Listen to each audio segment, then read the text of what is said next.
I'll read that. I'll read that when I finish setting up.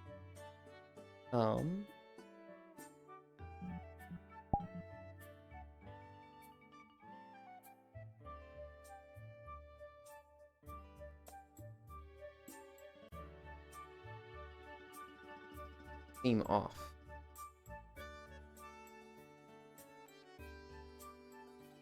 Whatever.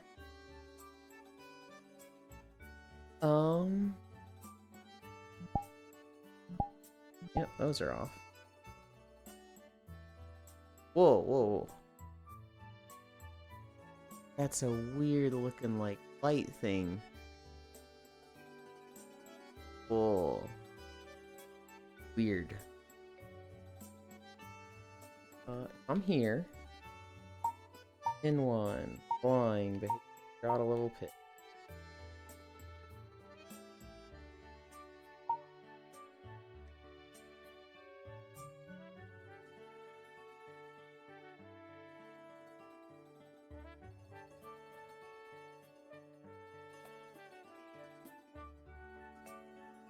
Seems off. Why does it just seem off to whatever? Whatever. 2 1 behavior.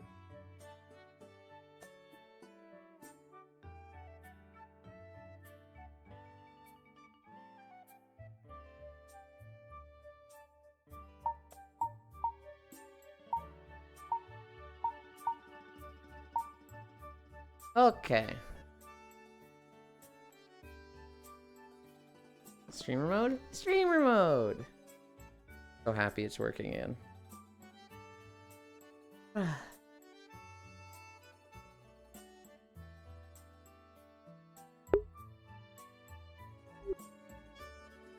Okay. So yesterday I got one of those crypto spam DMs on Twitter. For some reason this one stood out to me. Like, sure, it had the fake wallet code and password and the silly website to go. They can hack me. But it was after that they added a personal message that said, "They've been coming after me recently. I'm in serious trouble. I have to leave for a while to keep us safe. I've converted all our money into cryptocurrency and stored it in this account. Please protect it carefully and take good care of it for our child. You mean everything to me. I love you more than words can say. Please wish me luck. Hope my crypto husband is okay." So you took it all out, right? You took all the crypto money out and just got it back, right? Riptrog's crypto husband. Think they just got rug pulled. Mama late with my food. What are you getting? Probably oat mush. What if Ewan held my hand and called me his little dum-dum?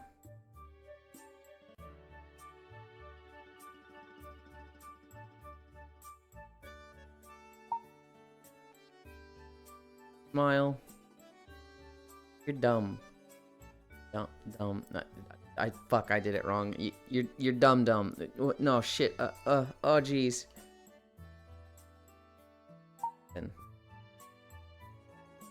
Zarybot is here. Pat, T, Teelan, Dej, Badbot.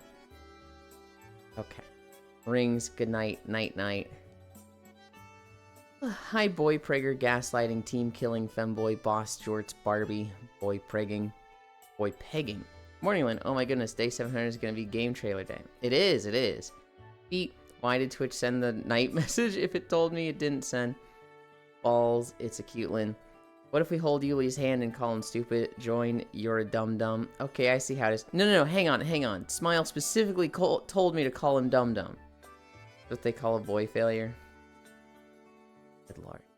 Good lord. Okay. Hi, Ronmu. Hello, Ewo. Hi, Smile. Hi, Global. Hi, Kimmy. Hi, Techno. Hi, Gana. Hi, Elder. Hi, Trogdor. Hi, Hobbit. So you and I looked at my bank statements and saw that you refunded the Femboy game I gifted you on Steam. What gives? I wasn't gonna play it. That's what they all say. I'm not crying, you're crying. I didn't say call me a dum-dum. I said what if? Okay. I got ice cream. I passed out 150 times making it, but we here. Femboy aim trainer. Hi.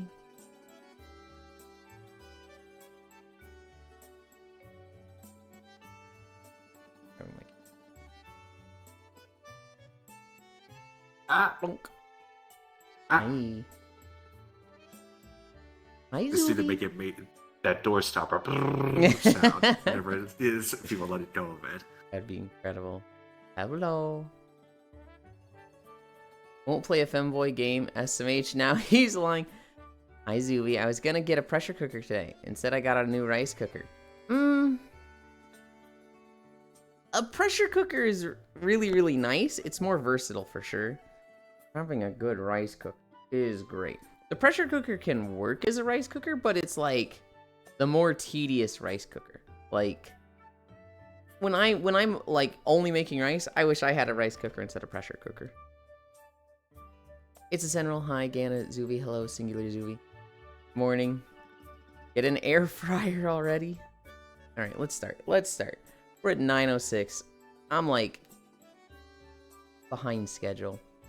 You can make steamed meals just by throwing the ingredients on top. Oh. Order of Technos. Yeah, Streakland maintained off to Workland. I hope it goes fast, Techno. Pressure cooker, but you stick your dick in the power outlet? What? What? Okay then. Just... No. No. Dylan doesn't do well under pressure. You know what's really bad is I kind of do well under pressure. I'm the type who, if I have an assignment, I procrastinate it really, really bad until I really feel the pressure of like, I need to do it now. So like if I had, you know, a 2-week assignment that was like, you have 2 weeks to work on this. I'm not working on it until like literally 9 p.m. And then I'm like, holy shit, I'm fucked. I need to get this done. And then I just bang it out and would usually get like an 80 to 90 on it. Is this why Xenoblade was so scuffed? Anna, in what way was Xenoblade scuffed? I thought Xenoblade went fucking perfectly. Hi Cairo, hi Trog, harder. Don't rush to stretching, you might pull something. Cairo even here. Cairo might be here? Let's see. I don't see them in... Oh, I do see them in the stream. They're watching Maru right now. They're also probably watching the Nintendo stuff. Nintendo? Yeah, they were showing Donkey Kong stuff. Apparently it's going to heavily feature Pauline, so... that's why DK and Pauline both had, like, no skins in Mario Kart World. Yulia got me some soju, so I might join Satsun. I'm also getting Gin. I'm doing liver test 5,000. In your 20 minutes of setting up a transparent background. That was not 20 minutes. That was just us forgetting, shit. It's not VC Face. VTube Studio. That was just forgetting VTube Studio. Did you pronounce Jin as Gin? No. Maybe. No, I said Jin earlier. I definitely said Jin. It just switched between the two. Do not go back and clip that as well, Hobbit. Hobbit discovering I have a terrible habit of, like, just absolutely butchering mispronunciations. Somebody calling me out on it going, I absolutely didn't do it. The good old reads a lot, but has never heard the proper pronunciation. For me in particular... Hi, honey. For me in particular, it's like... my brain will see both ways, and I don't always decide the right one in time, or I do something worse and merge them. So, like, with Jin, I was thinking of, a different character that I think... What was I thinking of? I've already forgotten. But I was thinking of the hard G sound in that, and then I said it wrong, and I immediately was like, that's not how you say that word. Oh, well. Jinno, wee boy. Yeah, we're going to Gin your Jin Lamau. Nah, I've known it. Do it, Hobbit. Hi, Zuby. I did it because Cairo asked. I wasn't really doing shit other than playing with my cat and watching you peeps play Firebreak. Healing goes both ways. Alright. Really pronounce GIF with the G. The creator gets to name it. And he said it's GIF. That being said, I think the way language works, if enough people are saying it one way, that also becomes correct. So I think GIF and GIF are correct, but man, does GIF sound wrong. Hi, Smug. I just use both interchangeably. Aelin, how is Firebreak? It is not my type of game. But if you like Deep Rock Galactic, if you like Darktide, you will probably have fun with this game. Especially if you also liked Control and Alan Wake stuff. It is a good game. It has a lot of bugs. You know, it's launch day. It's going to be a little messy at first. And for the amount of content in the game, $40 seems a little steep for it. That's pretty much what everyone's been saying about it, yeah. That being said, it is built in a way that it'll be very easy for them to add more content, and they've already announced, like, the roadmap for adding new content. Hi, Wrath! And so, it's like, if you buy it for $40, it's not a finished game. There will be more stuff coming out, and there will be more, like, stuff to get. It's alright. I was very, like, I don't want to say frustrated, but I wasn't having fun the first hour when I was learning it. It got better as we went on. I'm jiffing so hard, man. Oh, isn't that the cat from the way of the house husband? Maybe? How day you say data and caramel? Or how do you? I mean, I say data. I think at one point I said data, but I like data. Caramel. Hard man, hi Zuby. Fuck, it went all over the place. What's up, Zuby? Hi, Onyx Fury. Crunches. If it was a one and done stream for you, it's not quite a one and done. It'll probably be like, you know, Cairo asked me to play it 1 or 2 more times and I play with him. I could see myself playing with Fishy if she wants to play it again. I could see Core getting into it and being like, well, I've got it, so I'll play with you. It's not like I'm super eager to play it, but I feel like I spent $40 on it. I do want to play it more. Personally, don't tell them this. I wasn't buying the game. I was buying Pyro happiness because he was very excited about it.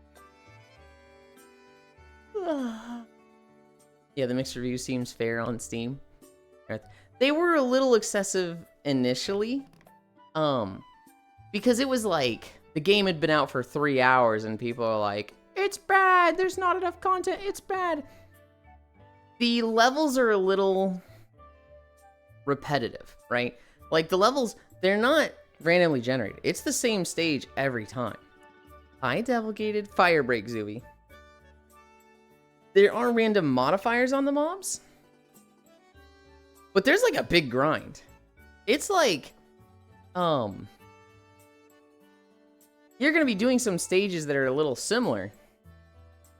Maybe with a different experience a little bit, but like, you'd still get like, if you wanted to 100% the game, you'd still get like a good 30 hours out of it. Game doesn't have what I want. Bad game, no play. Hi, Prodiggity. The thing is, time depth doesn't have a lot, but each level is just throwing new shit at you. The dense package. Hi, Logitech. Crunches. Hi, Zooey. So I got some new ears, but I can't get them to look out. I want, because I giga suck at GIMP and shit disparage. A little tight on cash for a few more weeks. Dylan just wants to play with friends. Yeah, basically. Oh, looks at you caring for your friend. Happy Cairo's happy life. Sorry, which game? Pause. Mario Kart World. Game doesn't have what I want. The weapons seem fun. Nom nom. Happy life you. Happy rice you. It's... The weapons were fun. I've only played the Fix-It guy.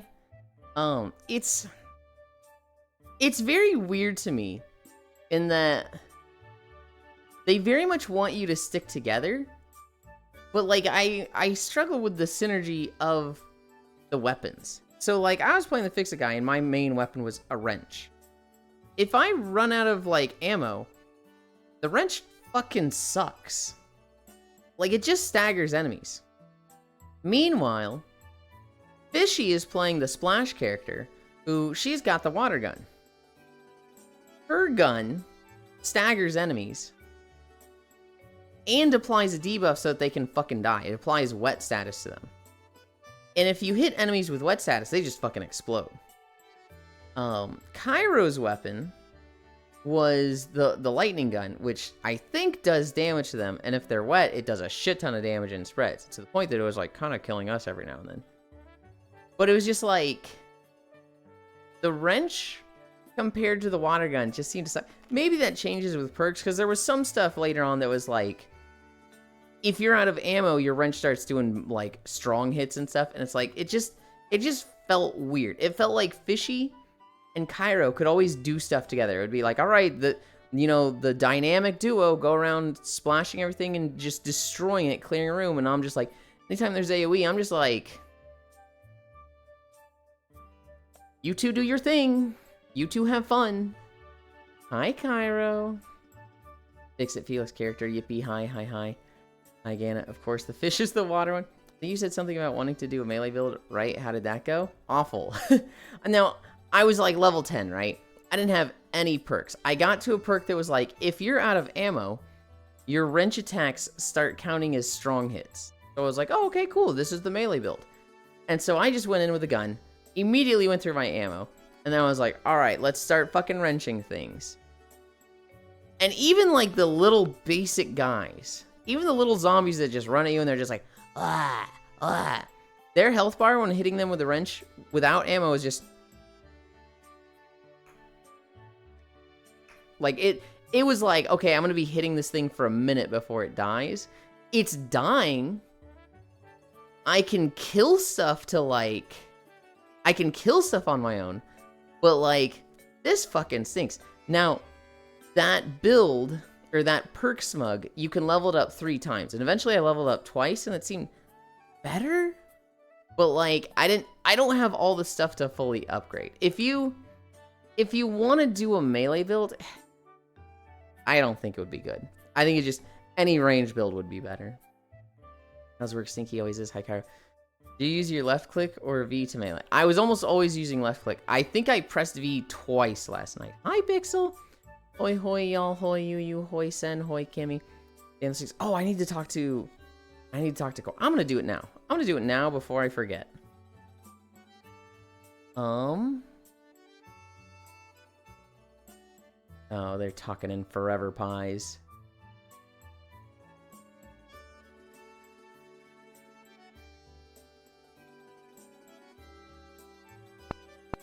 Wanna do hours victory round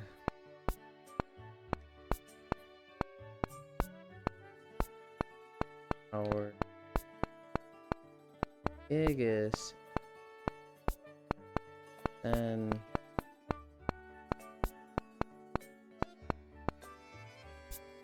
Friday. Okay. This. Back to this. Also, where are we? We're at hamstrings. I need to keep stretching while I'm talking, because we are at 9:20 already. You use left click or V to melee. And that stinks. I don't know how your wrench works. The wrench is just melee. Hijack's Melody. I'm good. It's just like a big baseball bat. And when I hit enemies, it staggers them. It staggers them just as much as Fishy's water gun. But I could get a perk that made it do damage on my own without wet status. If I was out of ammo. Yo, Hypixel. I'd let you hit me for more than a minute. Okay.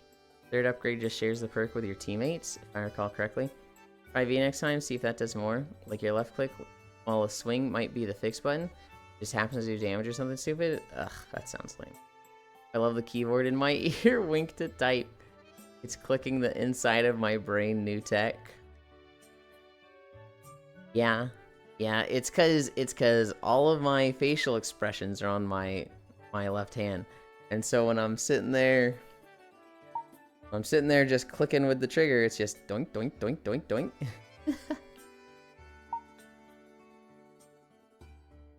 Bendy's. We're at Bendy's. What's up, Cairo? Is Mario set up yet? No. Banjo and Kazooie ass expression?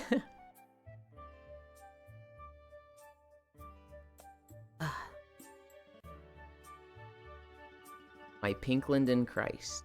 Why would it be set up? It was just broken. The thing did not work. It had the error. Because you're playing tomorrow? Oh, let me just unair it. Did you miss the part where he puts everything on? Puts everything off? I'm going to be trimming trees today. And I will set up Mario Sunshine after trees. That's my plan for today. Oh, touch. I have anime night tonight. LOL. Okay.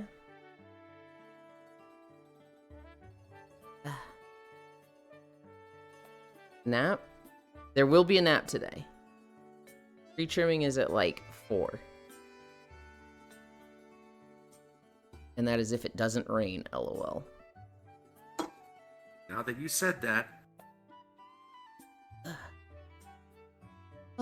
I know, right? Enjoy the rain today. Every day we've planned it, it's just rained. The only times it hasn't been raining is the week they were gone. Of course. Oh, I finished stream yesterday, right? I step out of my room. There's just 3 guys in my room. Not my room, in the basement. There's just 3 guys just there. And I'm like, the fuck? And one of them's like cleaning a window inside. I kind of just get a protein bar, say hi, you know, hey, and they're like, oh, hey, sir. I go upstairs. I'm like, there's people over, and they're like, oh yeah, we have the windows cleaned. They're gonna clean all the windows in the house. Like, why don't they tell me this stuff? Why don't they tell me this stuff? I mean, it doesn't really affect me, but please say you were dressed. I almost always put pajama bottoms on when I step outside. If I'm leaving my room. When I was on my own, and the parents weren't here, if I had a really tough day where I got really sweaty, I wasn't putting pajama bottoms on. So I'd have like my underwear on and walk around the basement. But now that they're here, I'm like, I don't really want to walk around in just boxers, so. Gotta be honest, Elon. You really need to add steamed broccoli in your day's meals? Why the fuck would I add steamed broccoli? No. Roast that. Don't steam it. They were dressed in their finest mommy bikini and thigh-high fishnet. Hi, Zvi. Thigh-high fishnets. No, I don't have thigh-high fishnets. I have the... What would you call this? It goes up to the waist and covers all the legs. It's like literally waist down. Broccoli good for you? Yeah, but I don't like the taste. Broccoli is good for you. Really good for you, and steamed makes it soft. You can mix it with your eggs. It's called a skirt. It is not called a skirt, Trogdor. Stockings. It is like the waist and its leggings. It's like one piece. I would think it's called stockings, but it's like fishnet stockings. I will second stockings. Stockings make sense. Once you said that, I'm like, oh, it just would be that, wouldn't it? Hammy stretch. Today's Wednesday, right? I think so. Boyo's still not back. I think he might be coming back next week, but well, fishnets are just a style.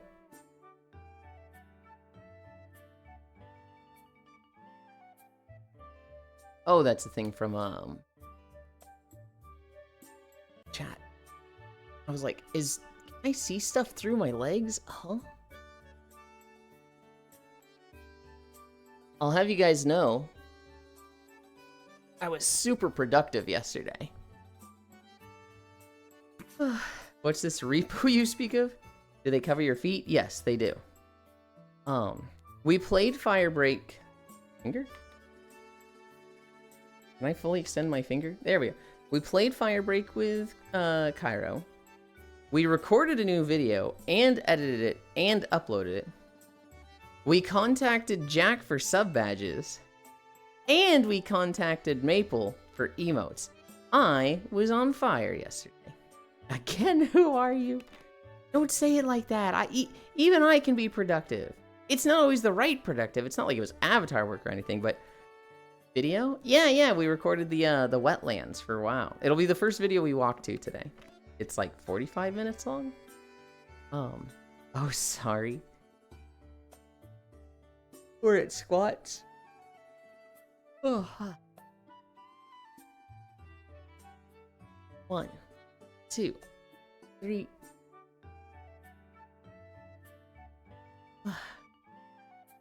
1, 2, 4, 5. Oh my god, Yolan, I'm so proud of you. You did so well. Good boy. It's like I like it, but at the same time I know he's being facetious, so it's like, fucking, like 5 times more than you normally get done. Ow, I kind of smacked myself adjusting my headset.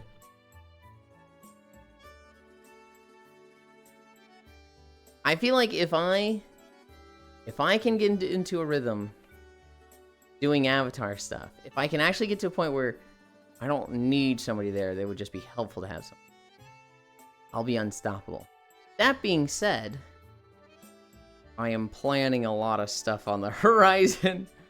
My god, how cute is Huffy Ewan? I was being genuine, mad. What the hell? It was a little facetious because it came just after, again, who are you? Not my Ewan being productive. You can't say it was purely genuine after that. I am planning an off-stream thing with Siseldon. Him and I kind of just want to play Terraria. I don't know how fast we'll play that. I am planning... I mean, there's the weekend trip to the family reunion next weekend. There is Forever Pies. So this is me, Senril, Logitech, one blue sheep. With Senril back, we are in talks of another game. I'm thinking Planet Crafter or Forever Skies. Sheepy was thinking Forever Skies or Aloft. I think that kind of makes it Forever Skies because that's the thing the two of us agree on. Although I think if I mentioned Planet Crafter to Sheepy, she'd be like, "Oh yeah, no, let's do that. Let's totally do that." Back Senril. We're gonna plan a day. We're gonna plan a day, maybe 2, and be like, "Hey, let's do these." It'll probably just be one day. Terraria with Sis won't be like a scheduled thing. That'll be like, "Hey, I got time." I'll probably like each week be like, "Here's my openings," and we'll be like, "Okay, let's knock it out at these."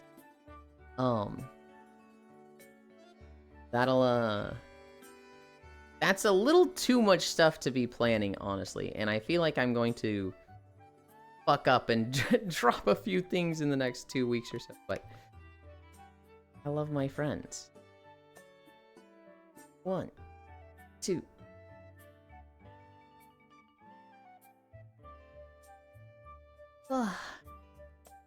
1, 2, 3, 5.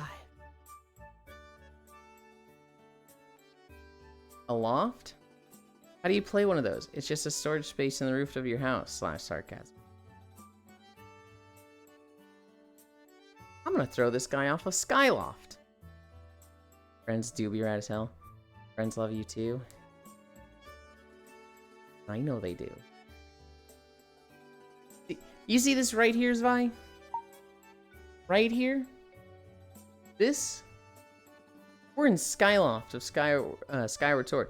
I'm gonna throw you off that. Right there. A loft? That's just a space in the fucking...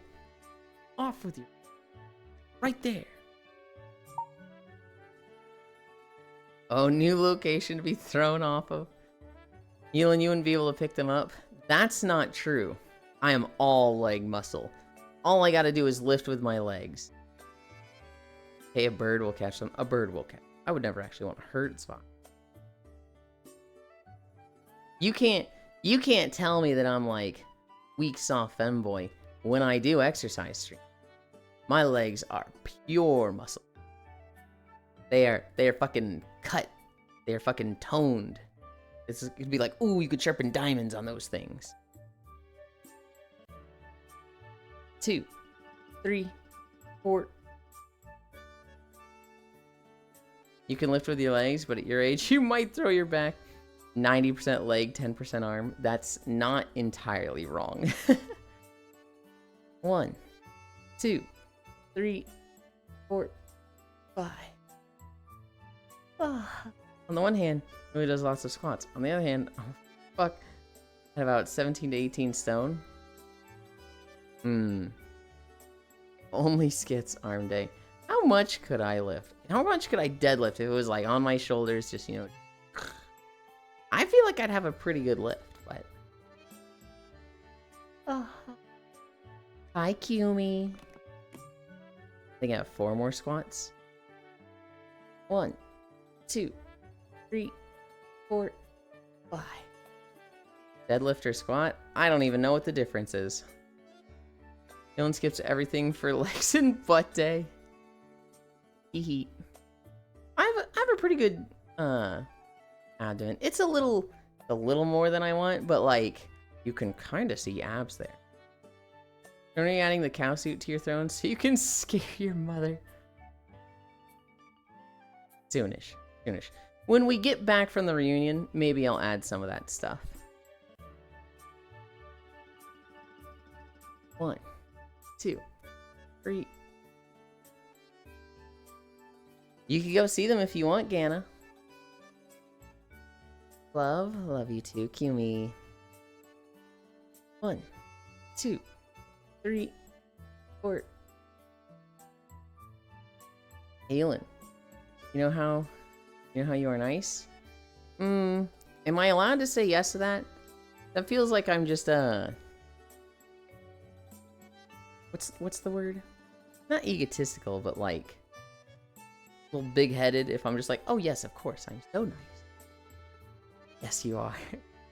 That's 108 kg for 238 pounds. Looked it up out of curiosity. I think I could lift you. If I had you across my shoulders, I think I could lift you and walk around. Can you face the camera for a second, like front on? Just like face the camera, or like do you want me to do this camera? What's up? What's up, Gana?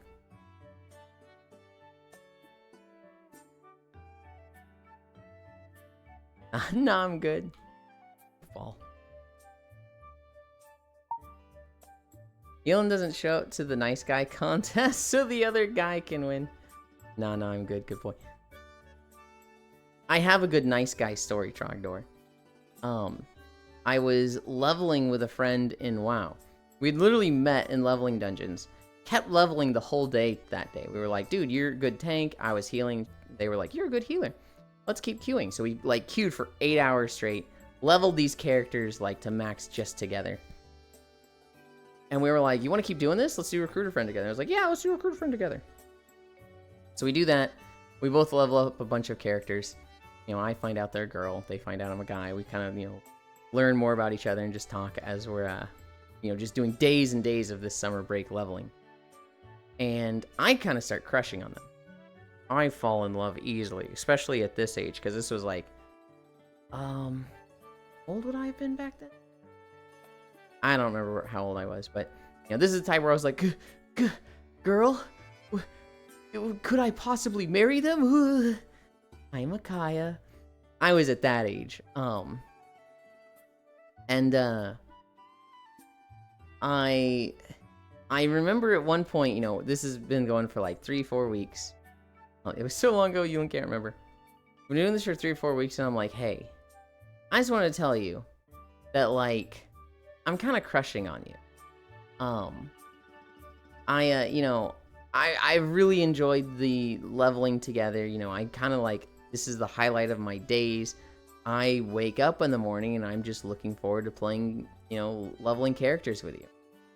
And they're like, oh, dude, I'm sorry, but like, you know, I don't think the same. I don't have any feelings for you like that. And I'm like, okay, you ready to queue for the next dungeon? And she's like, you good? Yeah. What do you mean? She's like, I thought you'd be a nice guy. And I'm like, what are you talking about? I am a nice guy. I think I'm a pretty nice guy. And she's like, no. I don't think you know what a nice guy is. Is it not a guy who's nice? No, it is not a guy who's nice.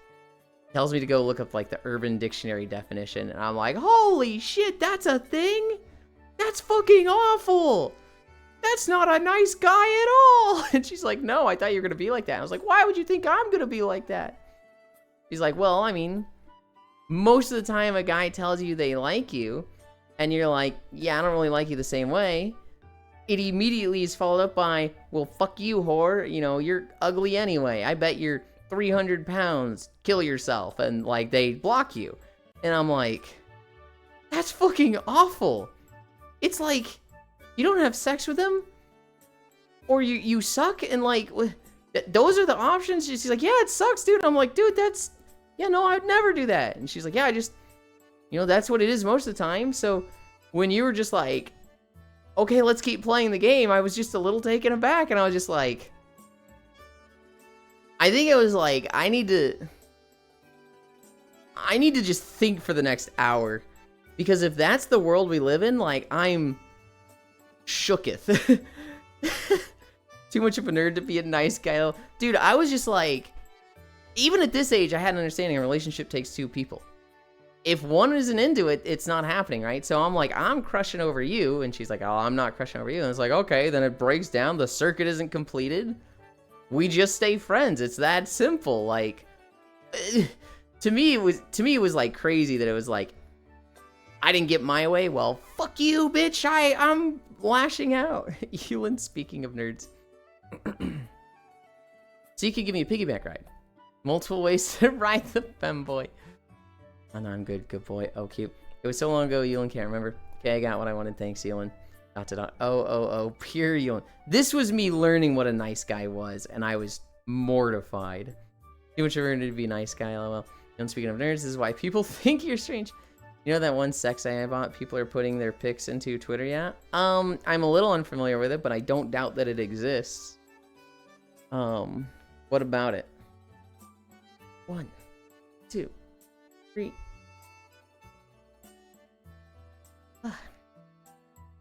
1, 2, 3, 4, 5. It like gives you a description of what it would do to the image you submitted. Okay.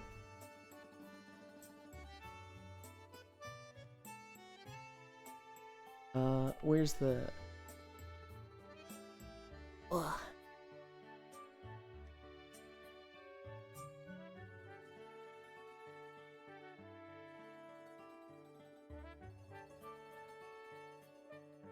Oh, that shit. It just called me a nerd the whole time because of my glasses. Get owned. Just to be clear, I wasn't meaning nice like that. I just wanted to do a dodgy ass meme. You're fine, Gana. I would never take it from any of you that way. Ab roller time. 1.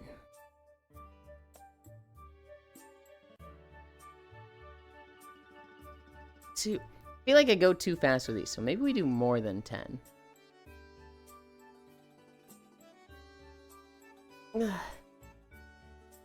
Hi, Red Panda. See, he's slowly getting tone. Hello, Elin. Hello, chat. How's everybody doing? I'm good today. 4. I almost fell with that one. I almost wasn't able to go back up. Had a good day yesterday, Red Panda. Played Firebreak with 2 friends. I was productive with my spare time. I played an hour and a half of Final Fantasy Tactics this morning. Make sure you use your core to bring yourself up, not your arms. How do you use your core to bring yourself up? Huh? Yeah, but you're playing League again? What the fuck makes you think I'm playing League again? High tech. Firebreak looks so good. It was fun. It was fun. It's not really my type of game. Between Darktide and Deep Rock, it's like exactly the same. Where I'll probably only ever play it with friends, but Wolfie, like a crunch, an aesthetically muscle-toned Ewan. That's the goal. Ugh.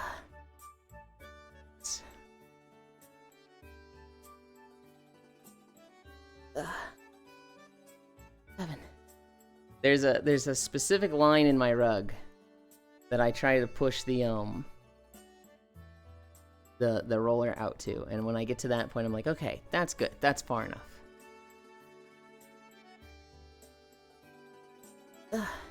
8. Let's working out, but he doesn't do anything for his butt. We literally do the squats. What do you mean?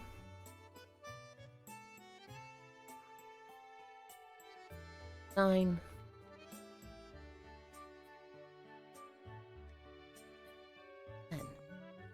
Ugh, halfway. I know Masu. Ugh, 11. Oh god. Ugh.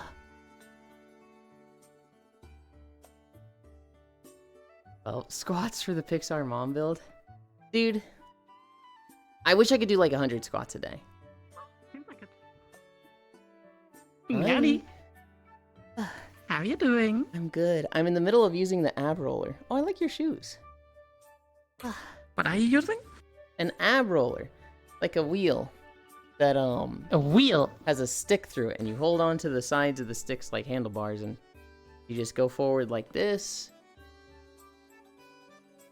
And then you go back. Ugh. Oh, yeah, I think I remember. Mm-hmm. It's this one wheel in the middle, right? Yeah. Yeah, I saw lots of videos where people pancake hard with it.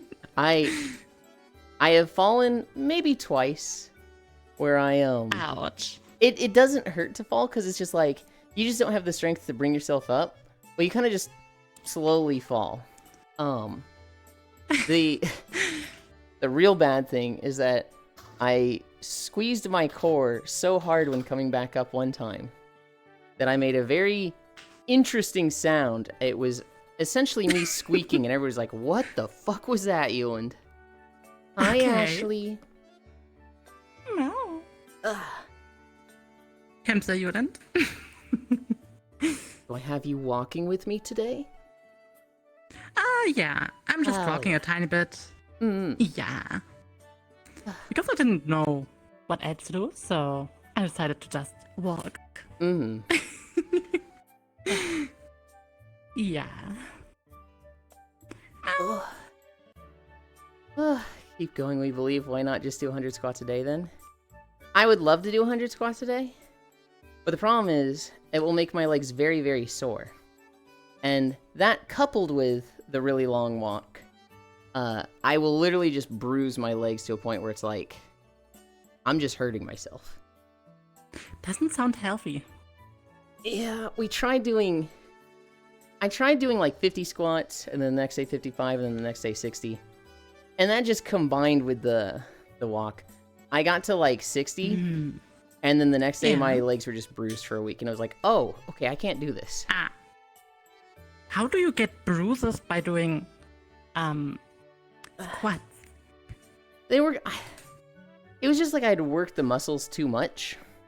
And so it wasn't like actual bruising. It was kind of like, I don't know, internal bruising or something. It might not have been bruised at all. But my god, it was the exact same feeling as a bruise. Gotcha. Okay. Yulin just big. I'm not that big. I think you're small. Meow. I hear media in the background there. Ah, yeah, that was Media. Sleepy Media. Mm-hmm. I mean, I'm also really sleepy. I don't need to fix my trackers. I think I'm just good to Yeah, start you're off the with. mid Hi, eyesight. Nick. That's fine, I enjoy being small. Mm-hmm. I don't like being too small, but I like being smaller. Right? I like it when everyone around me is taller than me. And there's a few groups I hang out with where I'm the tall one in the room, and I'm like, how did this happen? How did we get here? He likes being the little spoon. Maybe. Change to this camera. I hit this.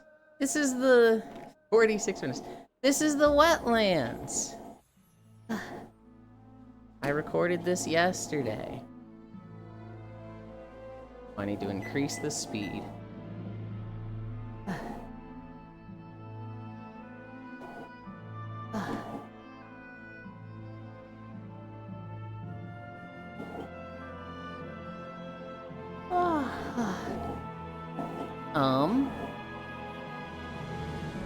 I kind of like that No, I'm a sound. bit bigger. My camera is right behind you. I don't know if you can see it.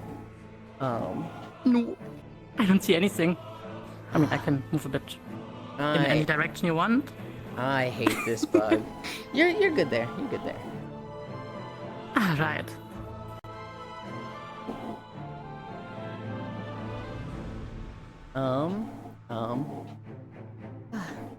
That's such a shiny tail. It has the cool lantern on it. That's probably my favorite thing about It it. do has a lantern. I like the lantern too. But I like the color grading in general. Yuge, hi Yuki. Hi, 5 more. Hello. That's cute and adorable. Yulin and Kyle, I see. You do not see Kyle. They probably have not woken up yet. Hi. Hello, Nick. He likes being the little spoon. Who are these two? 46 minutes. Looks wet. Are you Red Panda? Wetlands. Yulin knows all about me. Okay. Same old, same good. How about you? Nice tail lamp. Lantern's neat, but keeps flashing. I'm good. Who is the cute wolf girl? This here is Wolfie Meow. They are live right now. They are streaming. It's me. This is like the one thing I'm like, I need mods for this, and I never have mods. I don't know about you. I have the worst. I have, at least Media. I have the worst track record where it's like, oh, I like this person. They seem responsible. They seem good for this. I'm gonna mod them. And then they go through some like crazy life change where just they disappear. So like Oh. my first mod, we don't know where he is. He's just been like off the grid for like 8 or 9 months. Second mod, Okay. had a job change. And now they just work, a standard schedule and can't be here at like when I'm live. And so it's just like, oh god, I'm scared to mod anybody. It's like applying a curse to them. Hi, Leon. You need one? I'm not modding you, Yuki. Because I don't want anything to happen to you. But this is Wolfie. I mean, Yuki is a good person. Oh, I know Yuki's a great person. I just like, Right? I just see it. I mod them, 2 weeks goes great, and then it's like, the house has structural damage and we're getting evicted. I don't know when I'll be online next time. No! Nah. I don't think that would ever happen. Yuki too cute. No guards. Time to steal everything not nailed down. No! Don't mod me, Elon. I don't want to change my life. Wow. Elon might become a parent or something wild.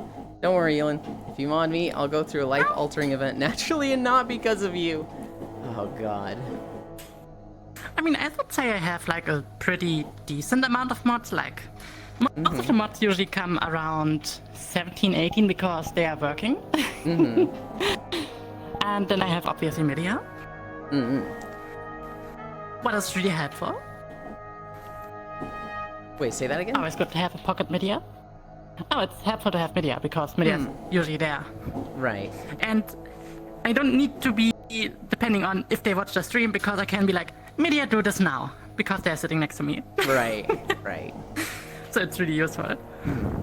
Mod me because you love me so much. Hell no. I learned very early on.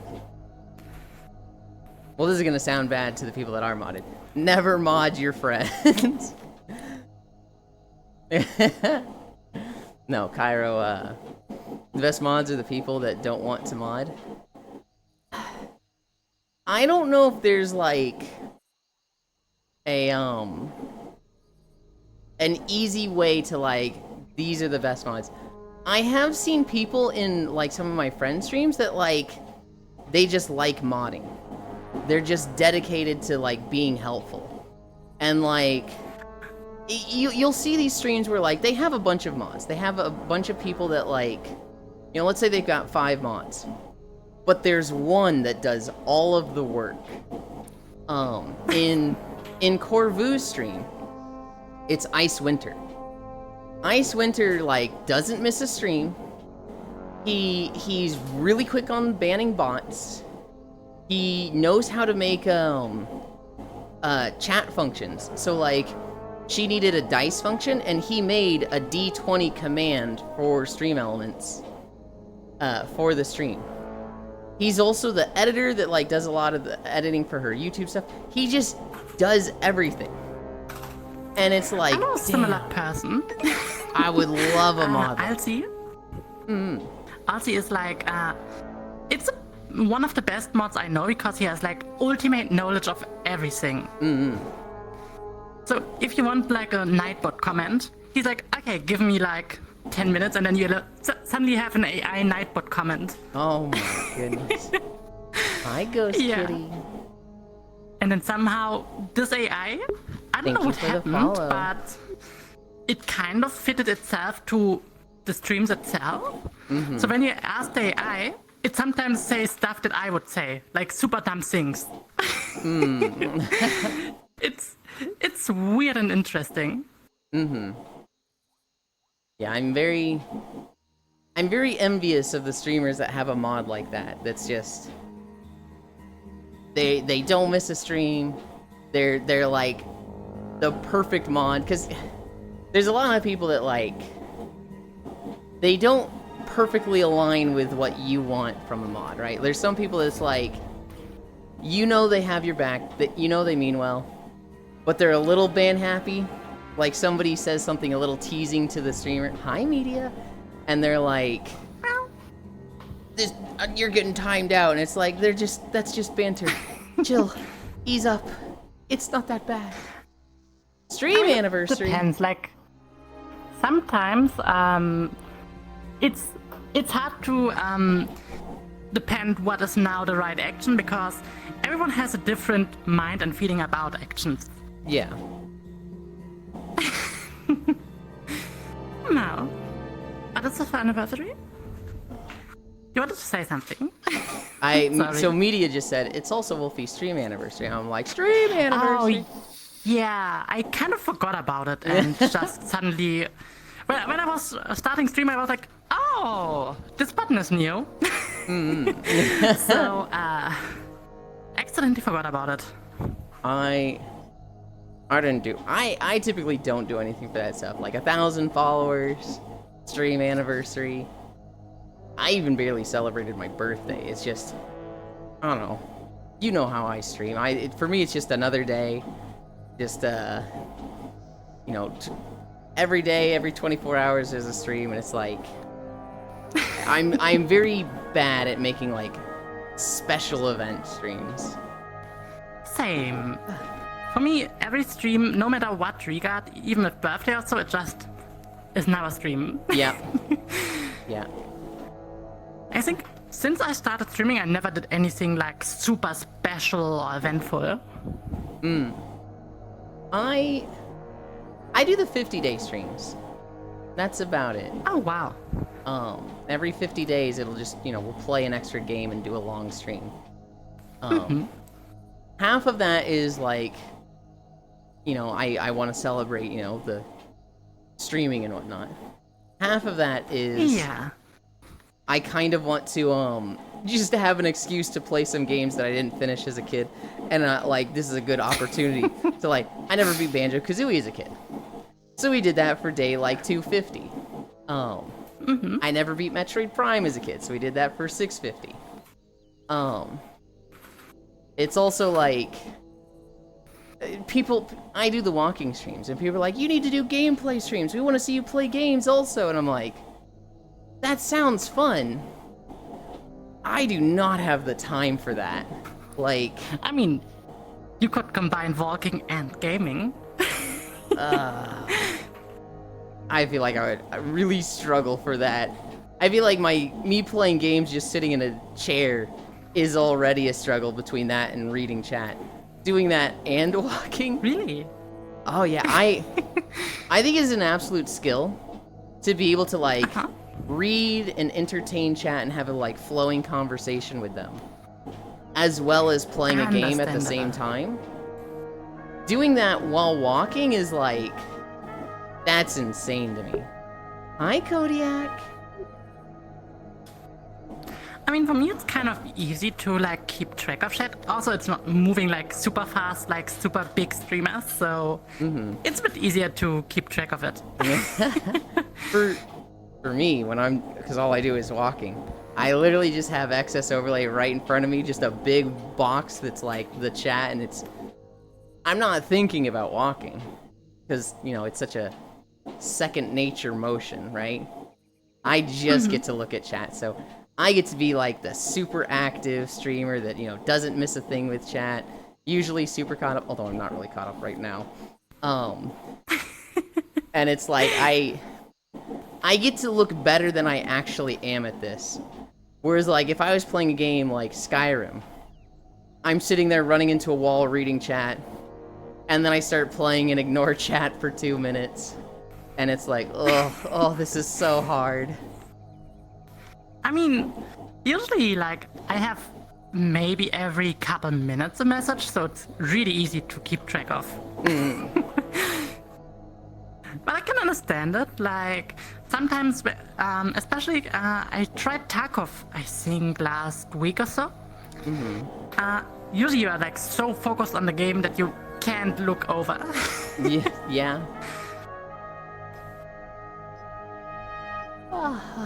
What mods? None of them are here. I'd hate to mod. I would really hate it if somebody modded me. Back when I used to mod for several Twitch streamers, you'd have the rare unicorn that was just a saint and loved it. The rest were grumpy-ass people, but kept the peace with no drama. It's also Wolfie's stream anniversary. I haven't seen Ice Winter in a while. Wait, has he not been around? I haven't been watching core streams as much lately. I wonder where Ice is. Aries, make the mods of Yulin go through the most drastic change of their life, and my life is yours. No. Speaking of, seems you just got a Discord bot. Message either Bits about it, or send me a message about it, Gana, on Discord, and I'll get it after stream. So that's why I haven't seen Icy Mage in a while. Yeah, Icy Fire Mage got a job, and now they have the 9 to 5 and can't be here. Happy birthday, Elon. I saw Icy a couple times streaming. Yeah, he'll stream some, he likes a lot of, I don't want to say indie games, but not super popular in the West games. Yeah, I think the last time the girl was stole the time or something, was it? Something like this. Something like that. I think he's played Disgaea a few times. He really likes those games that were very defining for a childhood, if that was one of the games you got your hands on in middle school. For me, it'd be the equivalent of Tales, And then, like, you grow up and you're like, who's played Tales in a room of, like, 20 people, maybe 1 or 2 people are like, oh, I've heard of that game. I think he likes a lot of those. Mm-hmm. And it is not my birthday. No. Yulin play Ellen? Hell no. Who's the one to the left, Yulin? To my left? Well, Senrinel's there, but he's kind of cut off camera. To the right of Wolfie is Nomasu. Yulin, happy Yeah. Yum Day. Happy Yeah. Burb Day, Yulin. What the heck? Oh yeah, Yulin isn't good at multitasking. Correct. Yulin Day. Wave. Yuli doesn't have the streamer skill set for streaming chat. Yeah, Tarkov. Stream idea. Walking while playing Elden Ring Night Rain and cooking lunch dinner? That just sounds dangerous. For reading chat. I don't have the skill set to write. Icy, how could the... holy. Icy, how could the get a job and not be here anymore? Because he has bills to pay. Hi, honey. Merry unbirthday to you, Yulin. This guy is a game I discovered in high school. Hi, Farisu. Don't forget to tell Nyx happy birthday tomorrow, Yulin. Okay. Not that I would have forgotten. I just didn't know. This guy is a good tactics game. I've heard that. You wanna know what I know about Disgaea? There was an artist named Noise that I saw on DeviantArt years and years ago.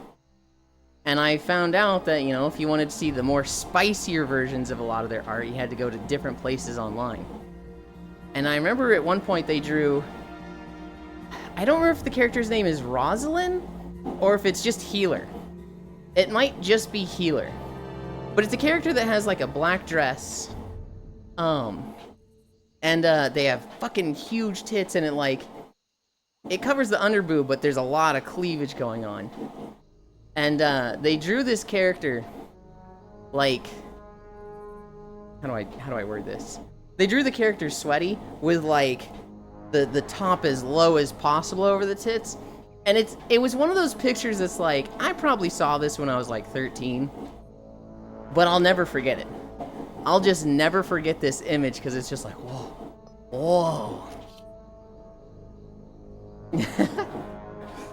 Write that hi honey down. Write that down. I say that every time for Huntera, Red Panda. Because Huntera's name starts with Hun. So there's a lot of people that just say, oh, hi, Hun. And, like, other people in the room are just like, wait, what? You're that close with them? And, like, what do you mean that close with them? Their name's Huntera. Hun. Like, oh. So Huntera and I just started saying hi, honey to each other. Because this was about the time that whole hi, honey thing was going around with all the VTubers. And so I just say it to them all the time. And now the joke has become... about the hi, honey thing. Now the joke has become... people say that to me or Huntera because they see me do it. And then I get all defensive and in their face. I'm like, whoa, you cannot say that. That is my wife. How dare you? And they're like, whoa, hold on. I just saw you do it. And it's like, yeah, I can do that because that's my honey. That's my Huntera. You can't do that. That's fucked up. Like, I pretend to be mad at them and they're like, whoa, geez, okay, calm down. I remember this guy coming out and it being in the bargain in 2 months. Picked it up. Best 20 bucks I spent as a kid in the bargain bin. I only found out about this guy because of Ken Ashcorp. They made a song about it. Yuland after stream. Don't listen to them chat. They're kissing on stream. Whoa, geez. You. Yuland being a nice guy. Oh, God. Did you hear my nice guy story? No, so far not.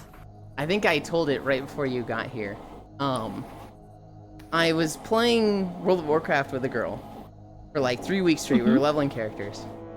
And I was like, hi, Proxy. And I was like, I'm starting to crush on you. I think you're really neat. And I'm, you know, in my summer break, I'm just looking forward to waking up and playing WoW with you.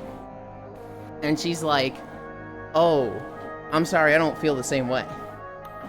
And I was like, okay, you ready to queue for the next dungeon? And she's like, you're not mad? And I was like, mad about what? And she was just like, oh, I just thought you'd be like a nice guy or something. I was like, well, I think I'm a pretty nice guy. And she's like, no, no, you need to look up what this means. And that was like how I learned about it, and I was mortified, right? I'm just like, there's people that are like this? Oh my Yeah, god, this is actually, a lot awful. of people. Yeah. I know a lot of people that do this. To me, it was crazy. Because I just always Really? I just always seem to have a healthy understanding of a relationship takes two. So if one person isn't into it, it's not happening.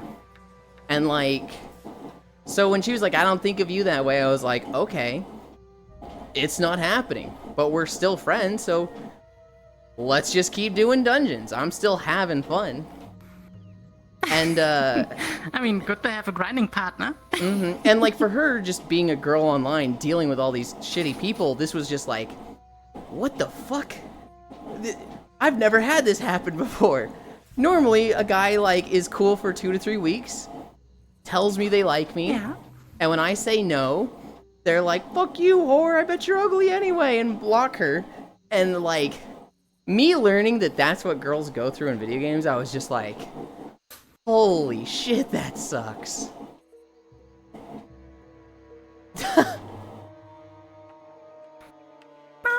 Pixel just said, nice guys finish last, that's why I treat you like trash. I'm gonna fucking throw this guy. He's going off a Skyloft too.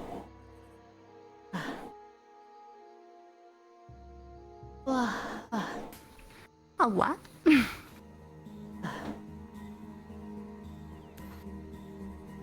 Oh yeah, I remember that story. Dylan is too nice to be a nice guy. Like the video game It Takes Two. Is just a good boy at this point. Okay. Yeah, I can sympathize as well, lol. Thanos, bye, Pixel. Good boy. Blah. You are such a good boy. What? You can't do that. I mean, I can. I... Grr. Why? Okay. Nice guy X good boy check. Okay. That's such an old song. I didn't even recognize the song. My friend just came out as a new furry. Hell yeah. What is their persona? You need to find that out and then look up memes about it so you can tease them for their persona. Not to be malicious, but like to be supportive. But in the like mean type of supportive. What is the word for that? Wow. Okay. Fun fact, I get to the furry avatar soon. Oh hell yeah. Yeah. Yeah. One of my favorite things to do is like when I have a trans friend to be like misogynistic supportive, like like they're male to female, and I'm like, shut up and get in the kitchen, and they're like, what? Hang on, that's you can't do that. It's all in good fun. It is of course teasing, but it's so See, fucking Jordan wants me in funny. a kitchen. I guess this way you would have someone that cooks food for you. So Well, it's a win-win. with my awful sense of taste, I don't know if I'd want to put the curse of cooking for me on anybody, because my sense of taste is so broken. I just like bland foods. If you like cooked Oh, okay. mashed potatoes, just like a bucket of it, and they're like, here's your food for the week, I'm like, this is perfect. And like, you could do that for a year straight, and like the 52nd week I'd still be going, this is perfect, thank you very much. For people that actually enjoy cooking, like I think Media really likes cooking, right? I think I would drive her fucking insane. Because they're like, what do you mean you don't want seasoning? What do you mean you don't want stuff with the mashed potatoes? You can't just have plain mashed potatoes every day for a year. I don't think it would tick me that much off, beside the thing every day, because I'm not allowed to have everyday pizza. I'm physically not allowed. I'm like allowed one pizza per week. But I also could like eat every day the same thing. I could have buttered spaghetti. Just spaghetti, no sauce. I can't believe it's not butter. Just a bowl of that every single day, and I would be happy. And for somebody that like, that's just buttered noodles, that drives a lot of people insane. They're like, how? My mom says I'm easy to cook for, but I'm hard to cook for, because you can't try stuff with me. You just have to like, you just have to do the easy thing that seems fucking insane.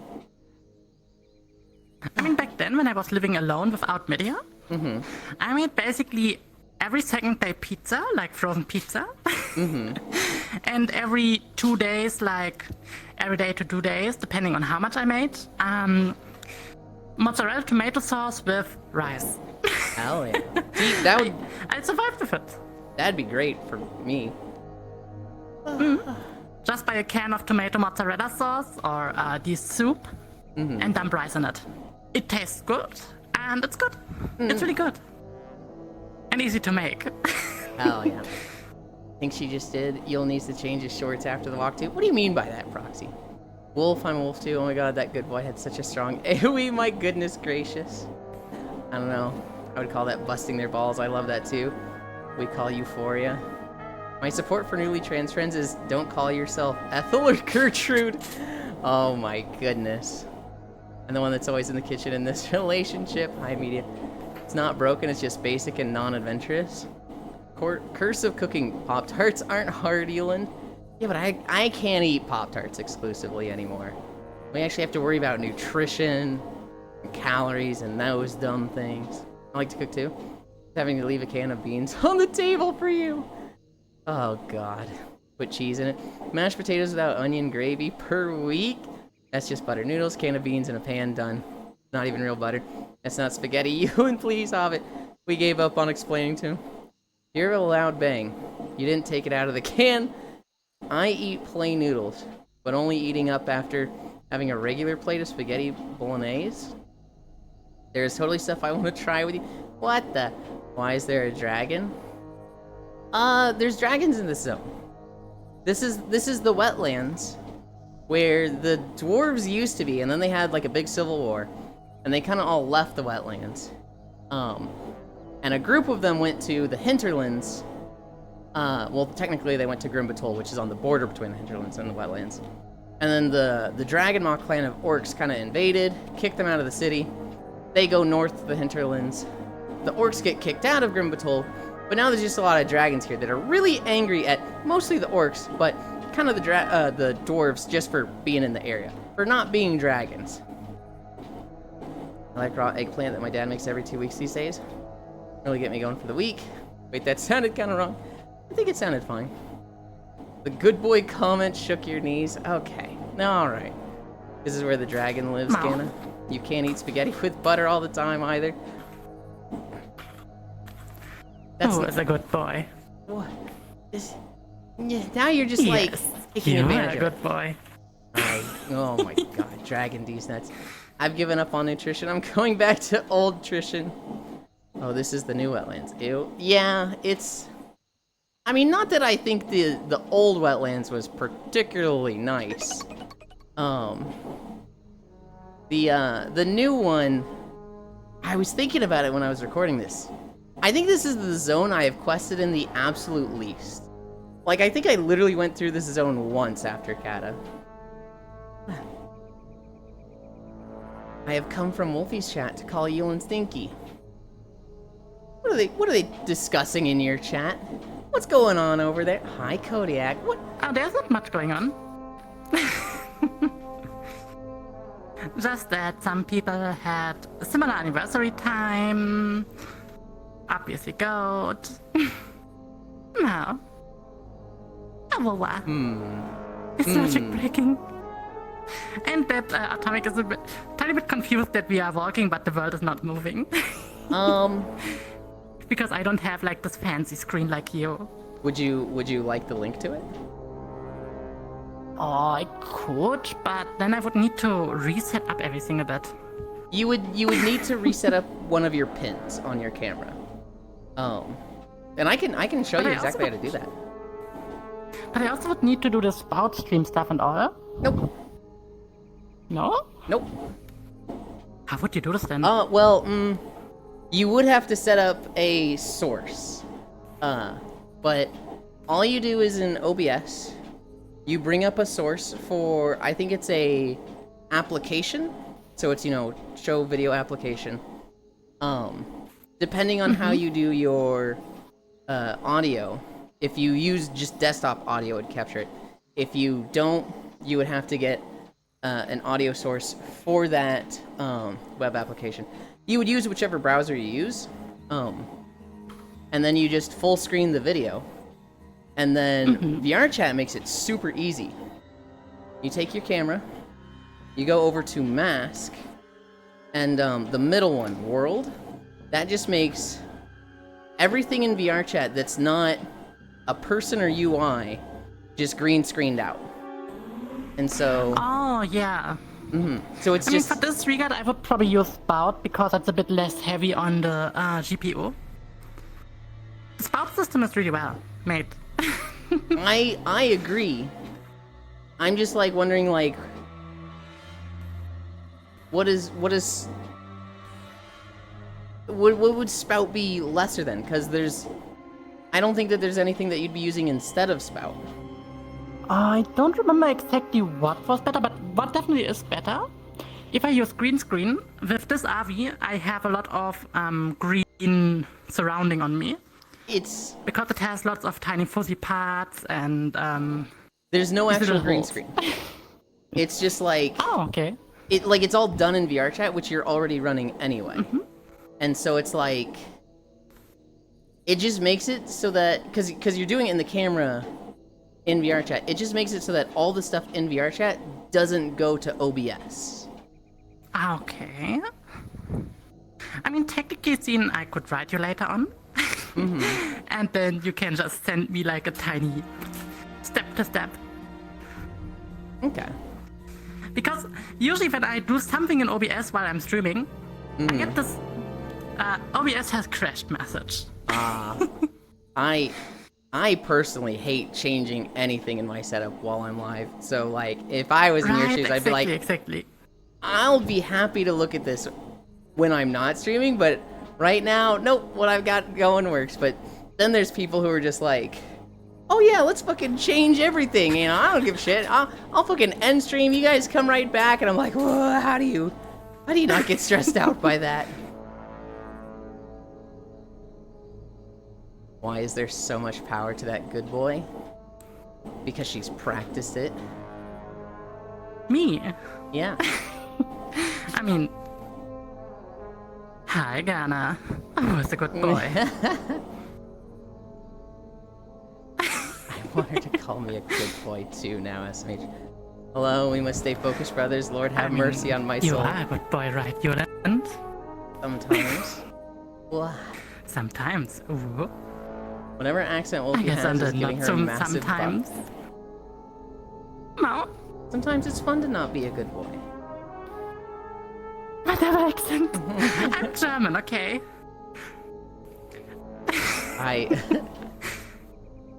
You know, I don't really hear my German accent out.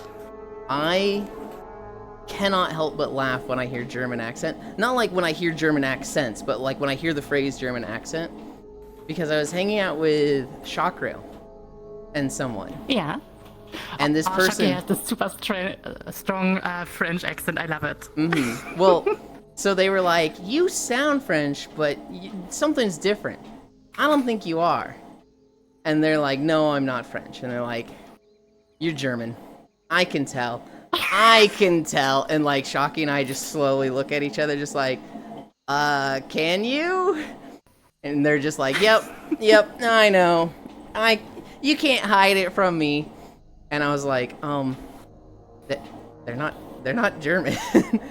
But they were so confident, and just that moment lives rent-free in my head, just because I've never seen somebody speak with so much confidence on something and then just be very, very wrong. I love that person dearly, though. I don't want to call them out while they're not here.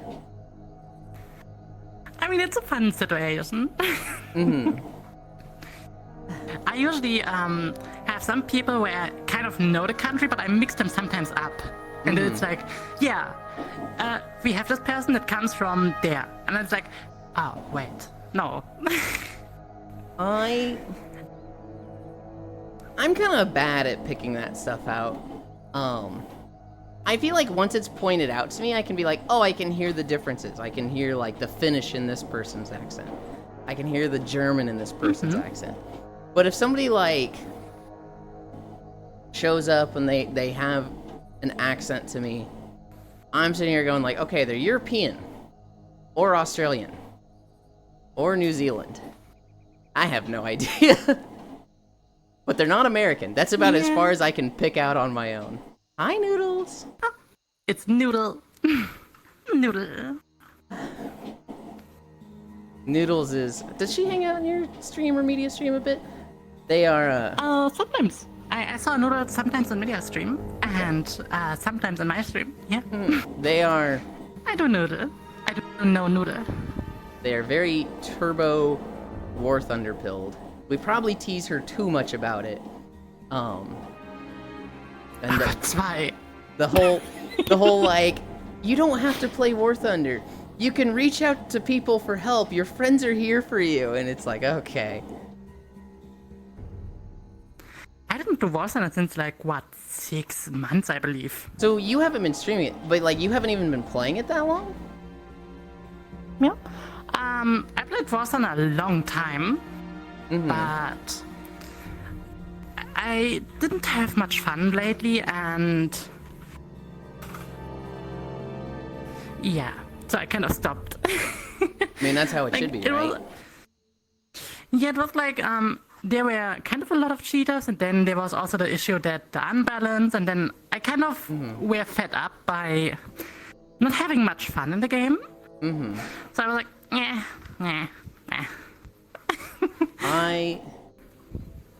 I come from WoW. And so it was just like, whether I'm having fun or not having fun, I'd be playing WoW. And then I met Corvu. And I remember at one point she was just like, why are you playing a game if you're not having fun? I was just like, you could do that? What? You could just stop playing a game, but you're gonna miss the stuff. Does it matter if you weren't having fun? Oh, I never thought of this. It was kind of a similar reason for me, like, technically seen, I kind of want the tanks that I are, and I like tanks, so that's why I continued playing.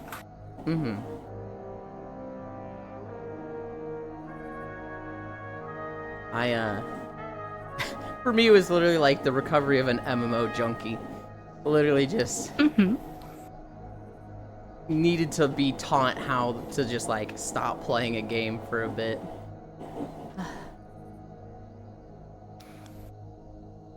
Do you still play Warhammer? No, not Warhammer. How was it called? World of Warcraft? Wargame? Now and then. Again?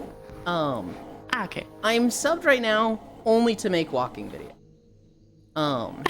When Wait, so the video right now is World of from Warcraft. the sub that you have? Yes. They have been coming out with newish content that I've kind of been doing a little. It was like 1 or 2 weeks ago that I probably played like 20 hours. Just for fun, just kind of doing stuff. When an expansion drops, I'll get way into it. I'll play like all of my free time will go to the game. And then once it kind of like, has been around for 2 to 3 months, I'll stop playing. They'll come out with a patch and I might come back for it.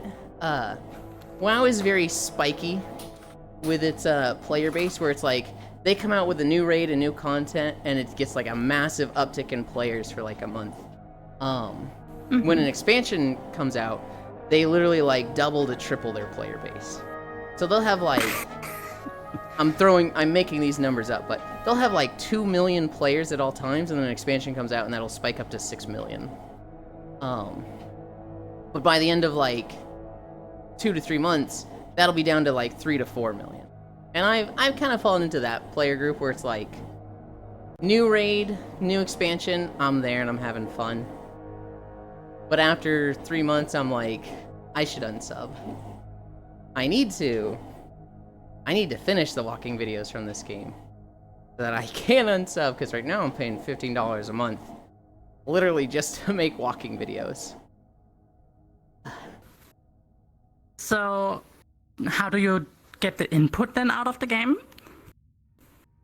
The input out of the game? Yeah, like for the walking videos. Are you just in-game walking? Or... Yes. I have a max level rogue, which is a character that can use stealth and be invisible. Is the YouTube video loading? Oh my god. Oh, so this is right now via YouTube.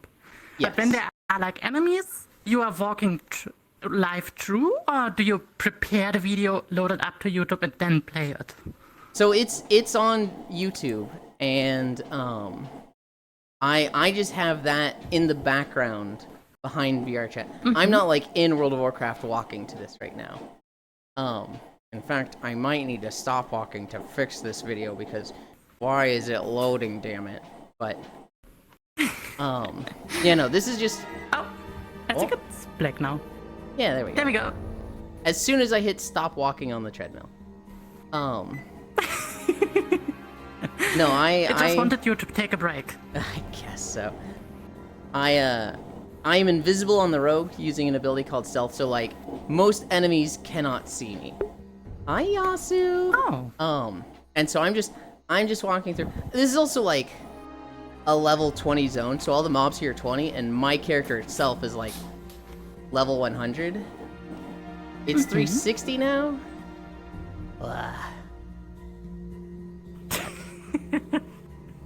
I hate you The too. usual scuff. It says it's still. Oh, it is on auto. But it seems fine. Elon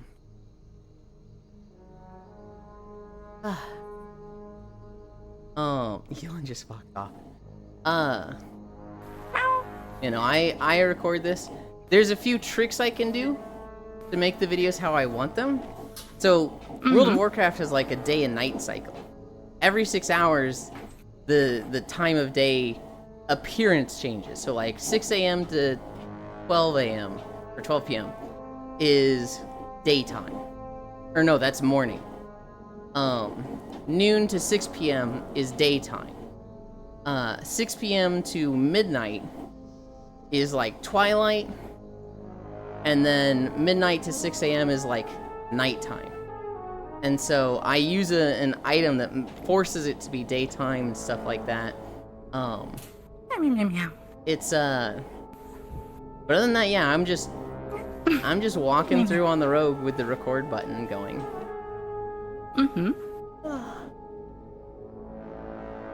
Stream So it's ID. similar like in the stealth build in Skyrim where you can be like infinite invisible and all.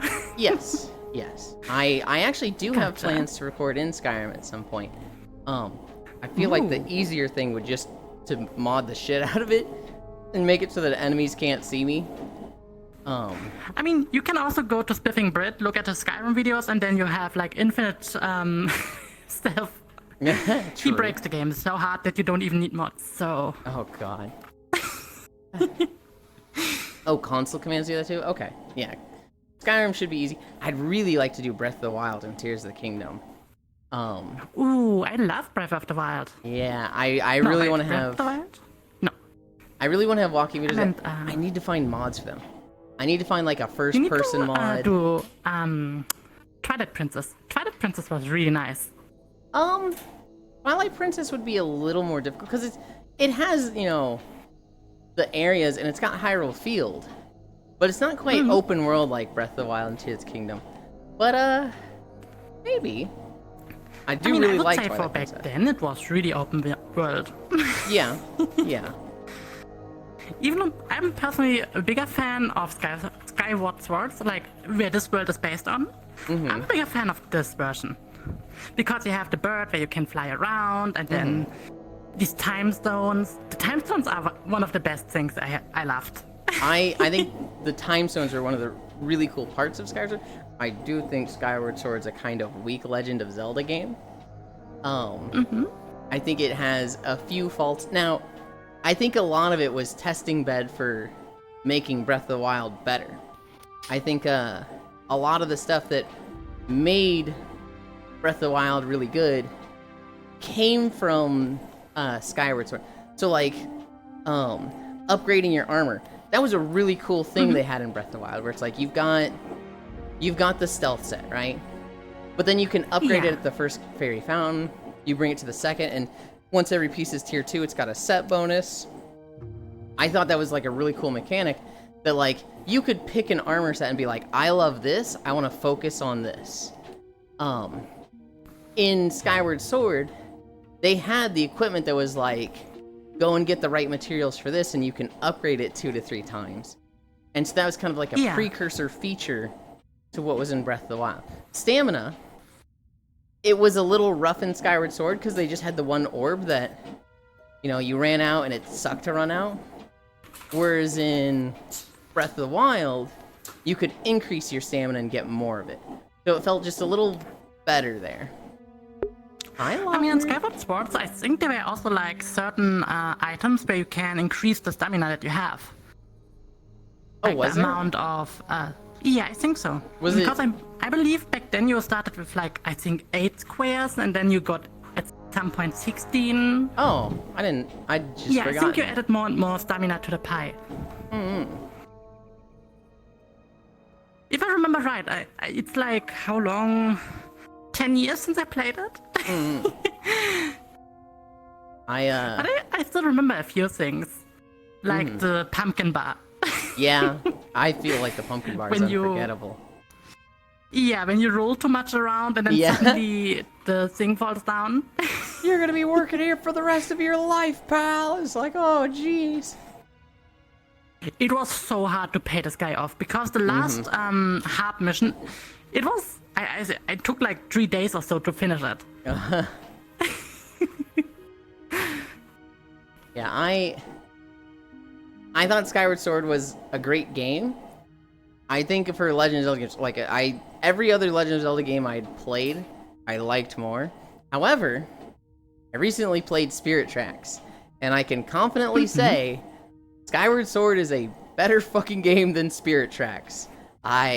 Holy... Spirit Tracks is making me lose my shit playing that game. Oh, love I also like the lantern. It's a nice lantern. That was the wetlands. Oh, God.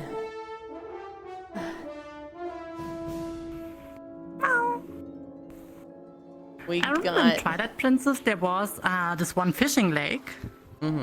And there was this mission where you had to balance the ball over some parkour in order to get extra lures.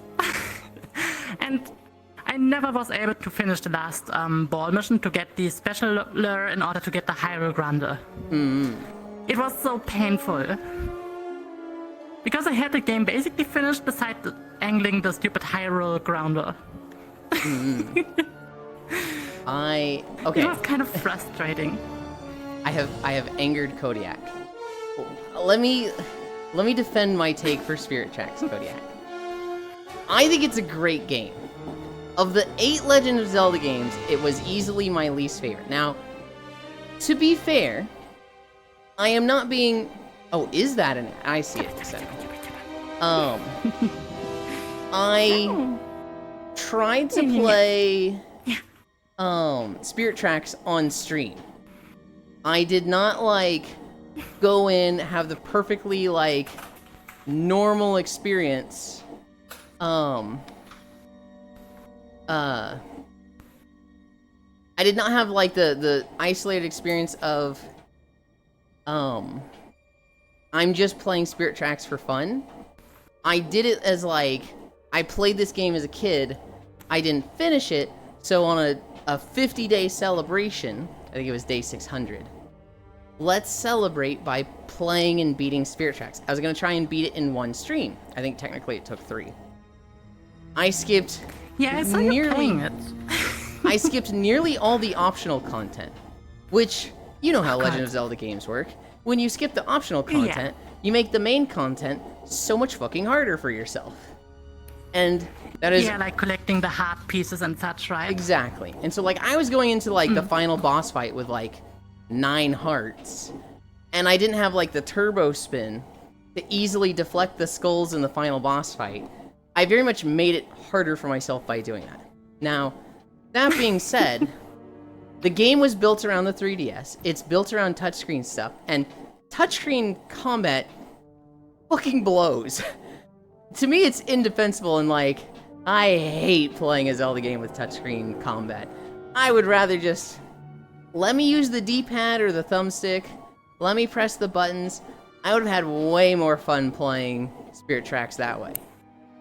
But it was like, you know, we want you to do everything with the touchscreen. I SMH not playing it on the DS. I played it on... Okay, so I played it on an emulator for stream. And that was... You know, people were saying this was meant to be on a 3DS, so that's probably not good. I did after I went and played it on the 3DS a little bit, because I was really upset. I was, like, really upset by how just unfun it was. I had fun playing through with stream, and my friend Cairo would, like, join me in a call while I played it. And it was, like, that made it a lot more enjoyable, but the game itself, I was like, I don't like this game. So I went back and played it on 3DS after the streams. I had more fun than when I streamed it, you know, doing the side content, but I still, like... I'd rather play any of the other Zelda games I played. Ocarina of Time, Majora's Mask, Twilight Princess, Wind Waker, Skyward Sword, Breath of the Wild, Tears of the Kingdom. I'm forgetting one. I think I'm forgetting one. No, I think that's those 7. What was really cool in Twilight Princess? The references to Skyward Swords. Mm-hmm. You had a lot of references. Mm-hmm. Hi, love. It was kind of cool. Yeah, no, Nintendo's weird for that. Because they love referencing the other games in the Zelda games. And then everybody's like, okay, because of these references, the timeline works out like this. And they're like, nope, it does not. And it's like, what do you mean it does not? The timeline, fuck you, this is the timeline. When they came out with Tears of the Kingdom, and we were like, okay, so Breath of the Wild goes here and Tears of the Kingdom goes here. And they're like, actually... it's a fourth timeline. Everybody's just like throwing their hands up, just like, come on. Oh my. But I think Twilight Princess came after Skyward Swords, right? Like timeline-wise. Yes. Because you had so many references, like the islands fall down, stuff like this, flying islands, I think and all these other references. I think chronological order, Skyward Sword is like the first game. Because that's the one, that's like the origin of Ganondorf. Hmm.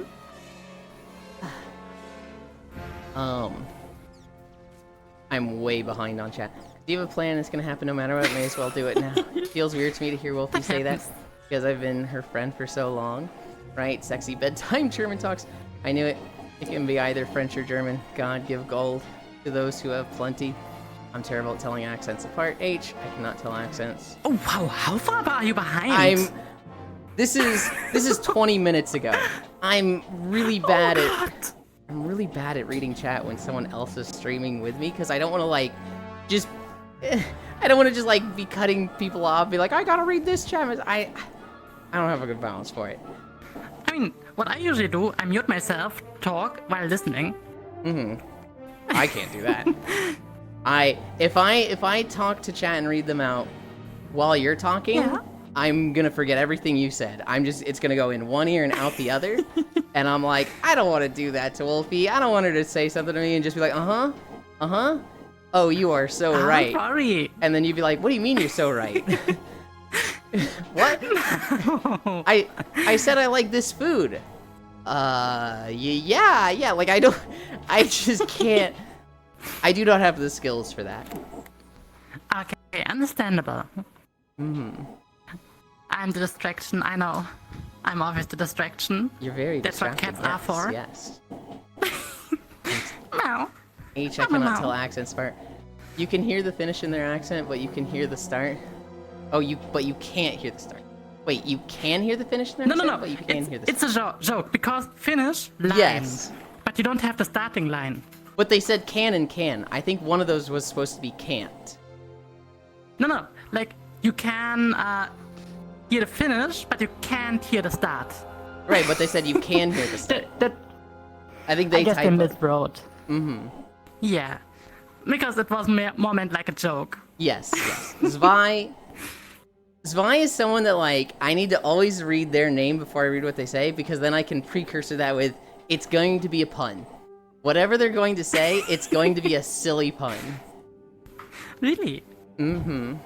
There's some I can get if they are strong. Something. I don't need to read names. I just need to see the color. I start to do that, and then, like, I'll have a day where there's 5 people with, like, a red name, and I start being like, oh, that's really funny, Techno, and Hobbit's just like, oh, what?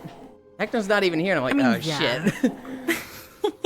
That's also an issue, but most people have different types of, different shades of colors, so it's a bit easier to distinguish them.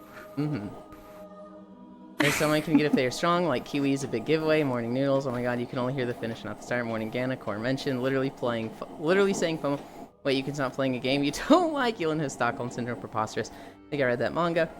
Playing 3 live service games right now is destroying me, what's a live service game? Pray for your wallet, wow, World of Warships, Diablo 4. Man, these days I would just be playing a grow a garden and start staring at the plants for funsies. Oh, gosh. Literally my parents. Zwei is unfair. Now that I recall, I met media after I relapsed and got back into War Thunder. I see, I just play WoW like a normie. I was clean for 2 years. Sounds like good friends. Yeah, NA, internet, and the quality got murderized. The vid is 360. My internet's actually fucking, like, screaming fast. It's just YouTube was being dumb there. It went back up. Yulin that just walks it off. Dream idea. Highest walking speed with 144p video and an Xbox mic. That sounds so awful. The fastest walking speed, Red Panda, is like 12 miles per hour. Like, we're walking at 2.5. That would be crazy fast. I didn't know there were 6-hour cycles. Granted, console commands can do that too. Lantern on tail, cool. Spirit Tracks is goated. I will not stand the slander. I should make a tier list of Zelda games. Foo. That a YouTube ad. How long is it? Kill the ad. The video was like 1 hour 45 minutes, so we've got a long day today. News, I think you met Yulin via me. We rated them a few times and skipping nearly all optional content, and optional stuff is usually quite fun. I'm actually not sure where I met Noodles. I think Media might be right. Might have been through Media. Hi, Sir Noble. And optional stuff is usually quite fun in Zelda game. Estimation not playing it on the DS. The world ends with you as the best touch screen. So you catch up? Oh, combat. Did I catch what? Oh, and soon you catch up your chat. Yeah. Almost. It's just fun to see. When I just start speed reading. Hi, Yulin, my love. Your first mistake was assuming a Zelda game would follow a timeline cut. There's also like 3 different branch paths for Zelda lore. Again, Yulin cannot multitask. Hobbit, they added a 4th. With Breath of the Wild or Tears of the Kingdom, people were like, so it goes here, right? And they said, no. 4th timeline. And everybody's like, fuck you, Nintendo. Wolfie being a distraction. And it goes over the head. I think you'll find the origin of Ganondorf and Legend of Zelda was released in 1987. Easy to distinguish wave. It's media. There's another branch? Yes. They decided it's either Breath of the Wild or Tears of the Kingdom is just a 4th branch. And everybody was mad about it. I just cry because I'm either sleeping or busy during her and Wolfie stuff. Who is the cute Ram girl? I just don't care about the timeline. Each game is its own thing most of the time. Yeah. The cute Ram girl, Nick, is Nomasu Nya. Bruh. Fucking Zwei changing their name to Red.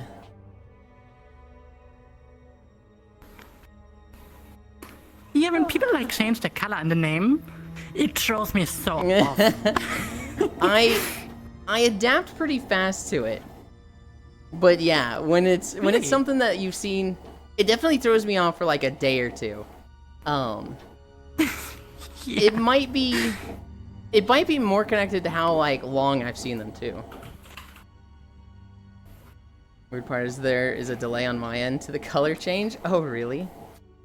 My color will forever be. I mean, maybe it's the chat. It's also weird to me when somebody has a color in chat, and then it's different in Chatterino, and then it's a third different on the screen in OBS. I'm like, wait, what is going on there?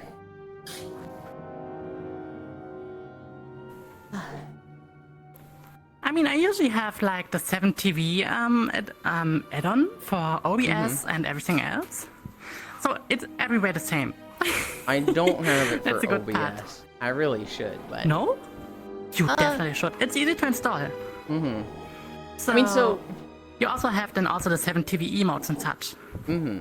I have the 7TV emote showing. I didn't set up the 7TV stuff for no. I did set it up for OBS. I don't have it connected to other things though. So it's just different between Chatterino and OBS.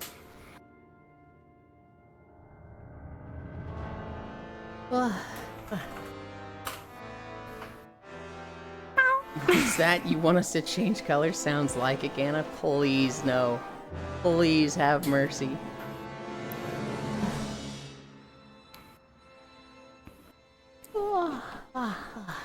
What is your most played Zelda game? Most played Zelda game? Probably Breath of the Wild. I've played through Breath of the Wild like 6 times. Oh wow, okay. Sort of. That's insane. So the first time I was moving houses, the Switch had been out for like a year. We were moving like in the same city, so literally we didn't even have a moving truck. We just, my dad got a new pickup and we just put everything in the pickup and just took it with multiple trips. We get to the new house and we had planned it so that the day we moved in, AT&T would come out and install internet for us. And the guy just didn't come. And we were like, we called him up like, hey, where's our internet? And they're like, oh, he didn't come? We'll schedule a new technician. He'll be out there in a week. So we were going to have no internet for a week. So I was like, all right, fuck this. I go down to the GameStop. I buy a Switch in Breath of the Wild. And I just didn't have internet for a week. And I just played it for a week straight with no internet. Oh god. I mean, at least you had something to play, so that's good.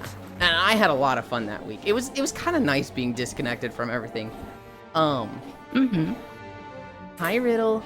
In playing it, and hi Atomics.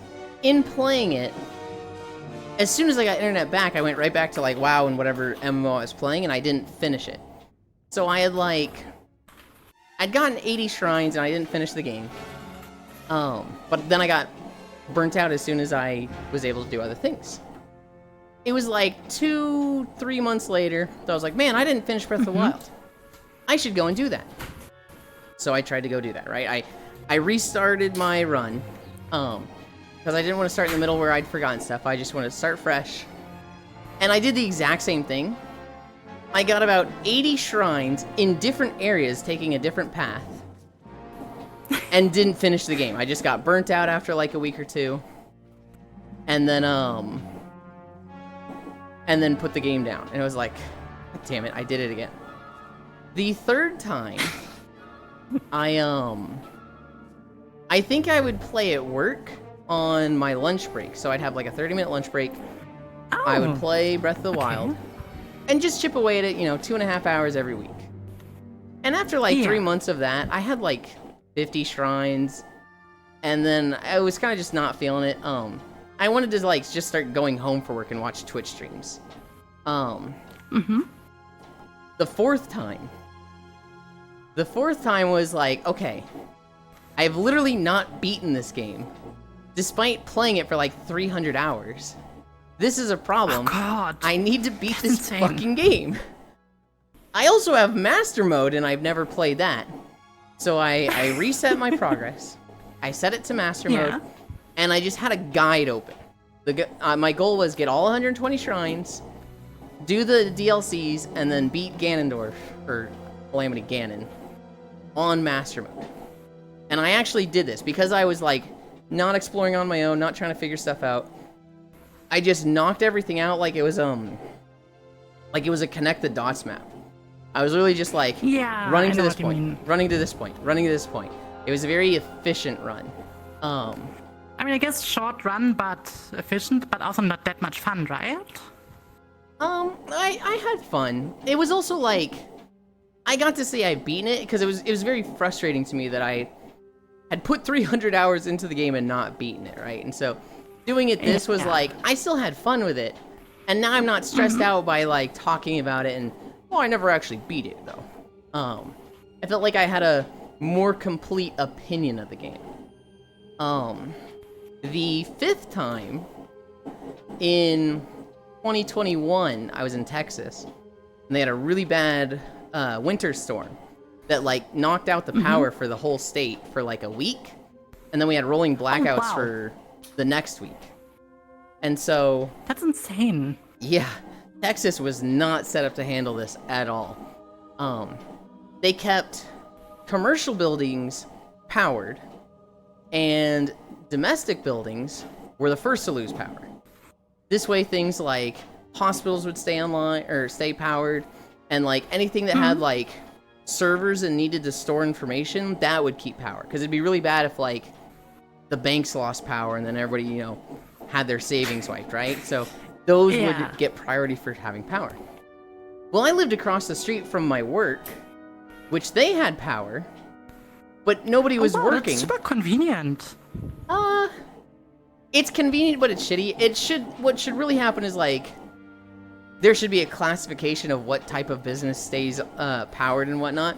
Because for my business, we worked with like fiber lines. We really did not need power while nobody was there. And so like my apartment didn't have power. Across the street, I could see my office where there was like 500 cubicles that all had electricity. The whole thing was well lit. Not a single person was in the building.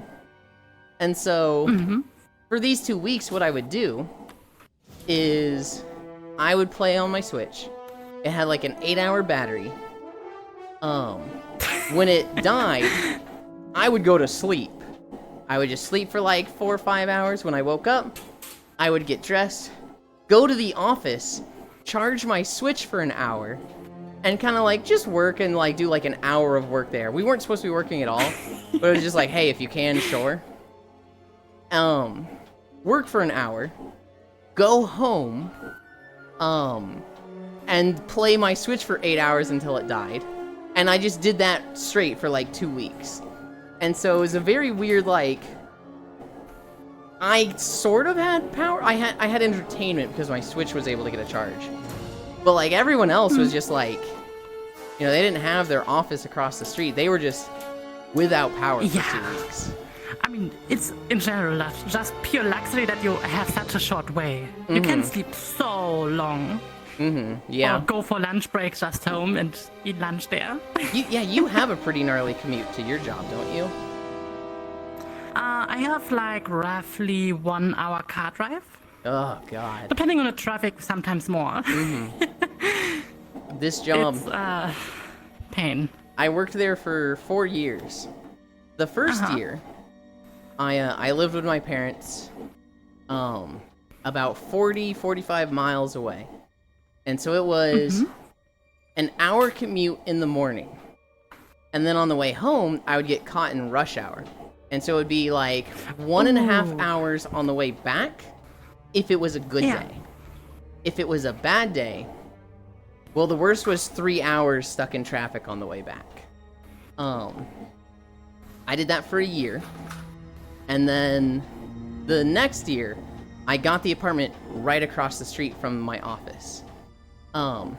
And this was so much better because, like, my 2 to 4 hour commute became like 5 minutes of walking. It was that's awesome. Really good. I did that for a year. The move where you had the thing with the where your dad put everything in a pickup, or this was a different move. This was a different move. Oh, okay. We did kind of the same thing. We used the same pickup, and for me, this was just my stuff, right? So it was literally 2 trips from their house to the apartment complex with all the stuff. So this was your fully own apartment then? Yes. This was me moving out from the parents. I did that for a year, and then COVID happened, and I was just work from home for 2 years. And so that was like, it was nice only having to go across the street, but being in like the COVID lockdowns and being told just work from home was like, oh my God, this is crazy nice. I never want to leave the house again. Yeah, home office is so awesome. I wish I could do it, but sadly I'm coding mechatronic and doing partially house warding. So I'm usually going to the office building, sit there for like 8 hours, and then drive home. Blah. Yeah, it's annoying as hell. Yeah. But at least my driving gets paid, so if I'm in a traffic jam, Ooh, I don't care. So that is That's- really nice. Unimaginable yeah, here that's in the also States. the reason why I keep the job. That sort of thing is like, when you bring up like, should workers be paid for their commute in the States? People get like upset about that. They're like, what? Why the fuck would we pay you for your commute? I'm paying you for your job when you're here. You're not getting a cent out of me. Yeah. And it's like, okay, dude. I mean, Murica is in general a bit weird because I hear that you don't have that many vacation days. In Germany, we have like roughly 25 is the minimum of our vacation days. I have like 32, I believe. What is also insane, like, I was thinking everyone has like roughly 25-ish days. A vacation? Yeah. Not here in the States. Here's something crazy. Oh, God. How many days of maternity leave do you think a woman is guaranteed in the States? What was maternity leave? Maternity leave is when a woman is pregnant and they have a baby. Oh. And so they get time off to, give birth and, Yeah. spend time with their baby, recover from the pregnancy. I think in Germany we have it roughly 1 to 2 years. I think 2 years is the maximum. I also in Murica has like 2 weeks. In America, federal law guarantees 0 days of maternity leave for women. Oh God. Literally, not a single day off is guaranteed by law. Now, most jobs will give 2 weeks. And if you see a job that, like, gives 0, it's like they're legally correct. But everybody's like, whoa, that's not cool. The standard is 2 weeks. But there are jobs out there where, like, they don't mention maternity leave and you don't get any. And it's like, a woman's like, hey, I'm getting pregnant. It's like, all right, well, fill out your PTO. And it's like, what do you mean fill out my paid time off? What this God. is, I'm giving birth. And it's like, I don't know what to tell you. You get 5 days PTO for the year. And, if you're sick, if you're giving birth, that's on you. Yeah. I mean, the good thing here in Germany is I could also take 30 days of sick days. Like, I have 30 sick days a year where it could be like, whenever I'm like feeling sick, I call, hey, I'm sick, I can come. I can do this for 2 days straight, but it also shouldn't be done too often. So Yeah. sometimes when I'm like super sleepy and I literally don't feel like working, I say, yeah, sorry, I don't feel good. And that's it. It's really nice. It's not the worst in the world. There's some places that their work-life culture is even crazier. People hear about the stuff going on in Japan and it's like, holy shit. But I see some of those European countries that are like, a woman gets 2 years maternity leave. A father gets 9 months paternity leave. And it's like, God, how do you see Yeah, that? Germany also has like parental leave where you are granted time with your child after birth and all. It's really nice. It's crazy to me that there's people in the US that see that and they just go like, you can't. That's weakness stuff. That's commie shit. And it's like, commie shit, that's civilian and like workers' rights. What do you mean? Yeah. I mean, I guess one of the things is in America you maybe get a higher wage. I'm not sure about wages, but I guess in America you have the potential to earn more, kinda. No? I'm not sure on that one because I'm not super familiar with the wages in a lot of the European countries. The big thing I hear is taxes. What I hear when we talk about workers' rights in the European countries is, well, they pay a lot more in taxes. And then you look at the numbers and it's like, no, they're paying, in the biggest, highest tax rate ones, they're paying 40% in taxes. And so are we. That's what we pay in the US. But we don't have days off. We don't have free childcare. We don't have free healthcare. We don't have free education. Where the fuck is this money going? Into our military. But that's the argument you will always hear is, well, they pay more in taxes. But they don't. Here in Germany we have luckily free healthcare, so that's where money goes in. That's good. Yeah, I technically have free healthcare. Technically. I'm in the state of Missouri, and if you earn less than $12,000 a year, you get free healthcare. Now, they don't want you to actually use it, so they put a bunch of loopholes and make it really convoluted. So, if I want to use it, I have to call and be like, hey, I need a doctor's appointment. And they'll be like, why are you calling us? Call the doctor. And I'll be like, how do I know which doctors are in the network and I can see for free? And they're like, well, call the doctor. Yeah. I'm expected to call 7 different doctors until I get one who's like, yeah, we work with this healthcare network. You can come here and it'll be covered by your provider. The provider won't tell me. The provider won't tell me. I have to go talking to each doctor, and it's like, this is just the same as not having healthcare, damn it. Yeah, that's really horrible. Like here, I have a card. I go to any doctor and be like, yeah, I need treatment, and get the treatment. Okay, it's depending, let's say physiotherapy. You need to go to your home doctor first, and he gives you a receipt so that you get it for free. Otherwise, you would need to pay for it.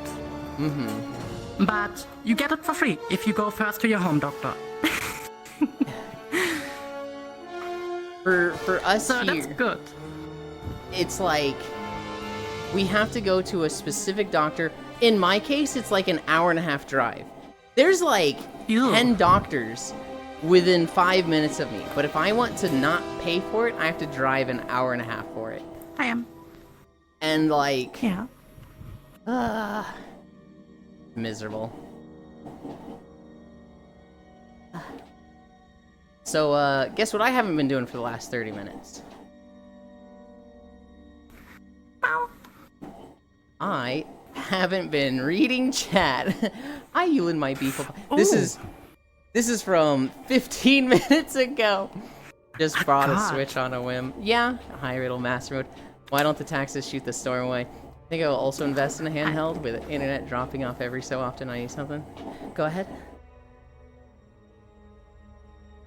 I thought I heard you start to say something.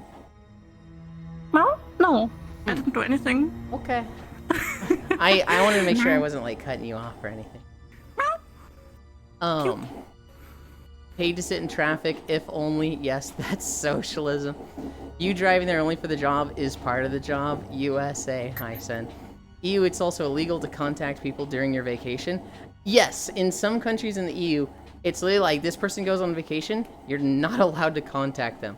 Which is that's not a thing here in the US. If you're salary or even hourly and you go on vacation, it's they're gonna hound you the whole time. I've seen people that are they're pregnant at the hospital and they have a work laptop with them. I've seen Zoom calls of a woman who's there to give birth and still attending meetings for work, and it's just this is a hellscape. Most Americans get 0. I have it here. Nah, I'm just going to ask. Icy. Oh, is Icy here? Hi, Icy Fire. Yeah. That means we got to do holidays. Icy Fire loves the holidays, and he can only hear them on his work break now. So we have to do them when Icy Fire is here. June 18th, Autistic Pride Day, Go Fishing Day, International Panic Day, International Picnic Day, International Sushi Day, National Cheesemakers Day, National Splurge Day, National Wanna Get Away Day, and Juneteenth. My thing actually didn't list Juneteenth, which is kind of weird to me.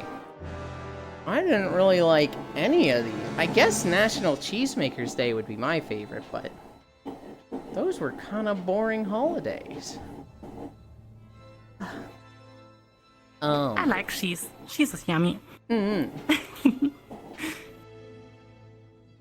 and me usually buy like some cheese when we go shopping, because they have like one of these huge bars full with cheese. They're awesome. I like cheese. I don't have it too often. I'll usually get it with like a burger, but I have I don't know. I feel like I'm the type of person who, if I get cheese too much, I'm getting fat from it because I like it too much. So I have to avoid it. I have to avoid it entirely. I mean, you could eat like one tiny cube of cheese every day. You think I have the discipline and mental strength to eat only one? Well, 2 cubes are also fine. Or big cubes. You could like cut one big cube and number it the whole day. What I expect to happen is I'll just be like, you know, here's my 1 cheese cube a day. Well, I had a tough walk today, so I can justify having another. Well, actually, I had some incline, so I could have a third. And like I would just keep doing this and just like, oh no, I've had 8 of these today. Oh no. Oh God. I mean, I understand this feeling. No. I limit my calories to 1,400 a day.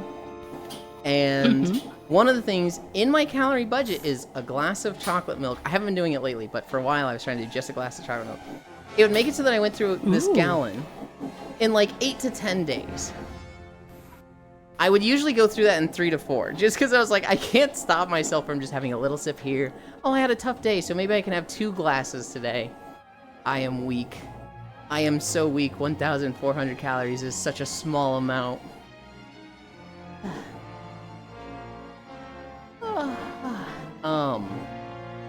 Here, nah. Sleepy. I'm going to ask you. Oh, goodness. I'm going to ask you where this random ass piece of equipment is on your first day of vacation. Most Americans get 0. Hi, Riddle. Huh.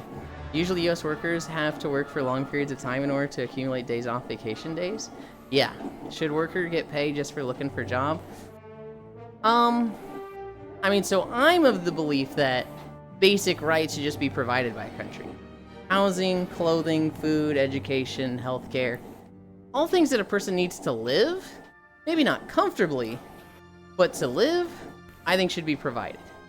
I think everything that falls under luxuries should be expensive, and you'd have to work for those. Years, how many days of maternity leave does Zealand get? 0. Hi Noodle, hi Whittle. Literally first world country, some jobs fire you for having a child. Yeah, I mean, they could just have an abort. Oh, wait. We don't even get mental health days in the U.S. Mental health, what's that? Yuki, sweetest bean, LO workers' rights in America. When I was traveling internationally, I could pick out the Americans in the crowd solely by their anxiety levels. I remember Sen mentioning that to me, and I'm like, I want to talk to them more about that by, like, what that means. Like, are they just not relaxed, or is it like, okay, thank you for joining. Track is empty. How far did you walk? Oh, I don't know if I can. Let me see. Can I see it? I don't know. Lots of beeping. No, I don't know if I can see it somehow. To me, I mean, I was walking like I'm not sure if they're in kilometer per hour. But I was walking roughly 2. Okay. So I walked roughly 1.5 hours. Okay. Maybe 6 kilometer? Less than 6 kilometer, 4.5 maybe? Not sure. I'm not sure how today. If the treadmill shows it. I always want to know the distance I went, and so when I ask people like, how far did you walk today? And they're just like, I don't know. And I'm just like, what? What do you mean you don't know? That's the interesting part. What do you? What? It's No. it's one of those just like I think very differently than a lot of people. I think. Wow. Have a good one. Well then. Yeah, you too. Have a good Goodbye. stream anniversary. Your affiliate anniversary. I will. Mm. Tap, tap, tap, tap, tap. And you also take care. Will do. Bye. Slowly to Bye meet bye. Bye. Cutie. Ba, ba, ba, ba. Mm. And goodbye. Okay. Good lord.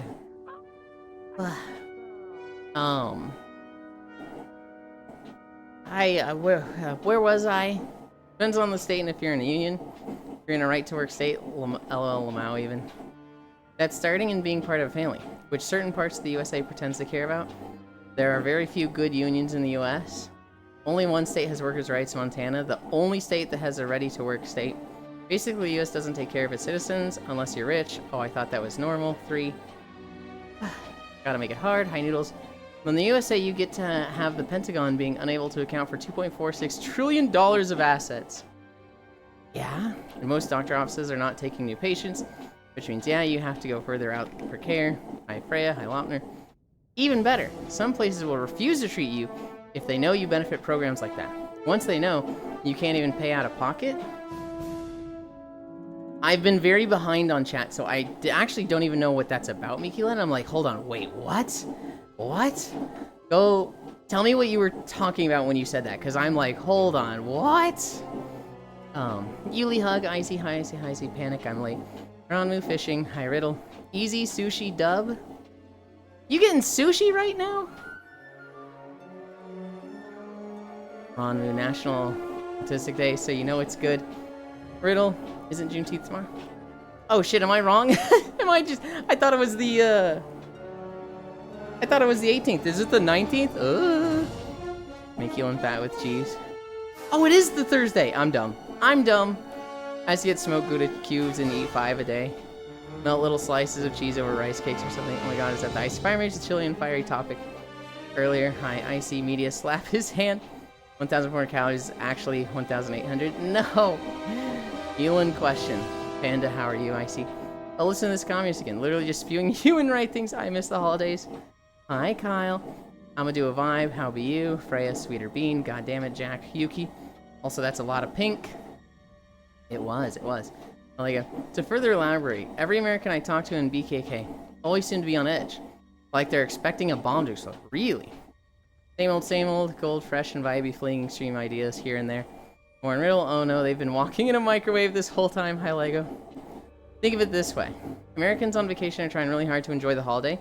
It's hard to turn off their productivity. Ah. No, I'm late, but hi, Atomic. More nicey, Sen. The kilometer with the accent is nice.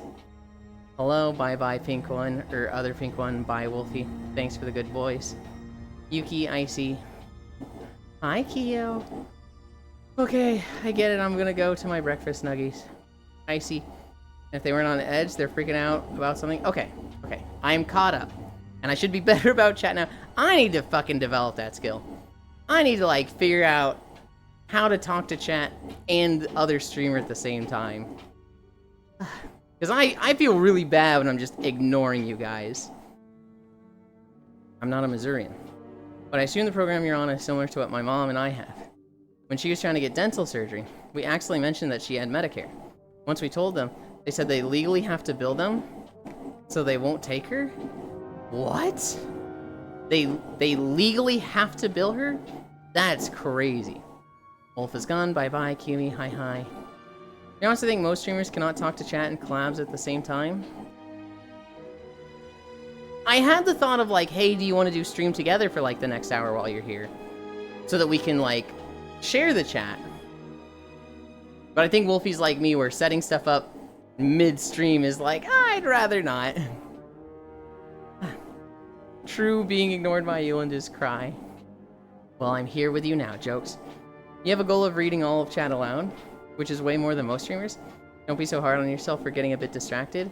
It's... In the moment, I feel bad about it, Chernobyl. when I step away from it, like after stream, I'm like, you know what? It's like an hour at most at a time. It's like, we'll do 30 days of like, I'm typically on it. And then for an hour on day 31, it's like, I'm not being super attentive to you guys and I'm more interacting with the other person. So don't feel too bad about it. In that moment though, I'm very like high strung. As it's happening, I'm like, oh, well, no, yeah, no, I'm failing. No. Oh my god, don't say that, Icy Fire. Hi, cutie pie. Yeah, they bill you and gotta get it back later with that shit. Ugh. It'd be more efficient really to use chat if the talking clowns get suddenly quiet out of topic. Freya hug. Don't be hard on yourself, be hard on me. Okay. Back and earpieces dying. So yeah, even places that technically take healthcare programs can just not in practice real Americana. Dude, it's depressing. It's just like, man, how did we get here? I know how we got here. The same thing I always say. The propaganda in the media. We have some fucking media moguls that are just billionaires and have, you know, just every news station under their little thumb. And they have them all say the same drivel, the same just lies and propaganda, and convince our country that some things that are just outright lies are true. For example, there's so many Americans. There's so many Americans here that just think free healthcare is bad.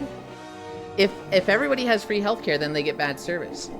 If you need a life-saving surgery, you're gonna be waiting for, you know, weeks to months before you get it. Because that's how it is in Canada. And you just talk to any Canadian and they're like, what? That's not how it is. That's not how it is at all. I'm gonna sneeze.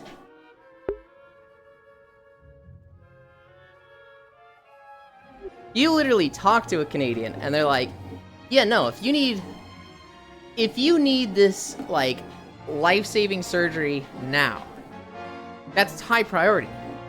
You get that now. If you have something non-rush, you might be on the list for weeks. It's the same in the US. Like, if you need a certain transplant for convenience, but your life doesn't depend on it, you're gonna be waiting months to years here in the US. When they're like, yeah, well, you're gonna be waiting longer in Canada. It's like, no, that's not how it works. You need to go to the doctor? I think there's some areas where you can be on a long list, but like, in a lot of places, you just call them. I need an appointment. Okay, 2 days from now. You show up, pay for a parking ticket, go in, get your doctor's appointment, get a prescription for what you need free, get out, go home, and then see on the news, is it wrong that people having to go to the doctor's appointment have to pay a parking ticket? Vote yes on this legislation if you agree that, paying for parking tickets at the doctor, and it's just like, dude, that's fucking insane to me. Most people I know who are against universal healthcare gripe about my money. Yeah, I have found the perfect argument against that, Senral. You don't want to pool all of your money together to be part of a, you know, unified insurance because you don't want to pay for people that aren't putting in money. But you're okay with a smaller group putting their money together to pay for health insurance because they're all paying a fair share, but now there's a company charging you 3 times as much to skim as much off the top as possible and deny you when you actually need that coverage. And you think that's a better system. Okay. I don't know why you want a middleman skimming off the top. That is one of the most profitable businesses in the US. But, hey, if that makes sense to you, I guess. Bless you. Reaganist. The absolute brainwash that free healthcare is bad is such a mind-boggling thing to hear from an American. Yeah. What the fuck, they want serves? Without healthcare, they don't even have serves. We already have to wait for a life-saving emergency. We waited 24 hours when my mom's gallbladder exploded. 24 hours. Unless you're rich, if Elon sneezes, 3 doctors with tissues and an open schedule ready. The US pays more than any other country for healthcare and is nowhere near the top of quality of care given. Just like education. The US pays so much, but to other countries it becomes such a butt joke of America. When you guys look at the graph, of like, what is a country spending versus how long is the life expectancy of their citizens, there is an extremely like correlative line of these people are along this line. You know, the more you spend, the longer you live. And then just as a complete outlier, there's the US. Spending a shit ton and having an average life expectancy of like 68 or something crazy low. And it's like, what? How are they spending way more than anybody else? And have like just the worst results on the graph, huh?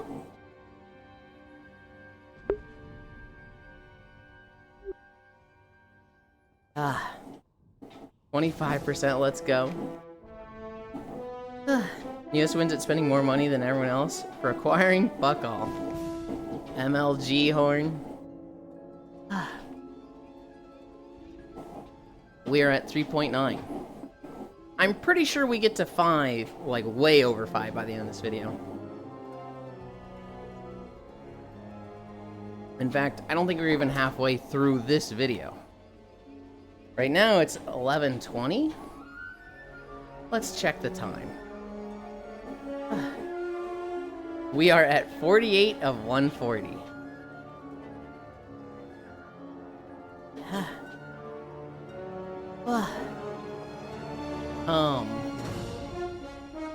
Yeah, it's...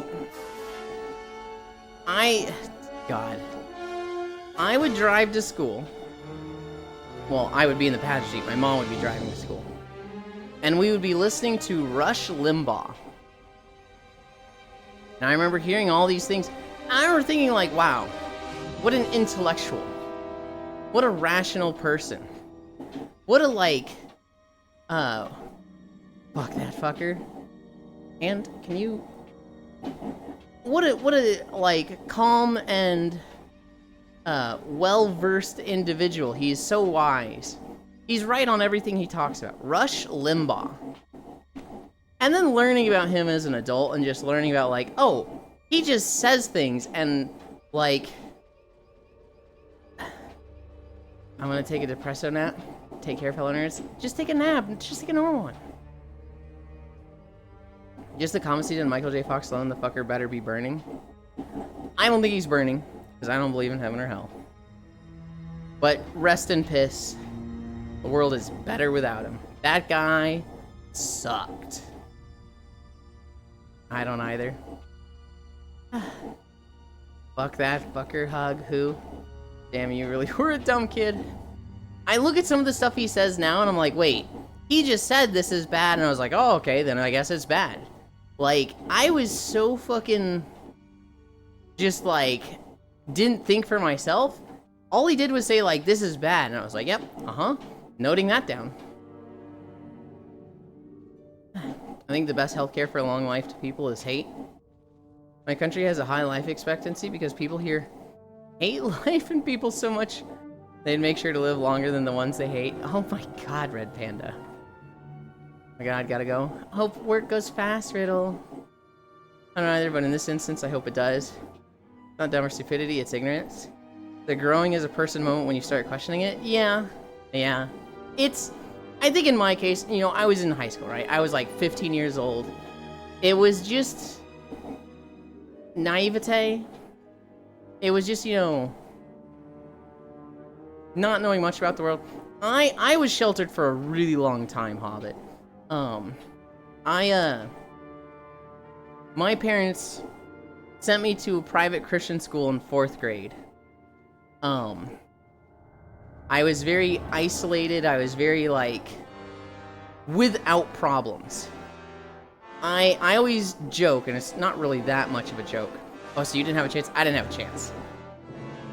I always joke that in a D&D mindset, I'm lawful good. Because, I mean, I genuinely am. I think of things in, like, because that's how it made sense to me growing up, right? So when people said, you know, what are you scared of the police for? If you're not doing anything wrong, you've got nothing to hide. And I was like, of course, that makes sense, right? Me being straight white guy, if a police officer talked to me, I was never afraid of them. I had nothing to hide, so, like, what's gonna go wrong? You know, they were just on my side. They were nice to me. And I would see, you know, black guy gets shot for running from police, and it's like, straight Lamau. At the time, Ants. Hi, Ants. You know, black guy gets shot for running from police, and I was like, well, why was he running? Right? You know, he was running for a reason. If he didn't have anything to hide, he wouldn't have run. And, like, that made sense to me growing up. And then I start, you know, what changed my opinion on this a lot was seeing a lot of YouTube videos of, like, corrupted cops and stuff, right? You learn about, the police officer that's just planting drugs on people. You learn about, the statistics, right? I think it was 2019. Bro, think he lawful good whole time his life is just, my parents have money. Yeah. Oh, well, I think of terms in lawful good. I don't know if I'm actually lawful good, but I think lawful good itself is bullshit. I remember learning the statistics, for, I think it was 2019. 2019, it was like, cops hate black people. If you are black, you are like 3 times as likely to be killed by police than if you were white. And I remember seeing somebody talk about this, and they were like, that's not true. More white people are killed by police every year than black people. You know, you look at the actual deaths, and it's like double for white people. And then it's like, hey, numbnuts. Do you know what per capita means? In 2019, we had like 330 million people in the United States. 181 were white, and I think like 33 million were black.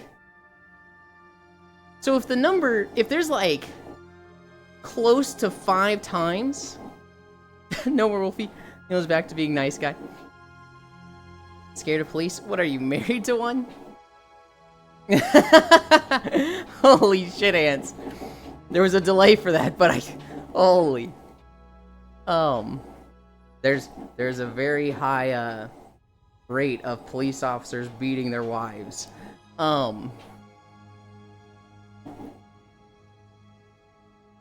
If there's like 5 to 6 times as many white people as black people, but there's only twice the number of white people dying to police than black people, that means you're a lot more likely to be killed by police if you're black. What if she's a lesbian cop? What's that rate, Eland? Do lesbian cops exist? I feel like that's not a thing, Noodles. Because they just get bullied out of the force and, you know, all the other cops would just not accept them. Oof, I speak who, boy? I got Ants. Oh, God. He said naps are the worst, and Ewan believed him. Unfortunately, Rush crawled so the modern grifter could sprint.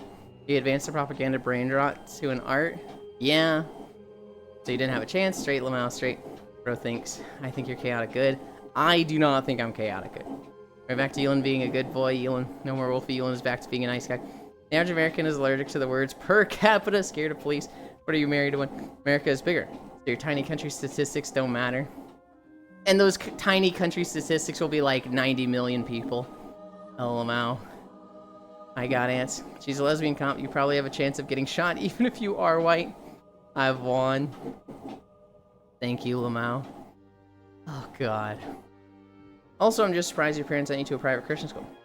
Yet you were allowed to play WoW. Meanwhile, I was forbidden from interacting with anything with magic in it. Hell, my older brother wasn't allowed to watch the freaking Smurfs because of Gargamel being a sorcerer. That's just... Yeah. like my mom's extended family when the Harry Potter series came out. I Wouldn't talk to me at Thanksgiving because I watched them. Holy. My parents are not super religious. My dad is actively not a Christian. He is an atheist. My mom is a Christian. And I really hope she doesn't hear this, but it kind of feels like she's going through the motions Christian. I'm not super certain how rock solid her faith is.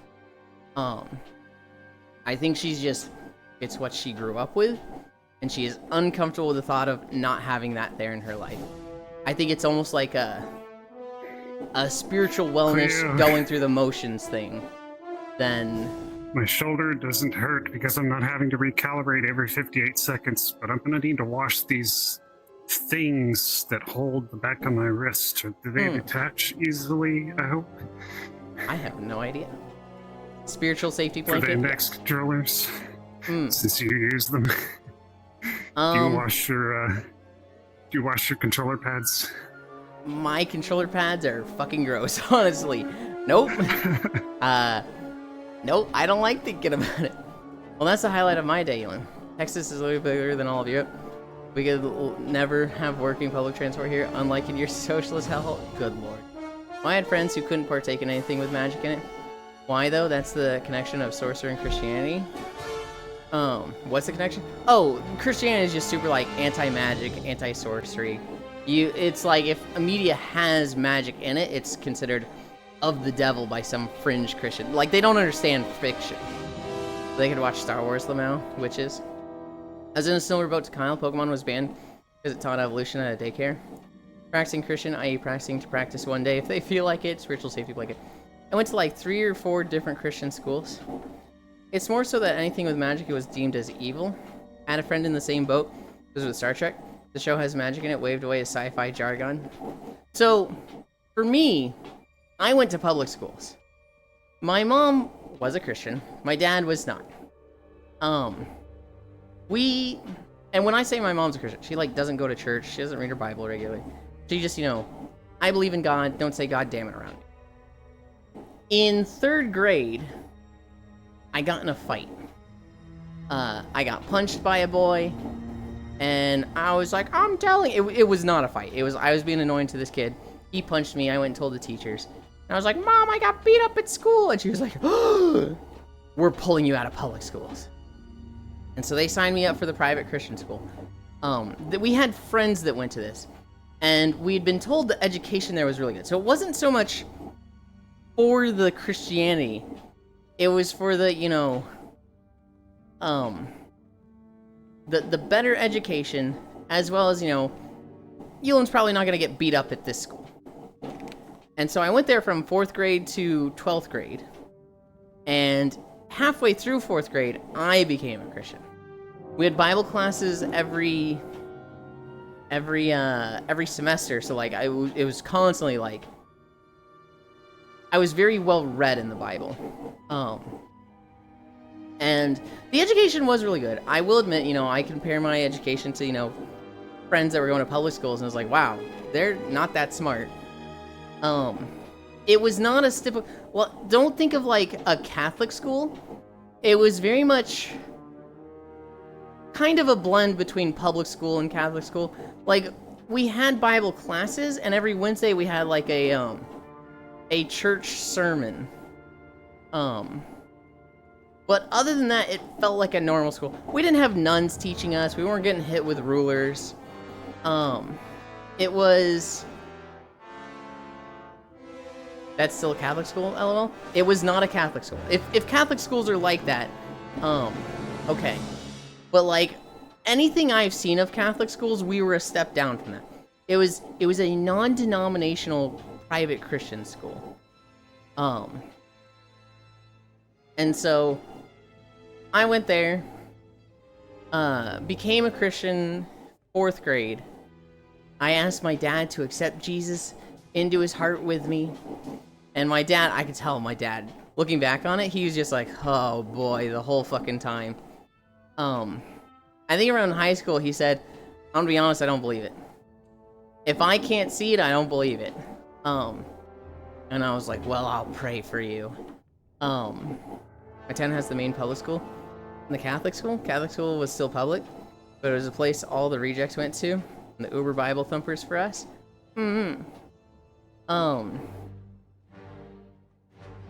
I was super devout.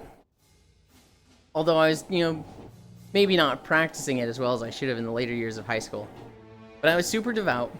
I'd be like playing World of Warcraft, and I'd be like, I wouldn't swear. I'd be hanging out with everybody, and I wouldn't swear, and they'd be like, man, Elan's such a good little Christian boy. How does he hang out with us? And I'd be like, well, I'm told to live by example.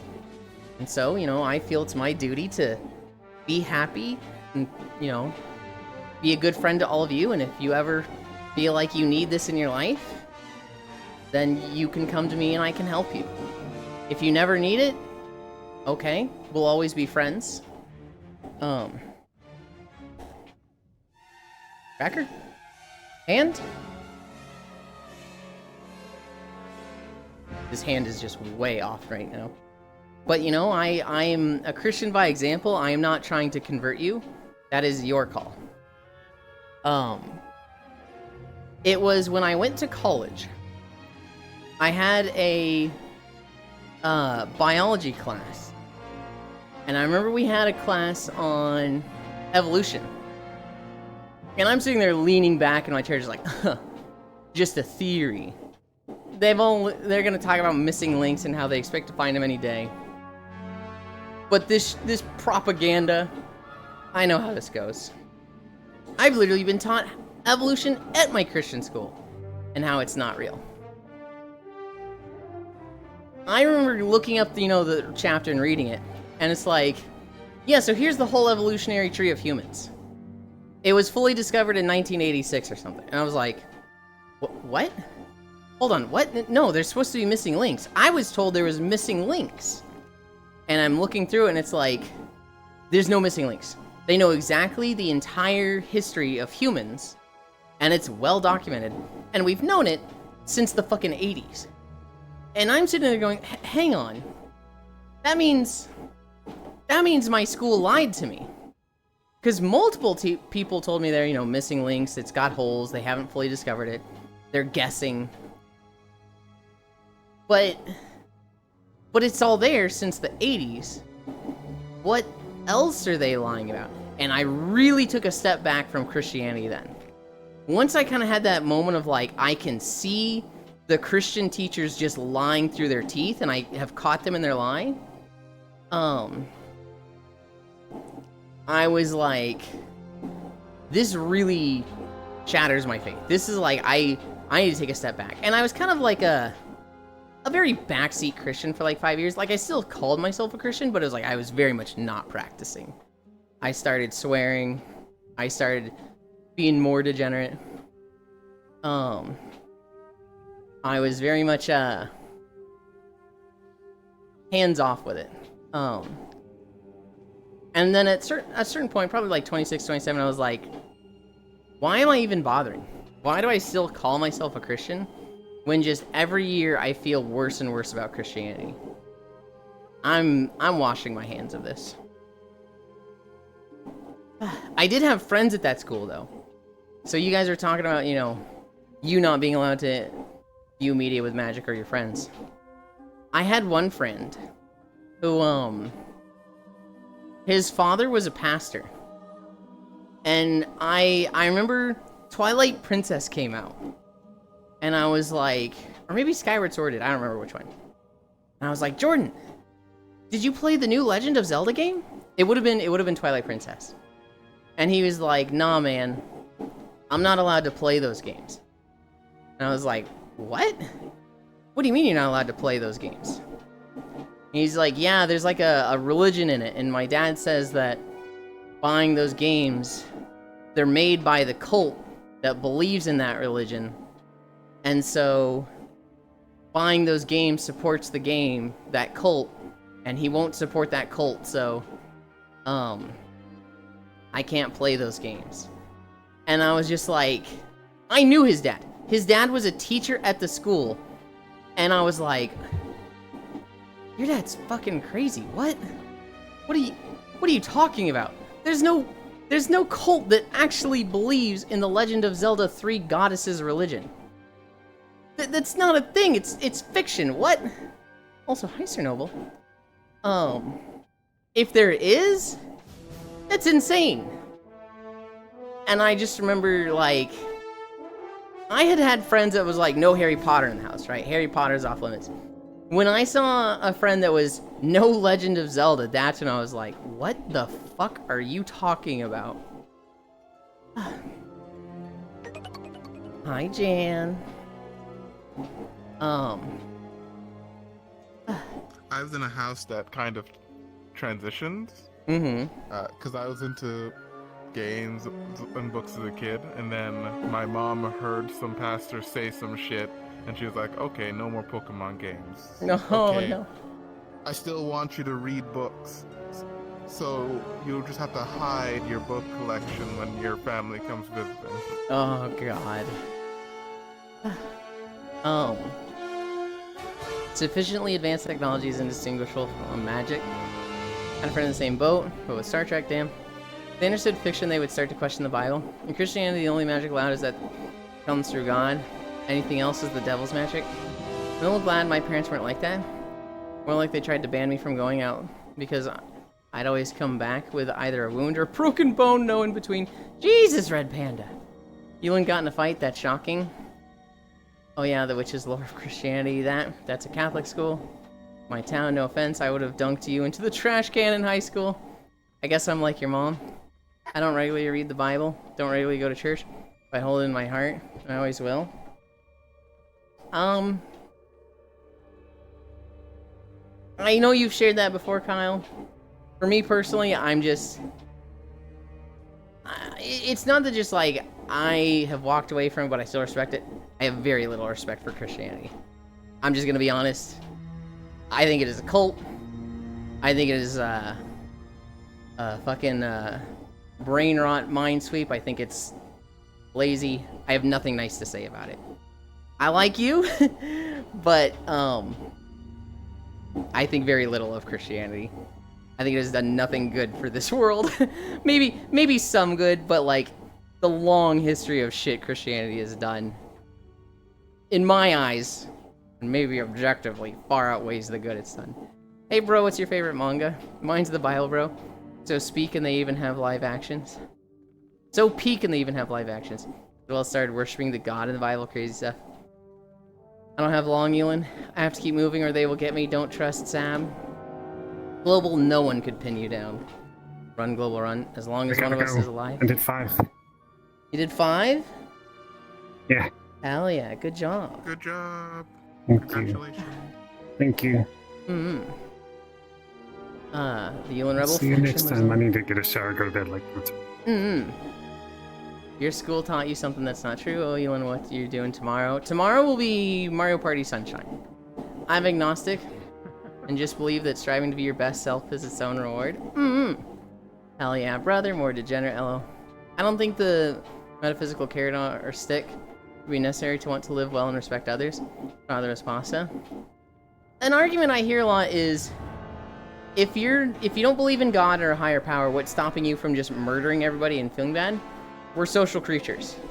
It's literally in our instinct to work together and not want the consequences of, like, you beat somebody up and then the herd beats you up.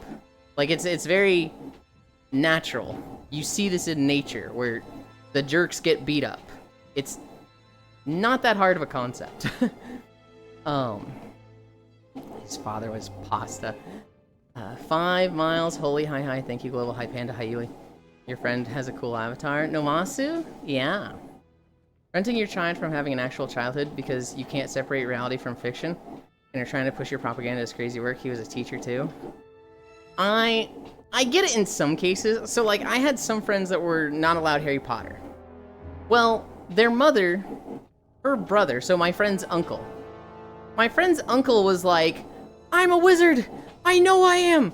I just have to believe hard enough! And tried jumping off the roof with a broom and broke his legs. And so I kind of get the mom's rationale and logic for being like, yeah, no Harry Potter in the house. Your uncle tried believing hard enough that he was a wizard and broke his legs. No Harry Potter in the house. I helped run a summer retreat for some middle schoolers at the Catholic school I went to. I was a high schooler at the time, who had a bunch of pirated shiz. And one of the nights was putting on movies for the kids. I put on Porco Rosso, a Disney published film, and it's a middle-aged mom telling me to turn off because anime is evil? Wow. I understand the place religion had in our history. It acts as a moral compass for larger scale civilization. I think people are free to worship whatever entity they like, as long as they don't push it on others. I feel all religion is kind of the same. Pretty much just a force to give people some motivation and reason to be good. Like, a lot of people nowadays are spiritual but not religious.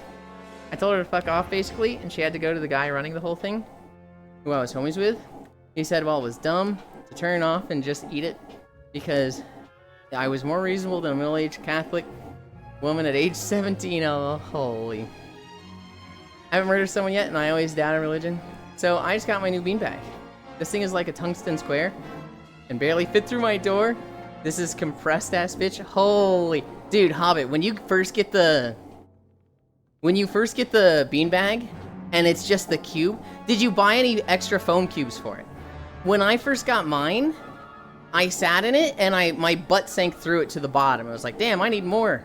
And so I had to buy an extra foam block for it. But yeah, I know exactly what you mean with the fucking cube.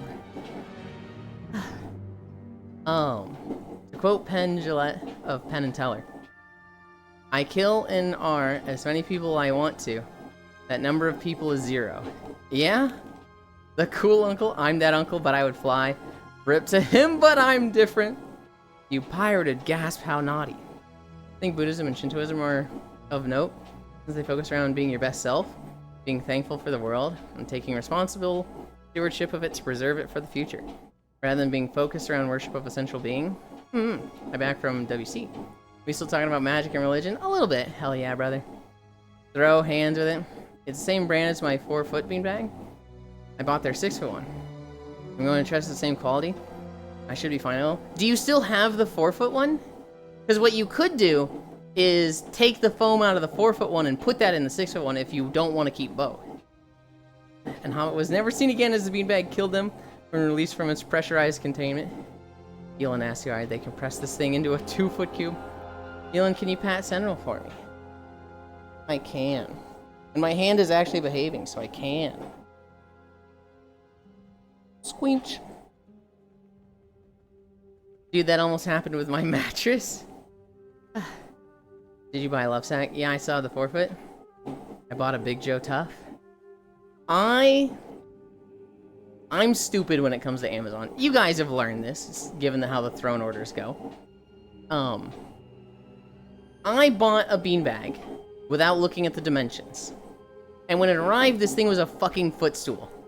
The picture it had on Amazon was a small Asian lady photoshopped onto it. So I thought it was a big beanbag. It was not. This thing was a footstool. I then had to get a second beanbag. And that was too small, so I got a foam cube. Not too small, but it didn't have enough foam in it. I got a foam block to add to it. Hi, Octomage. And then at some point I said, why do I still have this fucking footstool-sized beanbag? I'm just gonna cut this bitch open and take all the foam out of this and put it in the big one. And so now, with my beanbag, I never sink through to it. I thoroughly searched through Reddit, looking for proper beanbags before I bought one. Is it Chernobyl, Pato de Fluffo ears, and Wi-Fi antenna? Pointing out to a foam block, weird. Yeah, so when you get a beanbag, if you need to add more shredded memory foam to it, y'all not have beans? No, you don't get beans with a beanbag. The problem with beans, Anna, is that there's no give to them. So if you like fall onto your beanbag, or just it's kind of at a bad angle and the beans have nowhere to go, all of that pressure of the solid beans push outward. And beans is how you rip a beanbag. With shredded memory foam, it can always compress. And so you're a lot less likely to rip your beanbag. No beans in beanbag. I've never sunk through mine. My feet just hang off it, so the lower half of my legs have a 50-50 chance to be in pain when I sleep on it. Okay. What brand do you recommend for a first timer? Weird. Yeah. Typically with a beanbag nowadays, you get shredded memory foam. You could get beans, just your beanbag's gonna rip. Y'all ever use the pit pack? I don't even know what a pit pack is. I need a drink. We're at 5.1 miles. You don't have water with you when you do these? I have water right here. What do you mean? Okay. No, I have a 32-ounce water bottle with a straw. What is that next to you? Are you talking about on stream? This is Chernobyl. Are you talking about the water next to me IRL? The Zulu water bottle. Yulin, what's up, Noodles? Big Joe Fuff. They're pricey but hella worth it. I was seriously half tempted to replace my bed with a beanbag. It was big enough, hello. I thought about that, Hobbit, and then I started fucking up my back in the beanbag, and it was like, well, can't sleep on this. I might start sleeping in my beanbag again for nap time, because my back is in a lot better condition now that I'm now that I have the massage gun. Do not replace your bed with a beanbag. Do not do it. Even though I'm thinking of taking naps in the beanbag, I still want like a sleep on a solid bed. If it was a normal beanbag, understandable. Rare Pallas cat spotted recently. They can be orange. What is a Pallas cat? Uyun? Not what? SMH? I read it wrong. Oh, I was planning to buy one for my room. Preview for the next major patch for WoW just dropped? Oh! There's like a TED Talk for what not to do. A big chunky wild cat? Gotcha. I saw a cat recently that was a void, but it had an orange face. Like, it was just a solid black cat with just like a round orange face. And it was like, what the hell? Like a cloth sack bag full of cherry pits. You microwave it for a short amount of time. Like the warm hot version of an ice pack. Is it in response to not knowing what a pit pack is? Yes. But the size of a house cat. House cat is the chunky fluffy one that always looked kind of miffed. Ah. I'm curious. World of Warcraft has a different patch expansion cycle to Final Fantasy XIV. What's theirs like? So, Classic WoW was out for 3 years, I believe. And when it came out, I don't even know if it had raids. But they've fallen into the thing of an expansion comes out, and that raid and its new expansion content is out for about 6 months. Then the next patch comes out, and that introduces a new raid, and is kind of a soft reset on the gear. Everything that you get from the new raid will replace stuff from the old raid. So let's say I'll use War Within as an example. Nerubar Palace. The item levels of the gear would be like 570 LFR, 590. No, I'm off. 620 heroic, 605 normal, 5. God, let me start over. I'm throwing the numbers out horribly. Heroic version would drop like 620 item level. Normal version would drop like 605. LFR version would drop like 590.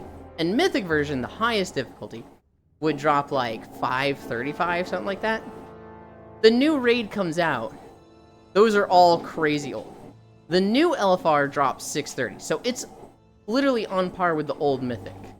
And it's like a 15 increment each time. Normal will be like 645. Heroic will be 660. Mythic will be like 675, right? And so a new raid comes out, and it's a full set of gear better than the last raid. When an expansion comes out, they'll have a raid, and that'll be like the current one for 6 months. Then the next one will come out, and that'll be current for 6 months. Then the next one will come out, and ideally they want it to be current for like 8 to 9 months. What usually ends up happening is that it's current for like a year, and they end up being on a perfect 2-year cycle with 3 raids. And so they've kind of missed or hit this mark a lot in the past, but they're on about a 2-year cycle for expansions, and it's an expansion, a lot of people come back. If it's a raid that doesn't come out with an expansion, some people come back. Okay. It's there is very little point to go back to any raids in the past. World of Warcraft almost takes a hardline stance of new content is only content. Old content is just achievements, cosmetics. There is no benefit to running it gear-wise. There's like, even their story. They are not like Final Fantasy where it's like, hey, go through all the story and see how we got here. It is like, tuck it under the rug. You literally can't see old story until you make your second character. You are railroaded into whatever the current story is.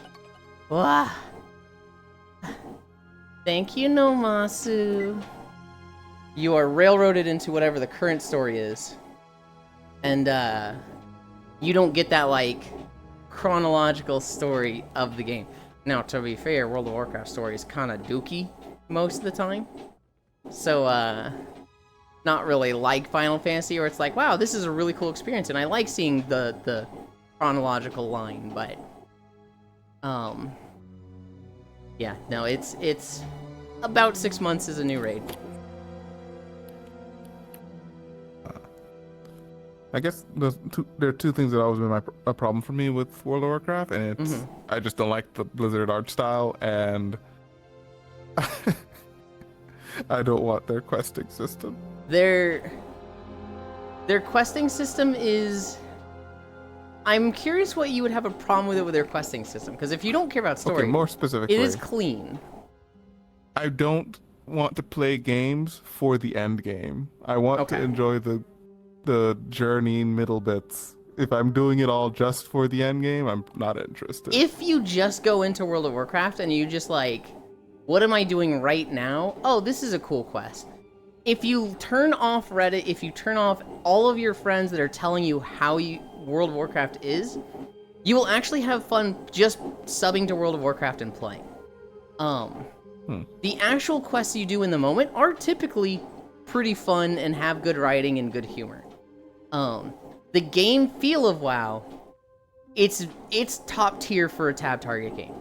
The game feels clean. Abilities are really snappy. Animations are very clean. If you run right, your legs physically turn right and run that way, and your character twists their torso so that they're still attacking in a way that looks right. There's none of the ice skates in like Final Fantasy where you're doing your, warrior cleave where you slash everything around and you just plant your legs and start sliding. But the ice skating's cool. The ice skating is funny and silly, but you cannot say the like that's peak, aesthetic for a game like this. I like that the same way I like when I play Super Mario World and I hit too many enemies with a shell and it starts lagging. It's okay. It's okay to like it, but I feel like you have to recognize this isn't the best it could be. The amount of polish in World of Warcraft, the amount of quality of life, and like they want you to like, if you have a little complaint in a game, that goes away in WoW. WoW is like the fucking king of polish. They are constantly and just regularly taking out inconveniences and making things nice and convenient for you.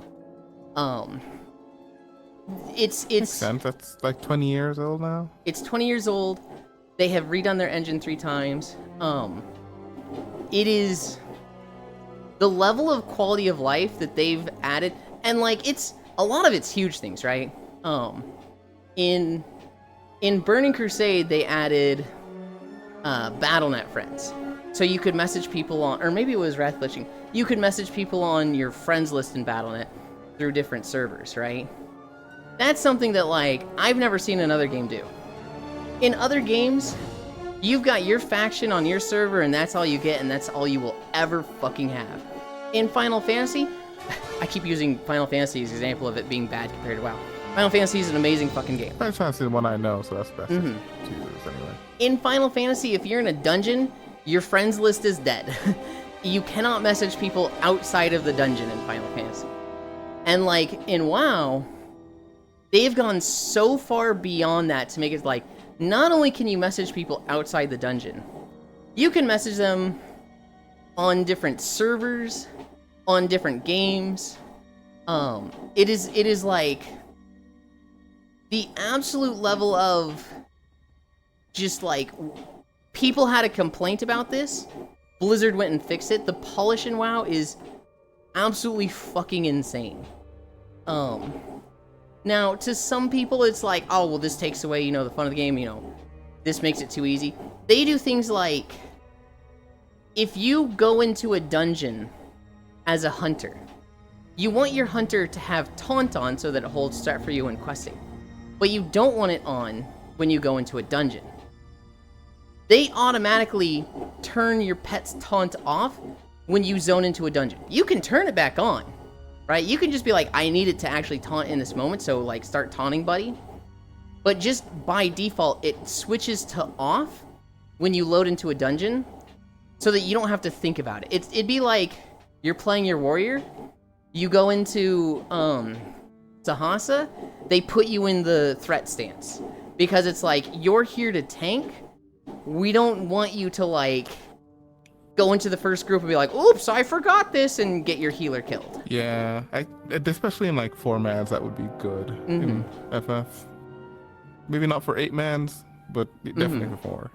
Right, and it's WoW just has every little bit of just life convenience. Hi, Archangel, in that regard. Game feel is really good.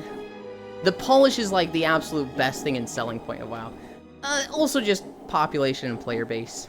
Like, I think there's other MMOs that maybe aren't better, but definitely competitive, and just, they don't have the numbers that WoW does because WoW it was the big guy and everybody stayed there. I don't think that's the only thing keeping it afloat. I think there's a lot of people that are like, WoW is a bad game. It's only there because everybody's still playing it and they don't want to start over. I think that's bullshit. WoW has, I think, the absolute best, like, co-op dungeon crawler experience in gaming right now. When Legion was coming out, Diablo 3 had Greater Rifts, which was like infinite scaling. You can go in solo with 2 people, with 3 people, or 4. And it was just, Greater Rifts were like the best fucking thing for Diablo 3, and it made the replayability of the game so good. When Legion came out, it was on the heels of Warlords of Draenor, which was a really bad expansion, numbers-wise. They took the main game director from Diablo 3 and put him on the WoW team, and they basically put that system in WoW. So now WoW has Mythic Dungeons, which, it's infinite scaling, it has good rewards. You could play the game and not do any raids, not do any PvP. You could just do Mythic Dungeons. Especially, like, if you have your, like, 4 friends and it's just the 5 of you that you just like doing those dungeons every week with that group, you will not find a better game than WoW for, like, the infinite scaling content with replayability. The dungeons change every week. There's kind of like a season of 8 dungeons, and the affixes change every week. So it'll be like, this week they've got Volcano buff, where fire shoots at them. Next week they've got, Phantom, where a Phantom will spawn, and it will go for the healer, and the DPS have to deal with it. That with all the fights and the infinite scaling stuff. Mythics get kind of like, they're very different compared to last week. If That's you pretty enjoy like the 5-man dungeon content, you will not find a better game than World of Warcraft, in my opinion right now. That is their premier content and what everyone plays the game for. They do have really clean raids. The raids are like, you know, I see raids in other games and I'm just like, man, they are not doing what WoW is doing. Like, even Final Fantasy. Final Fantasy has some beautiful fucking raids. They're very aesthetic, they're very pretty. The music in Final Fantasy raids is way better than WoW. But when you look at mechanically what they're doing, a lot of Final Fantasy raids boil down to stand in the right spot at the right time and keep your damage up. Move here, move there. Move here, move here. Spread out, move in. Everybody do this formation, move back in. In WoW, they are doing some crazy fucking things with, like, the arena and what the bosses are doing that's just, like, you don't see that in other games. In Dragonflight, Okay. the previous raid, there was a spider boss that the fight that you fight them on is a staircase ramp that spirals around the room twice. And you're fighting this boss, and they are slowly rappelling up a web while fighting you. So you have to fight them while, like, moving left, and they're putting webs all over the ground that slow you. Every now and then they'll do a big pull-in, and so, like, you have to move to the other side of the staircase. If you're too close to them, they will pull you off and you will die. Tanks have to swap between them. They summon ads that will chase healers and people getting threatened, so you need to do threat management with the tanks and, like, redirect threat to the tanks. But tanks also need to be really careful about the stacking debuff from the boss. You need to get to the top. You need to be doing enough damage. If they get to the top before you've done enough damage, they go into, like, the burn phase, where they cover the entire ramp with ice, and now you're slipping and sliding everywhere. And they start stacking that tank debuff. It's spread between everybody, so it does less damage, but it's on the entire raid now. And so it's very much like, we have to burn this boss now, and if we don't, we die. That's why you need to, like, be doing enough damage while moving, which for casters is very hard to do, and for melee, constantly going away and to the boss, hurts their damage. But it's very much like, the arena is a fucking spiral around the room. I don't know if there's a fight in Final Fantasy that isn't just a circle or a square.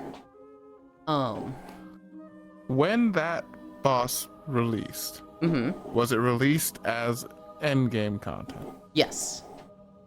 That's my problem. I want that in the just normal playthrough. I don't want to, because I've heard about what WoW's endgame content is and what it takes to prep for it, and I don't want that. So I'll tell you what endgame content is in WoW. With regards to raids, let's say you make a character in WoW. You level up through the current expansion. Well, technically they're going to make you go through Dragonflight. You're probably going to hit level 90 in 3 zones. There's 4 zones. You're going to hit level 90 in 3 zones. Level 90 to 100, they're going to put you in the most recent zone, and you're going to go through all 4 zones to level up. This will probably take you, if it's your first time, 30 to 40 hours. If you're playing casually, but like me, it would probably take you 15 to 20.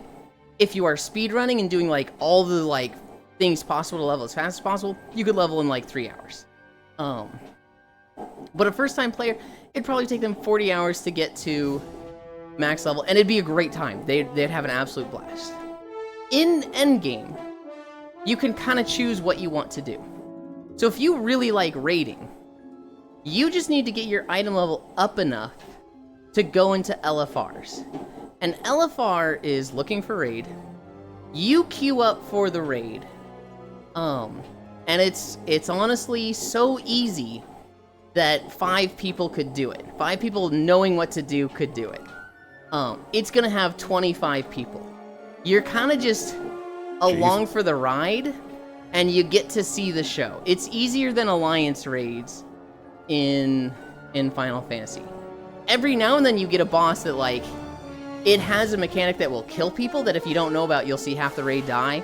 And you'll get people going, ha ha ha, there's always half the raid every time, you love to see it. And like, you'll get moments like that. But for the most part, you could go into these fights, literally have no fucking clue what's happening.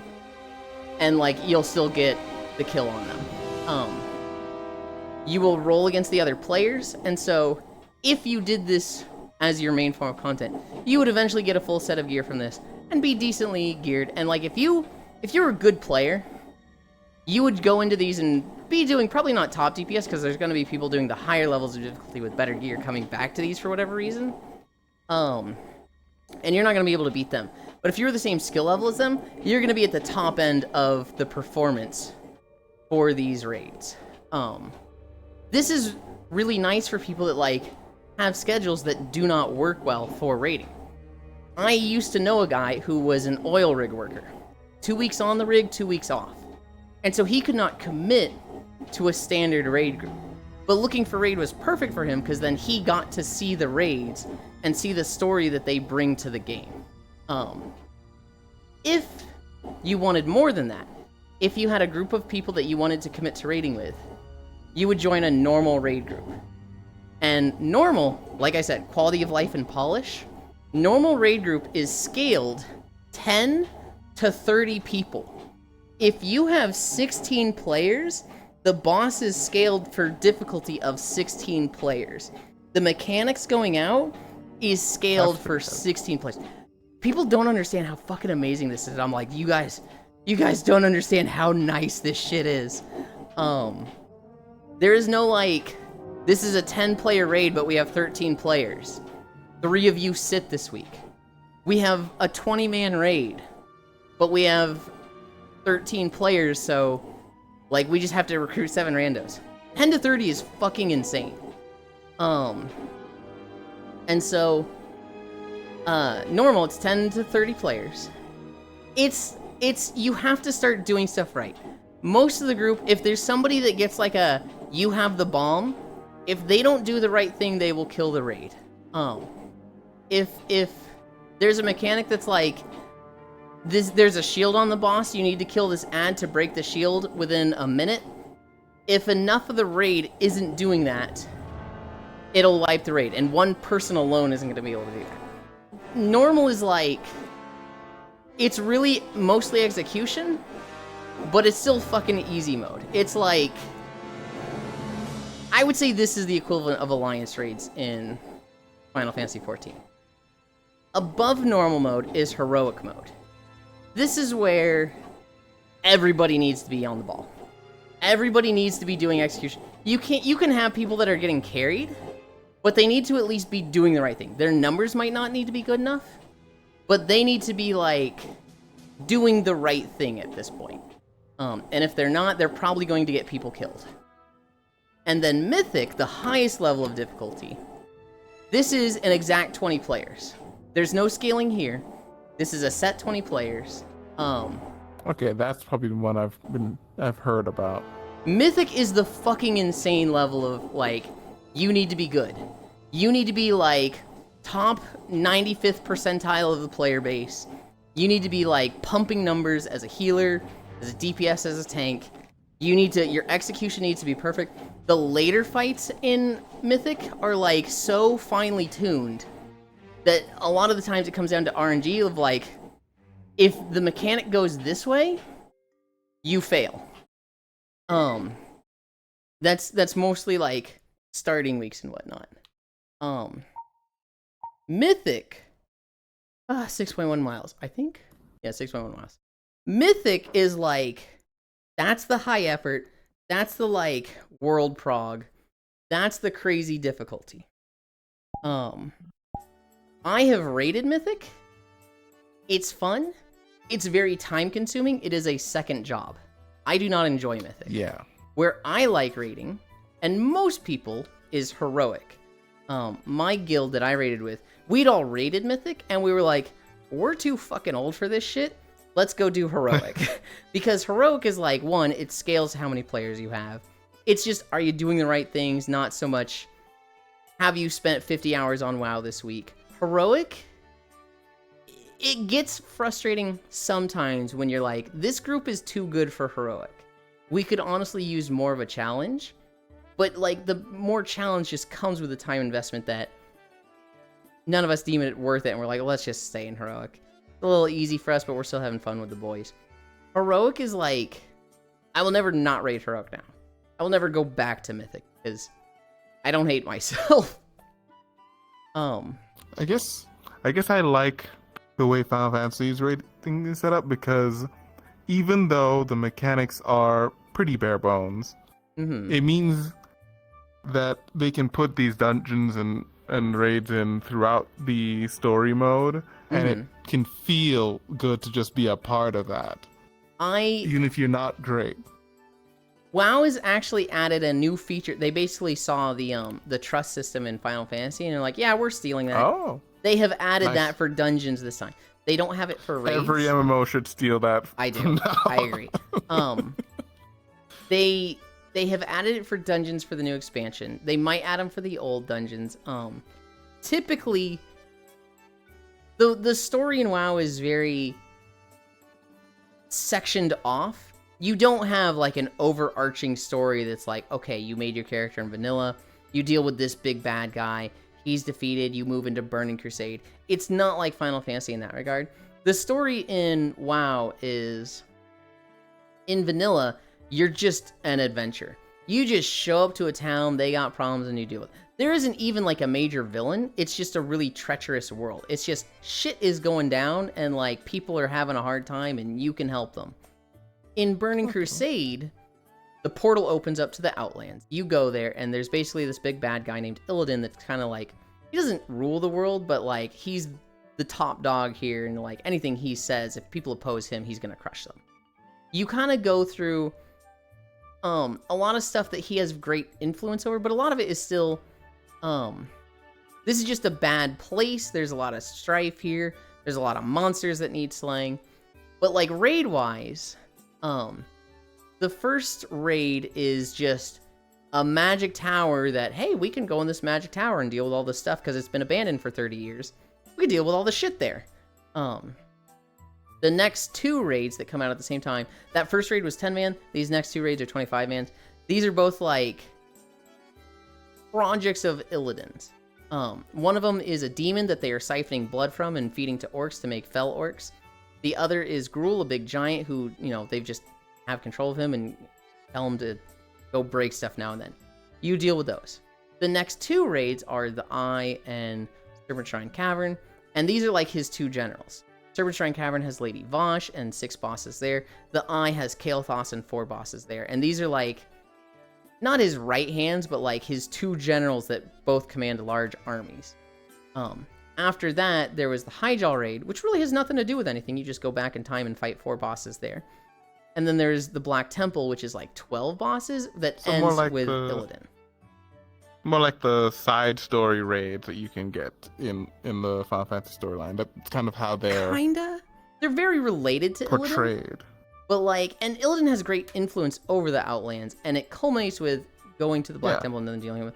And then they added another raid after Illidan that's like more related to that guy that was Kael'thas in the Eye, and there's got 6 bosses there.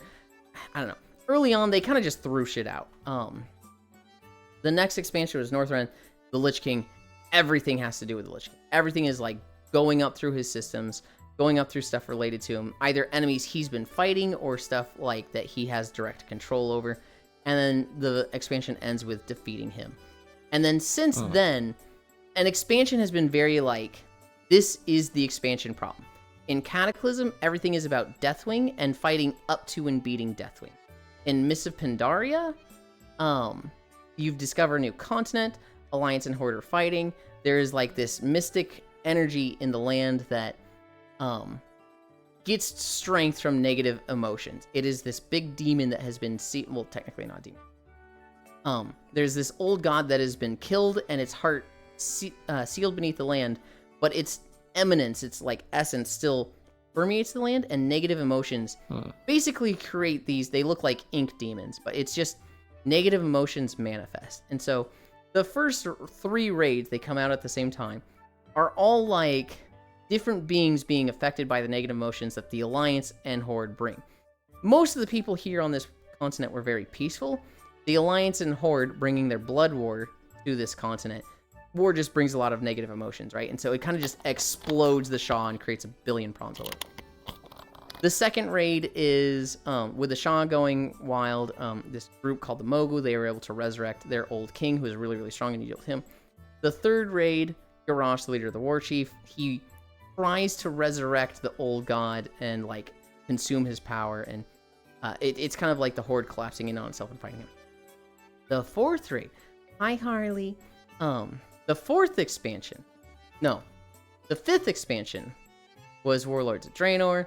This was going back into an alternate reality of the Outlands and fighting like the Orcish Horde chieftains from 30 years ago, but they're like all alive again and in their prime.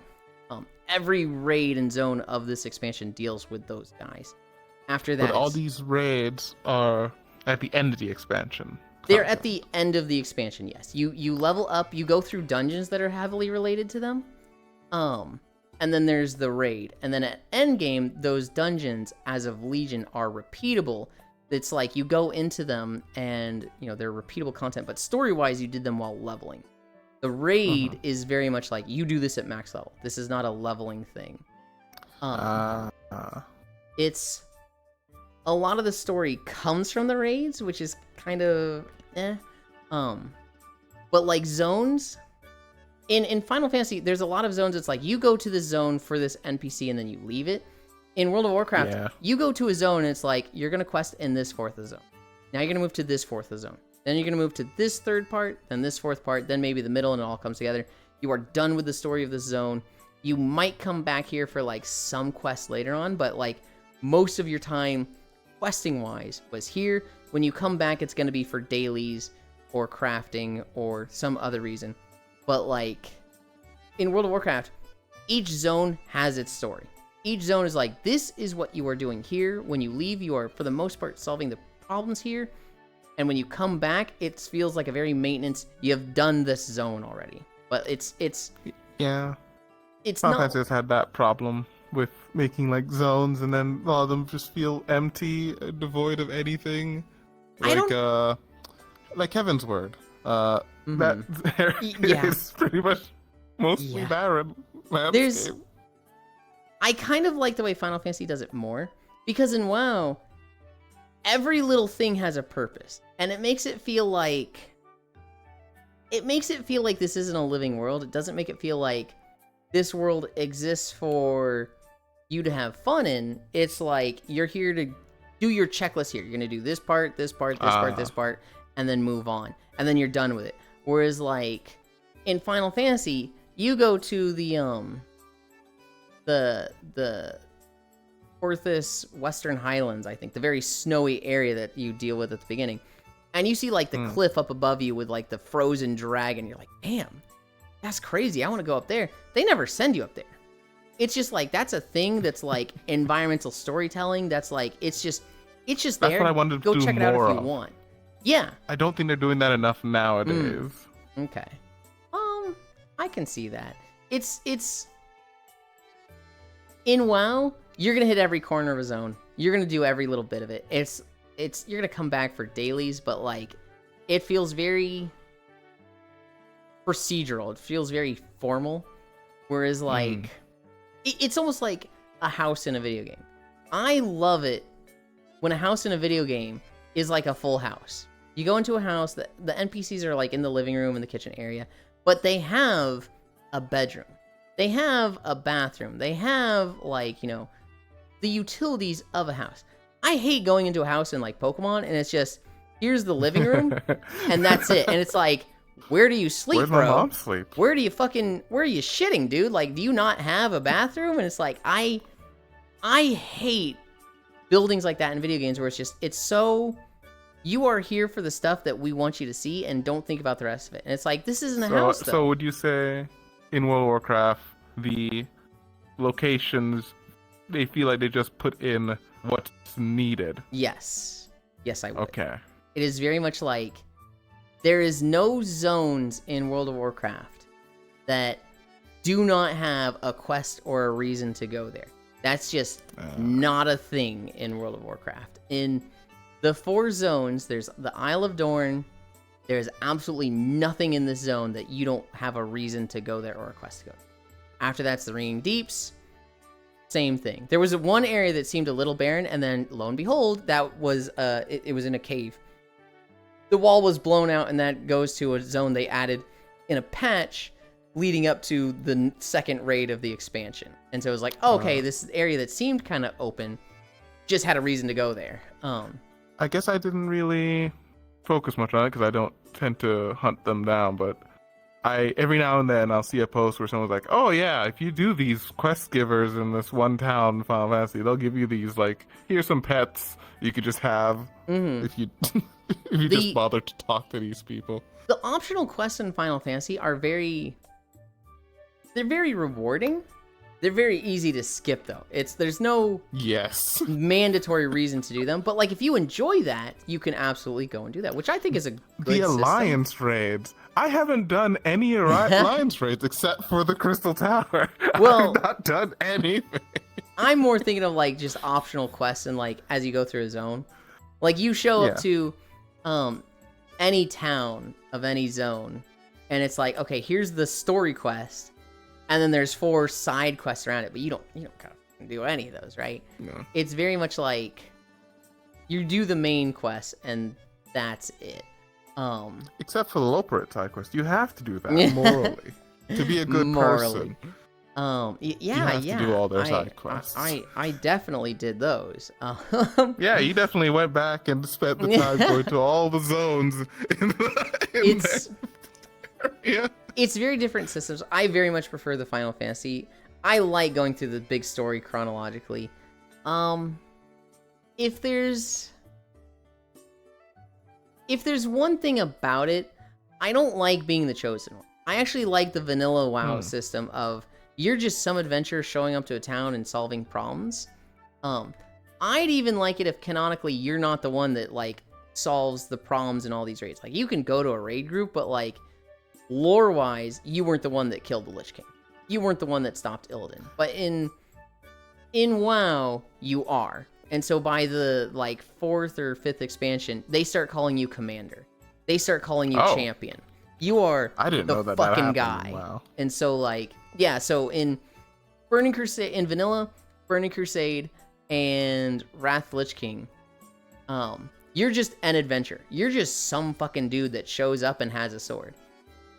In the 3rd raid tier of Wrath of the Lich King, they have the Trial of the Crusader. And basically, after the Trial of the Crusader, they want to take down the Lich King in the Icecrown Citadel. However, anybody that dies, he resurrects. And so they cannot kill him just by throwing numbers at him, because they would slowly lose soldiers, he'd resurrect them, and he would overcome their army, right? So the idea is, we need to make an elite fighting force. We need to make the best of the best, the strike team, the SEAL Team 6. We need somebody that's just going to go into the Icecrown, beat any challenge that comes their way, and then kills the Lich King. And so the Trial of the Crusader this is how we're deciding who gets to go. You are competing in this tournament to be a part of that team to go. And so canonically, you're the group that killed the Lich King.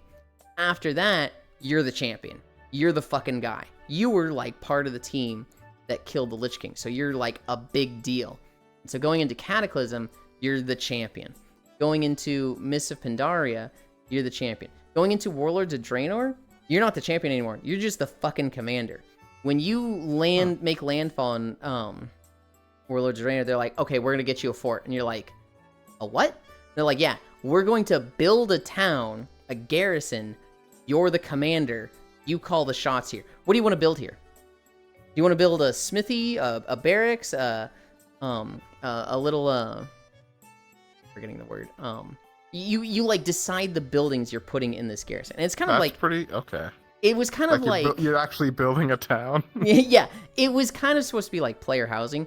It was very poorly implemented, and it's for what it is. It's cool, but what ended up happening is everybody can do everything in their garrison, and the world feels dead. Nobody goes and spends time in cities, which was a big thing in like World of Warcraft, right? Everybody's spending time in Ironforge, in Dalaran.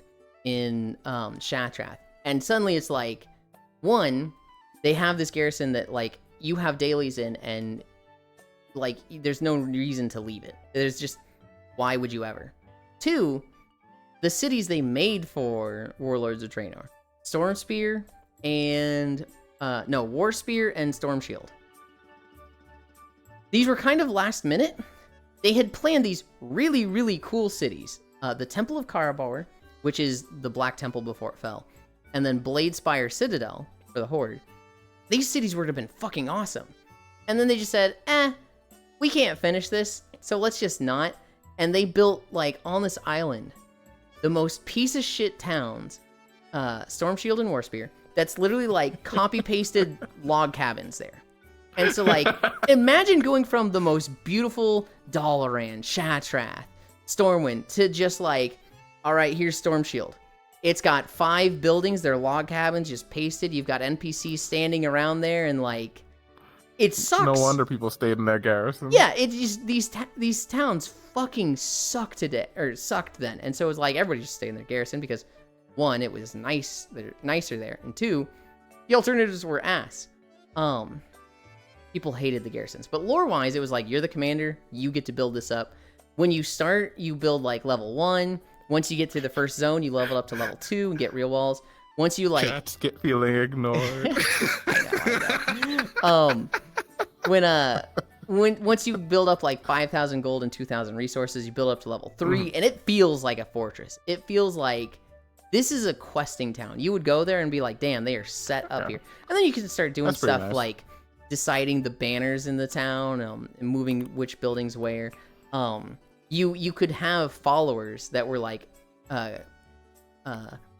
NPCs that you send out on quests, right?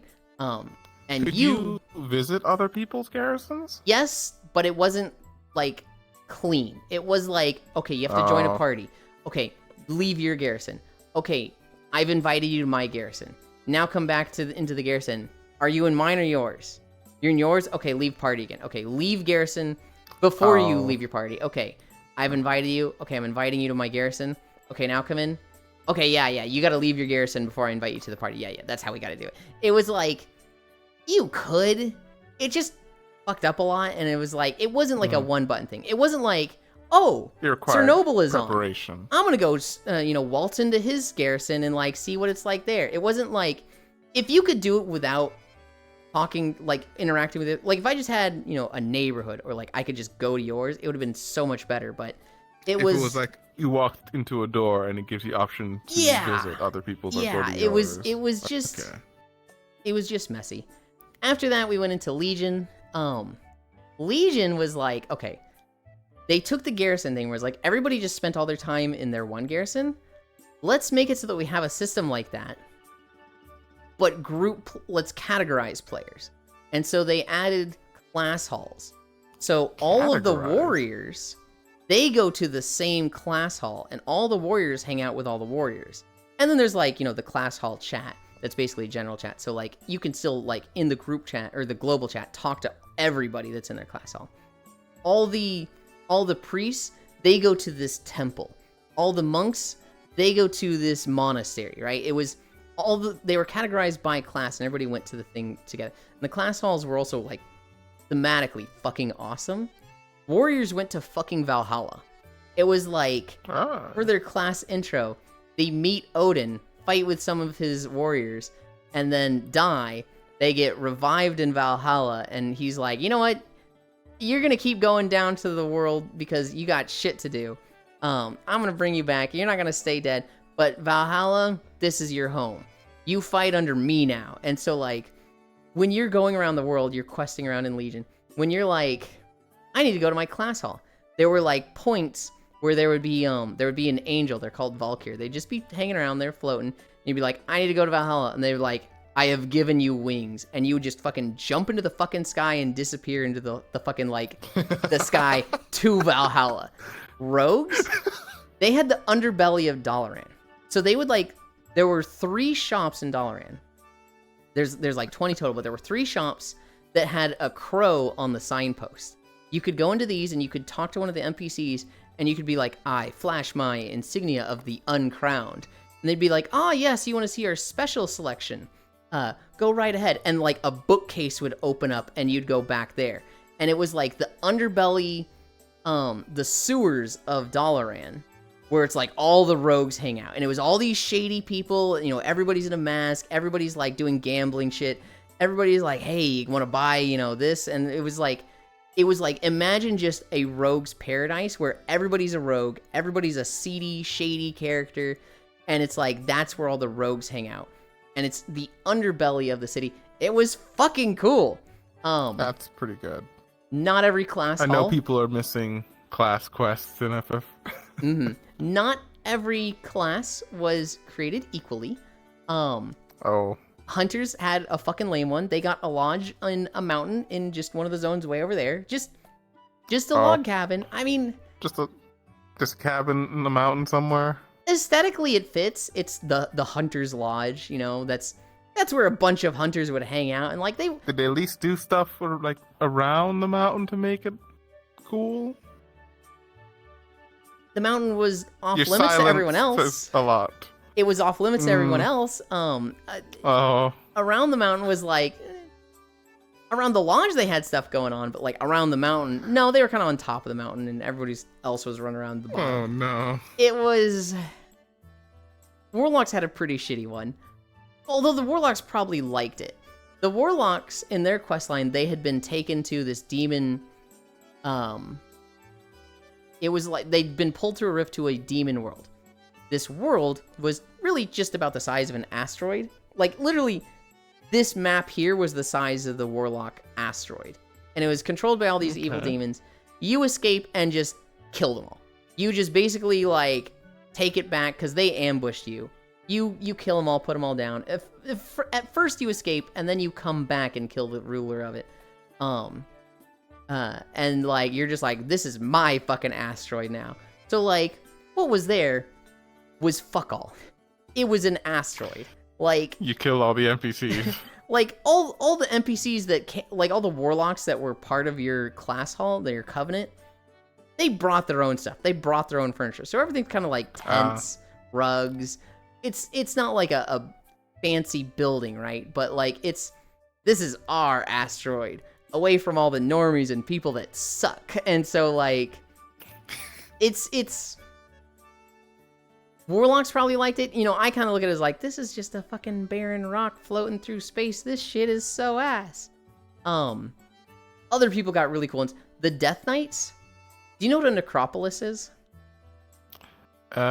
Vaguely, yeah. A necropolis is, we've put a lot of souls into a big glass ball, and then we've built a pyramid around it. So now the pyramid can fly, powered by those souls. And so it is a flying Not the pyramid necropolis fortress. I was thinking of. It is a flying pyramid fortress in World of Warcraft. That's what a necropolis is. I was thinking of a city of the dead. The Death Knights stole one from the Lich King in Wrath of the Lich King, and then when the Legion expansion, they're just like, we just have a class hall. We've just got this necropolis. So it's just like, Icarus, your necropolis is your class hall. And all the Death Knights were like, yep, I mean, we don't need to do some big quest to get this. Like, yeah, we got this. And you would do, like, as the story progressed in Legion, like, as you go to the Broken Shore, the necropolis just shows up. Like, it's just there in the sky, and it kind of would move around. And so, Okay, like, that's kind of cool. you would be, like, if you're a rogue, you'd be, questing through the game. The Broken Shore patch comes out. You go there. The necropolis is just in the sky, and you're just like, man, those fucking Death Knights, they got the fucking pyramid. I've got the fucking sewers. And so, like, Death Knights have an absolute winner of a class hall. Druids have a shitty one. The Druid one is very practical, but it's literally just a forest. It's literally just like, we've got this section of the forest. If anyone else tries to go in here, the Druids port them out. But you got some trees. You got some burrows. You got everything you need, and it's just a section of a forest that Druids already have 20 versions of. It's... The class halls were really cool. They were a massive step up from the garrisons. Following that,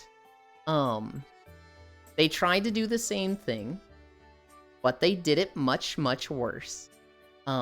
After class halls, in the next expansion was Shadowlands, they tried to do covenants. Covenants were like, okay, we've got 3 strong factions that are united against the big bad guy, the Jailer, but they're not like, interacting. They each kind of have their own territory. They're allied, but they're not necessarily like, hey, they're very distinct armies. And so when you finish the story, you pick one of 4 covenants. There's the Kyrian, which is like these holy blue angels that very much believe in justice, righteousness, strength, yada yada. There's the Necrolords, which is like, they're more like gladiators. The Necrolords are part of the afterlife where anybody that likes fighting goes there. Not necessarily justice, just fighting. And so if you're a Necrolord, if you went to Maldraxxus for your afterlife, you were like a rotting skeleton or zombie and like, you just like fighting. Hi, Ty. The Necrolords were basically the army that protected all of the Shadowlands. And they basically looked like Undeath, Lich, and Death Knight aesthetic, but their job was just, you're gonna get in fights, so you're gonna be part of the army that protects the Shadowlands. The third one was the Night Fae. These were people that really liked the Force and spirits and yada yada. Very druid aesthetic. The fourth group was the Venthyr. They were very Dracula aesthetic, very vampire. Their kind of role was energy efficiency, and like supplying the energy, which was soul energy, for the rest of the Shadowland. And so once you finish the story, you pick, are you going with the holy paladin looking aesthetic, the dead aesthetic, the druid aesthetic, or the vampire aesthetic? And that was the categorization. You went into one of those 4, and like the Covenant class hall was with that group.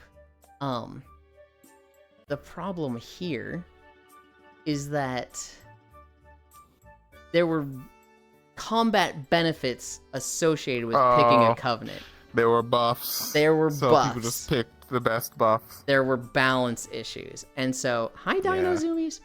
If you wanted to be the paladin with the wooden armor, with the bark armor, and play Night Fae, but you were in a raid group and expected to bring the best you could, you would look up the Sims and it's like, Night Fae's trash. You need to be playing Kyrian. Mm-hmm. It wasn't really a choice. It wasn't really a choice. It was the also end like game needed. a long grind to fully level it up. And this patch came out and it nerfed the one you chose. Now it's the third best. You need to be switching to Venthyr. You can but you're restarting your progress. And so now you are 30 weeks behind on the grind. Yeah, the Covenants were cool. They needed to just be aesthetic, and they, for whatever reason, decided, nope, this is not going to be an aesthetic difference. But yeah, I don't remember how we got to that part. We're kind of going through like the story of like how everything's connected, right? I asked about WoW rating and how Warlords of Draenor. Or the patch rating. After Legion, you were kind of the champion. After Warlords of Draenor, you were the commander. Since then, you've been like the guy. You've been like the dude that's been there every time, the hero. And I think some people like that. I think most people in WoW like that. I want to be Nameless Adventure. Especially with like, since they don't have a main story through WoW, like each zone feels so disconnected. I want it to be like, if you're going to have this zone has its insular problem, I want to be just a random guy that nobody gives a shit about when I show up. If it was like Final Fantasy where it's one long story and like, you're not spending 3 hours in a zone, you're going here for 5 minutes, then maybe you'll come back later, I'd be a lot more okay with being the guy, but it feels a little disjointed in that. Even when you're the guy in Final Fantasy, some of my favorite moments are when the Warrior Light meets a new person and doesn't tell them they're the Warrior of Light. It's like, oh, you think you can handle this problem? It's pretty hard. Like, I think I can handle your so much of Dawntrail problem. So much of Dawntrail is just like it's who do you think you are, Lamati, and whoever this fucking mercenary off the street, whoever this fucking ragamuffin you got is, and you're just like, oh, talk shit. Just I have a limit to my patience, and you do not want to meet it, sir. But, I forget his name, the blue lizard guy, just looking down on him every time he's trying to start shit. I was very surprised by where the Dawn Trail story went. I was very much. I saw a lot of people complaining, like, "Why are we stepping in?" It's like, you don't get it.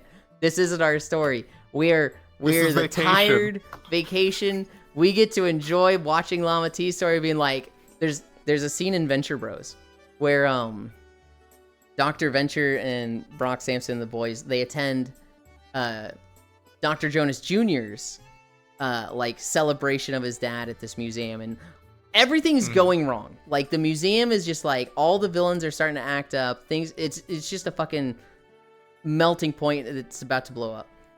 And Brock just goes, "All right, Doc, come on, it's time to go." And Doc is just sitting there like eating nachos, just like, wow, everything is falling apart. Is this what it's like watching me from the sideline? And Doc's like literally got his hand on his shoulder, like pushing him away, like, yeah, we're getting it out before we have to deal with any of this. Like, Brock is just like, I finally don't have to deal with this problem. We get to leave. I'm not missing this. And Dr. Venture is just sitting there just like, oh my god. This is what it's like being on the outside? Oh my god, this... The twins watching this happen with you at the side. It's literally just like, oh my god, and Llama T's just like, how dare you? I'll never forgive you. And it's like, well, you might. You'll see. People always ask you to do these menial tasks, Mr. Savior of the world. Yeah, this is normal. It's funny. You used to do it, Alfie. Okay. I'm gonna step off screen. I'm gonna change my outfit. I will stop ignoring chat. Chernobyl got me fucking started. I tricked you. I tricked you into talking about your hyperfixation. You did. That's too lewd, Yolam. No, it's not. Okay, good, you changed. What's too lewd?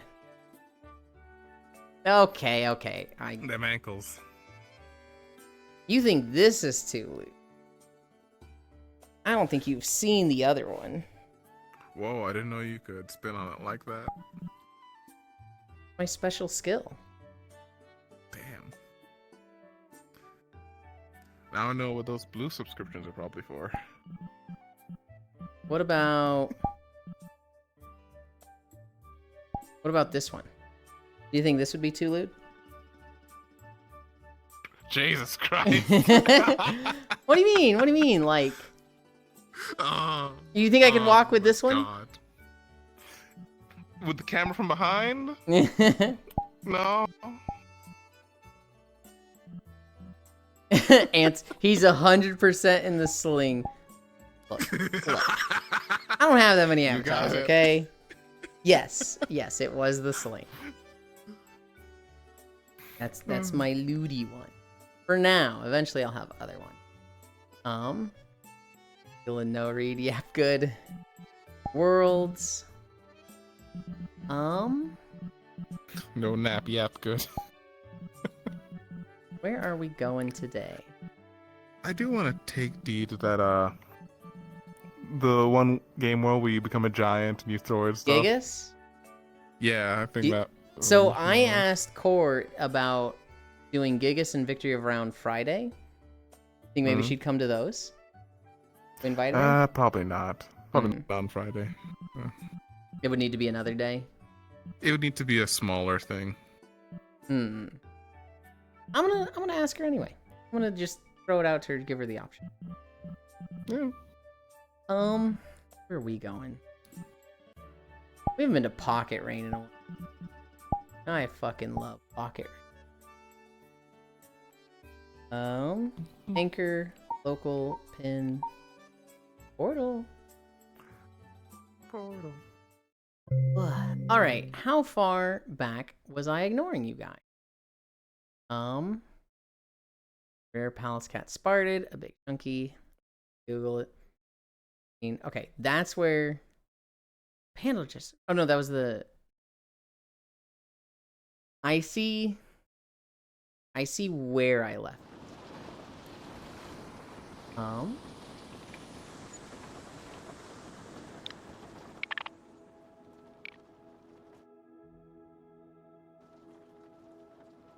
Okay. Turn this off again. Move this here. Chug water. Oh shit! I should eat breakfast. In a bit. Let me have you for like 20 more minutes. All right. I'm actually gonna sit in this I couch. just realized that I woke up. I went to my old office to drop off some legal documents, and then I came home and just didn't eat. Oh, what's the lighting on this?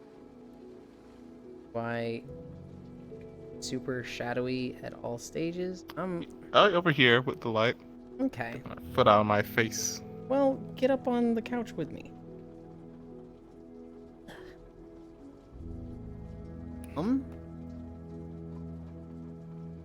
In one. Flying. Behavior. Itch. There.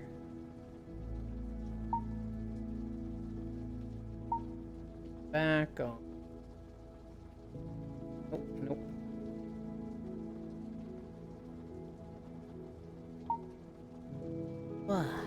I am happy with that. Set it to world.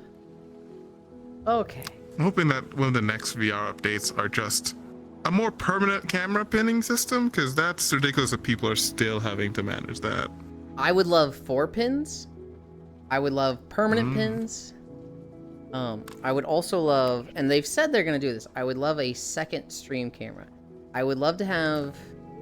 To be able to like switch between sources? No, I want to show both of them at the same time. I would love to Oh my god, the rendering though. I would love to have the camera behind me when I'm walking, and then a camera on just my face. That's what I want. Does Core do that with the face camera thing? She does, yes, but it doesn't work for what I want. The way to do that is you, in your sources, you have your game, and then you have a monitor. But to have the one that's the game that's like the majority of the screen, that is the monitor. The open window. Okay. Yeah. Whereas the game capture, she has that as just her in the corner. What I need is, I need to have a camera filtering out the VR chat world I'm in so that you see the path I'm walking on. That has to be the app capture. So I need a second app capture for the one there. Right. And right now, right. it's one or the other. Hopefully they do something, because like adding these extra cameras has been nice and I really like them, but the base functionality needs to be improved. I think it's very incredible. It's just there's always room for more, right? I think what you can do with the cameras is it is incredible. It's amazing. Like they just added the whole dolly system. Fucking rad. But you know, there's always more that we want. So Snowball from Stuart Little, never mind, I've Googled it and I see what you mean. They brought Palace Cat back from the server. I thought they patch Earth and fix the corruption subclass. Those things are meta right now. I don't know, Red Panda. Crotchy Old Man Cat, my anime night got canceled so I can help your bubblegum looking ass fix Mario. This is 11:55, by the way. I yapped for an hour? There's no way I talked about WoW for a whole hour. And oh god. Okay. Love, big wah from me. So I've got it expanding. I don't think there's gonna be enough room to fill in from the old beanbag. Okay, hope so with how long that game has been running. Poor cell service down there. Rip. Is Steam buffering for anyone else? Is it just me? Just you, Lego? Blah. Hi, Ewan. Hi. WoW was called WoWcrack. Hello, guy. WoW was called WoWcrack. It's got a leg up on everything. I told everyone no when they try to get me into FF14. I know how bad I get in with MMOs. Told everyone no. Oh, gotcha. What were you gonna watch? I really tried to play the FF. How is that model poor? Oh, it's the fluff. I've never seen Grienne like that. Anyway, What are you gonna watch? I really tried to play FF. I still call it that. It's what it does to my brain. I tried it because the chick I was with at the time wanted me to play it. This was pre-Remake 14, didn't click. Saw the Remake 14, I'm staying away from that. I will get addicted to them. The game I played for a girl was League of Legends. I played that one to get with a girl. Never did a single game with her. We did play a lot of Guild Wars. Oh my together, god. Or Wildcrack. I'm too poor to care about MMOs like WoW or Final Fantasy. We've been watching Space Brothers. We're almost done. It's really good. My mouse keeps sticking to OBS, and I want it to stick to Chatterino. Never heard of it. BRB Coffee Time. Share, please. Think the Emerald Dream without any idea of what was going on in Elfar. Oldland Trust System. Fucking Karazhan was mint.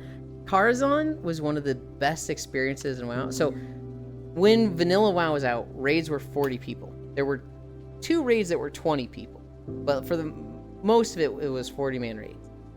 Karazhan comes out and it's a 10-man raid. And the way guilds worked back in Classic was you had 3 raiding guilds. This was like, if you weren't one of these guilds, you weren't raiding. These were like mega guilds full of 1,000 people. They had like sub guilds that was like, part of that main one. They had like 4 to 5 raid teams of 40 people each. It was like you joined one of these, you got to raid. If you were a guild owner of one of these, you ran the fucking server. And the reason for that was starting a raid guild was so hard. You needed 40 fucking people. So it was like, you get to max level and you're like, I want to be a raid leader. I want to start my own guild. You are competing with people that are already established and have like a fucking logistics system for getting people into raiding it, like a whole onboarding process. And so it was just impossible. Burning Crusade comes out and they say, we're not doing 40-man raids anymore. We're doing 25-man raids, and the first raid is going to be a 10-man raid. And that 10-man raid... What is this fish? Stop hitting me with the fish. I swear. I just got so fucking sidetracked there. For a lot of these people, they never liked being a part of the Mega Guild, and now they could just be a part of a 10-man with their friends.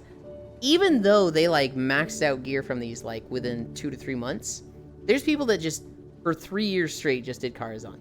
That was the only thing that mattered to them. It was such a fun and good experience doing these 10 bosses with just your friends, your core group, and not having to deal with the fucking politics of a big raid group. Karazhan was... I wish there was a way to share with, like, modern players how good of an experience that was back then. Yulin, did you complete your Walkland? I did. High Tech Jan, I made a sandwich, 6.1 miles. Oh, I didn't update the thing.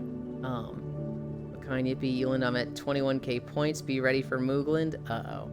I'm supposed to have bunny ears on right 6 now. miles? Can't have it here. Say that again? You did 6 miles? I think I did. Well, so somebody just said 6.1. I think if I got up and looked at the thing, it would say something a little different, but I'm too lazy to get up and check, and so I'm kind of just not going to change the title. Gotta rest your legs. Black Forest ham and Swiss American with romance lettuce. Or romaine romance lettuce. Nice. Oh no, sourdough bread. Bread that uses naturally occurring yeast and lactobacillus bacteria to raise the dough. Simply do all the side quests and never touch the main quest like Skyrim.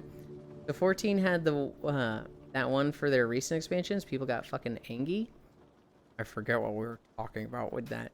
Elon just wants to be a delivery boy. Imagine giving MO players titles. I need devs to treat me like constant trash, you know?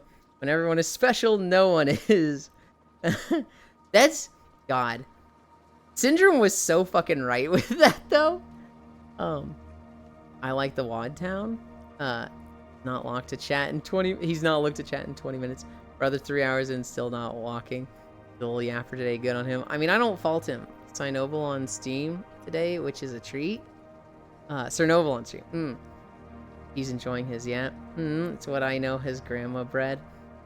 There's Sen's boot. Call me a Marine because I'm a bootlet. Jesus. Yeah, good. You've heard of TED Talks. Well, welcome to the Yule yap. The good one. You gave me the best purple sim to use against him. is a nice boot, lol. Real and true. We're at 12:33, so we're getting there. We're getting there. That shit was so sick. This is like when mom or dad find a friend while going out and just start talking like no tomorrow, hoy ants, and you're just standing there, oh, want to buy death sticks. They always put us in sewers. Hi, Pixel, don't worry, but good job, Lop. Death Slam, tired, Tej. They turned to only Yuli talking, lol. This turned to only Yuli talking. Hi, Valor. He knew what he was doing, though. I just like listening. We need a yap emoji. Lop, that's so toxic. Have a good day, Mew. And you start falling asleep to Yulin talking. I give a shit about Yulin.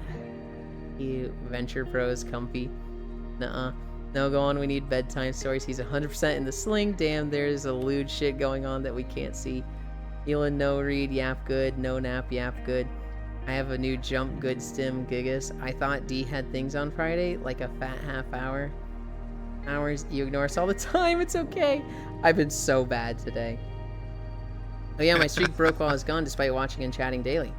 So I will never care about streaks again. Man, I hate that system. streaks aren't consistent. Everyone wants to see It seems like you have to like chat enough and have the page in focus for enough time for streaks to work, but it's still it's kind of trash. It's Archangel seems to be the one that has it down to a science, and sometimes they don't do anything but a comfy emote. I don't know. Tell us your secrets. He makes sure to watch at least 15 minutes a day, so that even if it says your streak has been maintained, I think he watches more. Everyone wants to see Yulin's face. Yulin, I have WoW news for you. Uh-oh. Yeah, Keck, I was about to say, this fucking guy, nothing new. Yep. Now he notices, starts talking about WoW, and can't shut up, bro, jerked. Brienne's a furry now, crazy. We should play League again. Hi, Reevy. Oh no, Grian's a furry. We lost him again. Fish, romance, lettuce. Having to read an hour of chat, dude. I was like, it's been like 20 minutes, right? I was yapping for 20 minutes. This was at 12:55, or this was at 11:55, and I look at my hand and it says 12:55. I was like, what? No. Eat content. That was when you were talking about wanting to be a background character and not the chosen one. Now I need to go back and look at what it was. Oh, yeah, I was gonna say that that's a thing in Final Fantasy. Everyone's a warrior light, but it has caused people to more focus on their own headcanon for their character. So everybody has a headcanon for their warrior of light and where it come from and what they were doing in the story. And that's kind of nice. Yuli, I just got out of a meeting. Check your DMs. Big news in the milk world. Big news in the milk world, huh? Good job, Cairo. Milk? Thank you, Lopner. Thresh is the next patch. Oh, right. Also, the Balancer Christine one-button Price. macro is doing more DPS than most things in the game, including timing a +20 dungeon and full clear mythic. Okay, so that's actually in my notes. World of Warcraft added a casual mode with a one-button thing that will basically do your rotation right for you. It should be, it adds 1.2 increase to your global cooldown. So it should just be less DPS, even if it's doing the right thing. Hi, Nixor. I looked at the values, though. People ran the sins for them. For some specs, it's doing really bad. For most tanks, it looks really bad. It's like 40% DPS loss. Protection paladins are doing like 62% less. For DPS classes, it's just not working for some of them. I think one of the hero specs for Havoc Demon Hunters is like a 42% damage decrease if you play this casual mode. Evoker is doing only 8% less, which is like, hang on, that's not bad. Also Balancer was like, yeah, it's playing really well. It's like, that's not right. It's so funny because it's just all stuff you've said before.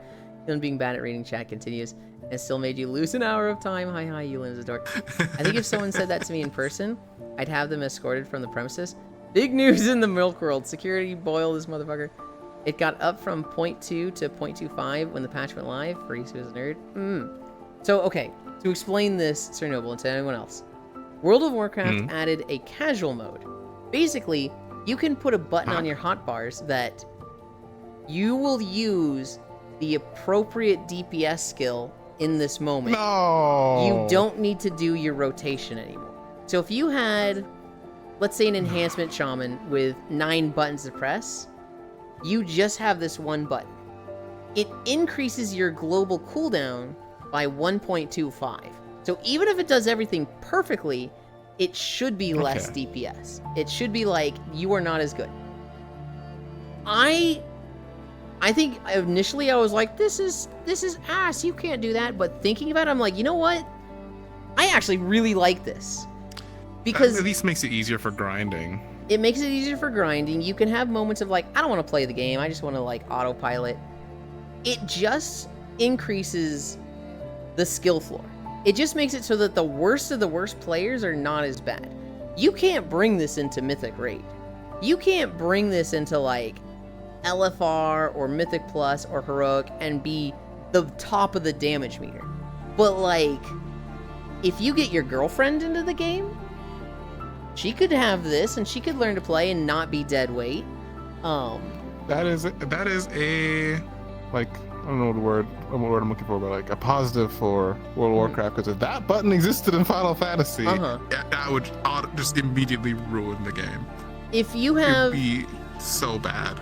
if you have disabilities, like one arm, you get to play the game still without like needing to get something like guitar pedals to play the game, right? It increases the skill floor, but like it's not going to affect the competitive stuff. It's not going to be like, if you're trying your damnedest and you're losing to somebody that's pressing a one button thing, well, you've got other problems to worry about before you worry about it being too easy for them, because clearly you have a lot to learn. Friso is saying that they could bring into Mythics. Well, so this is like when it's launched and like they're gonna work it out. There's no way they let balanced druids using this go into Mythic raids and do more. You still need to use cooldowns, interrupt defensive utility abilities. You can in fact bring it to Mythic, raid in 20s and be top DPS, and it's not even close. Yes, I know you can right now, but that's not the goal of it. They are going to fix it. They are going to work on it. Because clearly, that's not right and not what people want. That is not the intention of it. About to be a balance main? No, you're fucking not. You will literally never not play your Death Knight. Don't even. This girl has been playing Death Knight exclusively since, like, Wrath of the Lich King. I respect that. When I get into video games with multiple characters, I pick one and I ride or die. I'm so envious of it because I'm the opposite. I find one that's really cool, I have fun with it, and then a patch comes out and something about it has changed, I don't like it as much, or I'm bored, and I re-roll. I have raided... We played 2 or 3 hours of Rivals last night, and everyone was just switching characters the whole time. No, me, Rocket, every match, not doing anything else. I have raided as every single class in WoW except for Evoker, the new one. I have raided as a Death Knight, a Paladin, a Warrior, a Shaman, a Hunter, a Druid, a Monk, a Rogue, Demon Hunter, Mage, a Priest, a Warlock. I literally cannot pick a main, and I wish I could. I'm so envious of the people that just like, they see a class and they're like, this is me. This is comfortable. Me with Ret Paladin stuck with that for 7 years. Meanwhile, Yulin can't pick anything. Ugh, I hate games that make me commit to a role. I don't even know how it feels. Range combat might be fun in one game, but atrocious in another. This is why I went Druid, because why be one when I can be all? I think that's why the job system, like in Final Fantasy games, really blew up, because then you get to just keep switching between what you like and figure out what you want to do, rather than just, okay, pick your class, you're stuck here. I hate the job system. I think it's oh my good. God, you hate the job system? I think it's good. I think for the people that like it, it's perfect. But I personally hate it. Because when I play a character, if I play like a DPS, I want to be a DPS. I fucking hate it when it's like, oh, we've got 3 DPS. Yuland, do you have your tanks leveled up? Oh. No. I hate the ability to switch. I don't want that expectation that I can. And I hate being like, oh, you're just one of those players that isn't helpful to the group. You only leveled your DPS. I'm selfish. And I'm just like, yeah. It works for me because I usually fall into tank or support roles. So Hi, Haxie. no one ever wants me to switch. But I guess, yeah, if you really want to play Reaper and only Reaper, it's probably a issue. I mean, like, if you're the Reaper only player and people know you as a Reaper player, they're going to expect that from you, right? But it just feels bad when it's like, does anybody have a different role from DPS? Any of you three? I know Ewan doesn't, you know, but the other two, do you maybe have something else? I'm just like, I'm sorry. Hi, Haxie. Oh yeah, that's how I felt. I only leveled up my DPS classes. Dude, it's like, I leveled a DPS. I want to be a DPS. Don't... I hate the ability to switch. I think it's good. I don't think it's like, all games should remove it. It's bad. I hate it. It is a great system and most people like it. I just like, I've got my role. That's what I wanted to do. I only played Hunter and Vanilla Mod and Legion That's definitely a Plus. weakness. I played Death Knight. I didn't play OG, TBC, Wrath of the Lich King, Cataslop. In Classic, I played Paladin Hunter for Vanilla TBC. DK for Classic, Wrath of the Lich King, Cata probably will for Slop too. Oh yeah, that's how I felt. I leveled up my DPS classes. Put on your selfish cap, you. I too hate the job system. Down with jobs. My characters are completed beings with backstory, history, and personalities. They can't change that by wearing a different hat. I will die on this stupid hill. Exactly. I need you to explain what the acronym SLOP means in World of Warcraft. It is not an acronym. It is just slop. Okay. Like soup slop, like sludge, like... Okay. I had to make sure. There was a alternative game mode server for 3 months called Mists of Pandaria Remix, which was basically that expansion, but infinite scaling stats. At the end of anything you did, quests, PvP, dungeons, raids, you would get these little tokens that increase a random stat without limit. So you would have like 100% crit, 500% movement speed, 4,000% haste. We were all just miniature gods running around. It was really fun, but it was a very much like 3-month server moment in time. And Farisu, because the expansion is Mists of Pandaria, it is called MOP. It is the MOP expansion. And so Farisu very much enjoyed calling it Slop Remix. Did she hate it? No, she loved it. She had a blast with it. She got literally every achievement and collectible from it. But she still calls it Slop Remix. It's an endearing nickname. And now, I think she said it so much that 3 months that she just uses the word slop a lot. Exactly, let me play what I want to play. Wait, Eland is a DPS main, Sloppa. I kind of fill, but I commit to that role that I fill to. And so, when I started raiding in Burning Crusade, I started raiding a healer, but I wasn't good. This was a 10-man guild that just, I was the 10th spot. Going into actual raiding where I got good at the game, I started as a hunter, DPS. And then I leveled a healer. I really wanted to do healing in raids, but I joined a guild that had 1 consistent tank and 2 flaky ass tanks and 8 consistent healers. And so I was told, if you want to be healer, you are literally 4th string. 3 people need to not show up to the raid for you to get a spot. If you play a tank, you are my right hand. You are like above all others in this guild. And I was like, well, give me a shield because I'll fucking tank, baby. I became the off tank for this guild. We started doing things that like, you need 3 tanks for this fight. And the guild leader was going, no, we fucking don't. We got Rosario with us. And he was the main tank of the guild. So like him and I was literally like the right hand of the fucking guild. Going into Wrath of the Lich King, I DPS'd the whole expansion, although I did tank and healer alt stuff. But I was a DPS Death Knight the whole time. Going into Cataclysm, I was a DPS warrior, then DPS warlock, then a DPS warrior. Going into Mists of Pandaria, I was a DPS rogue the whole way through. Going into Warlords of Draenor, I was a DPS hunter. Damn. I very briefly did a healer. Very, very briefly. But then I was DPS Warlock and very briefly DPS Rogue. Going into Legion, the guild I was with Warlords of Draenor, they were like, okay, our DPS is solid. We cannot get good tanks. Yulin, do you and your boyfriend, who is currently healing, do you two want to duo tank?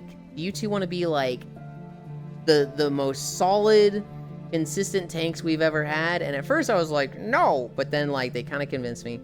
We were really good in raids, but us both being tanks sucked. I think he should have stayed healer. We should have done like me tank, him healer. I tanked. It felt fucking right. I think my most natural role in a raid setting is tank. That's where I do the best. Going into, I did tanking for a while. I then was going through a patch of WoW where I wasn't really super into the game. I was logging on for raids and showing up, but I wasn't like grinding Mythic Plus. I wasn't doing other things. And the raid group was like, why do we have a main tank that's doing this? This is bullshit. And so I was like, okay, I'll start DPSing. You guys can get another tank. They get a new tank. This guy was eager to prove himself, and I was fucking teaching him how to play the game because he knew how to do Mythic Dungeons. He did not know fuck all about raids.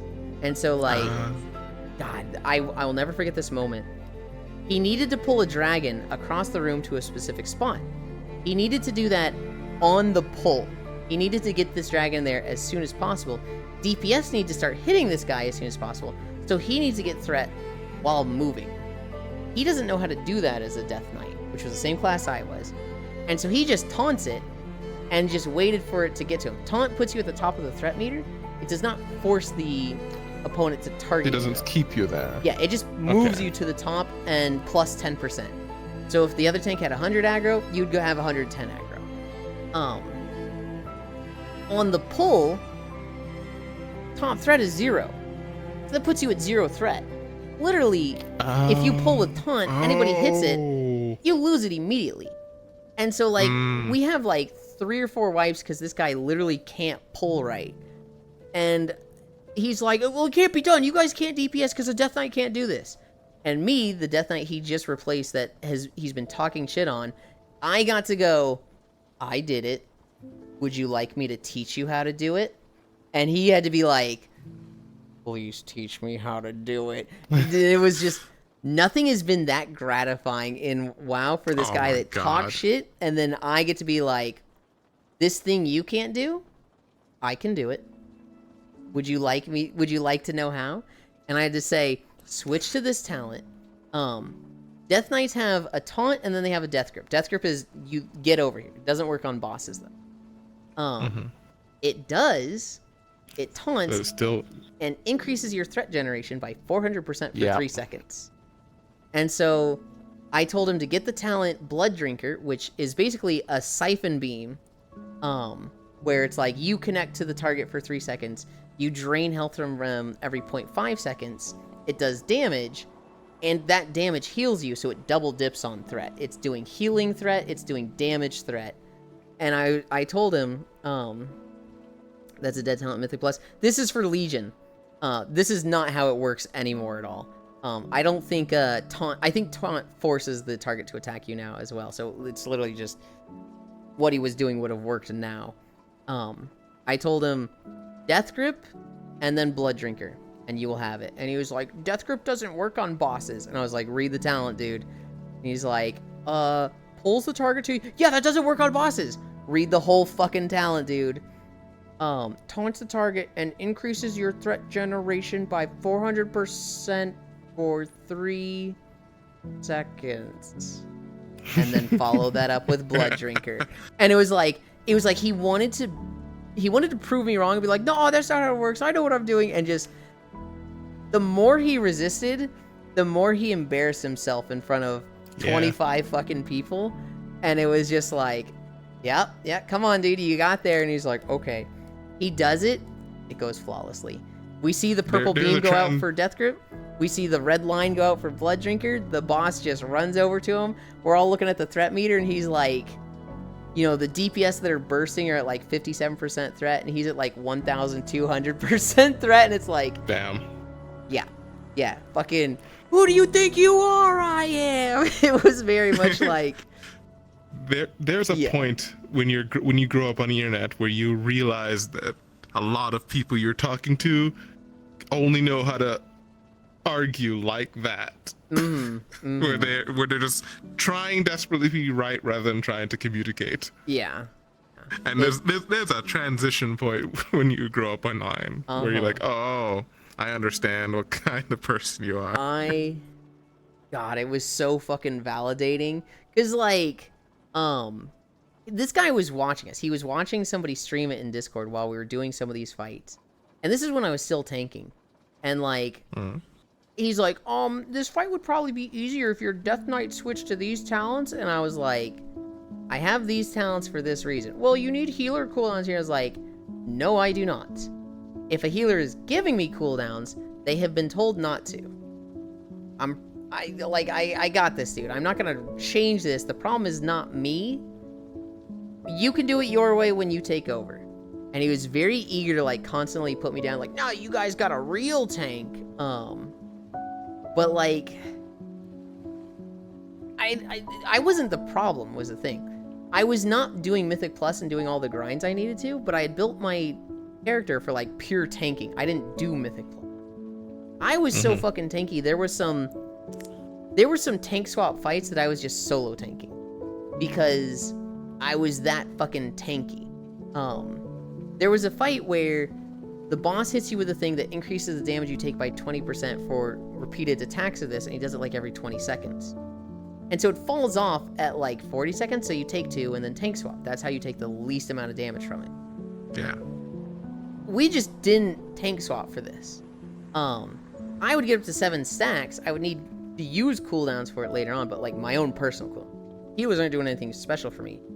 And like, by the 6 or 7 stack, if we have a new healer, they're panicking. They're like, why is it the second tank taunting? And they're like, oh, he's ret right now. We only have the 1 tank.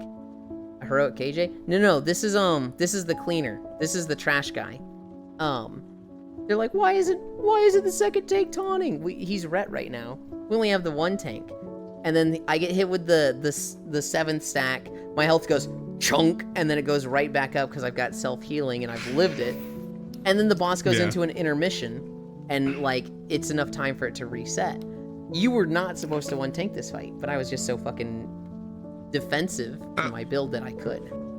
That's one of my favorite parts about in 14 when I was just bad at tanking. I'm just getting all these stacks. Health just chunks down to 20%. All right, no. Push heal button.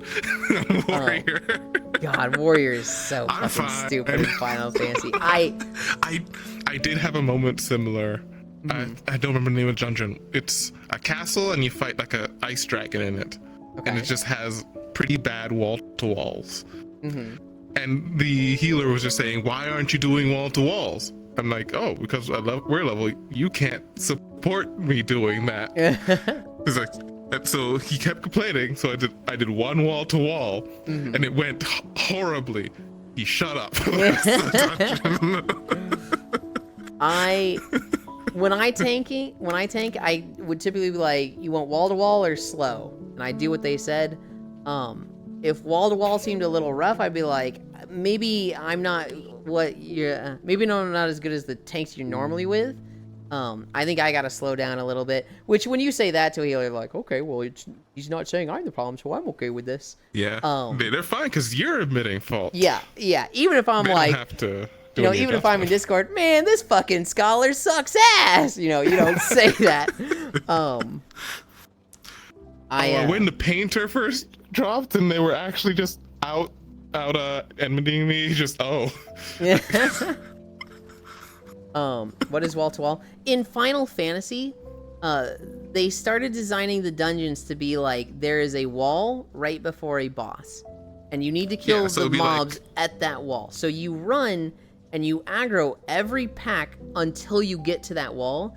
You just keep aggroing stuff until you literally can't get more stuff to aggro, and then you just hunker down and you fight everything. Turn around, And you use all your damage cooldowns. Yeah, you use like you rotate your damage cooldown so that you've got like a good solid 30 seconds of like maximized tankiness, and you're not gonna die. So you might be like, I'm using these 3 here, then these 2, then this one that's really, really strong, and then one of them has come up from the beginning, and so this one also. And it's very much a like, you And yourself if you have are to testify, unkillable. Something's wrong. Yeah, you yourself are unkillable. For the DPS and healer, it can be a little crazy because there's a lot of fire on the ground, and it's like, oh god. A lot of AoE attacks coming off of a bunch of mobs who are all surrounding you, the tank. Yeah, if a lot of these mobs have like a cleave where it's like everything in 180 degrees in front of them, if there's 20 of those in a semicircle around the tank, it is now a death buff. It is just, this is the death zone. Don't be here as a DPS. Hopefully you're fucking ranged. The best situation when one mob uses a cleave, and then you step out of that, and then the other one uses the cleave immediately. So it's just a trail of these areas that you're trying to not overlap with the team. Wall to wall is very fun. When you have it down, it feels good. As a healer, as I played Scholar Healer a lot, you know, tanks would do wall to wall, and I knew they're busting their cooldowns. I'm busting my cooldowns. We've got a good 30 seconds to a minute of them being unkillable. I get to DPS.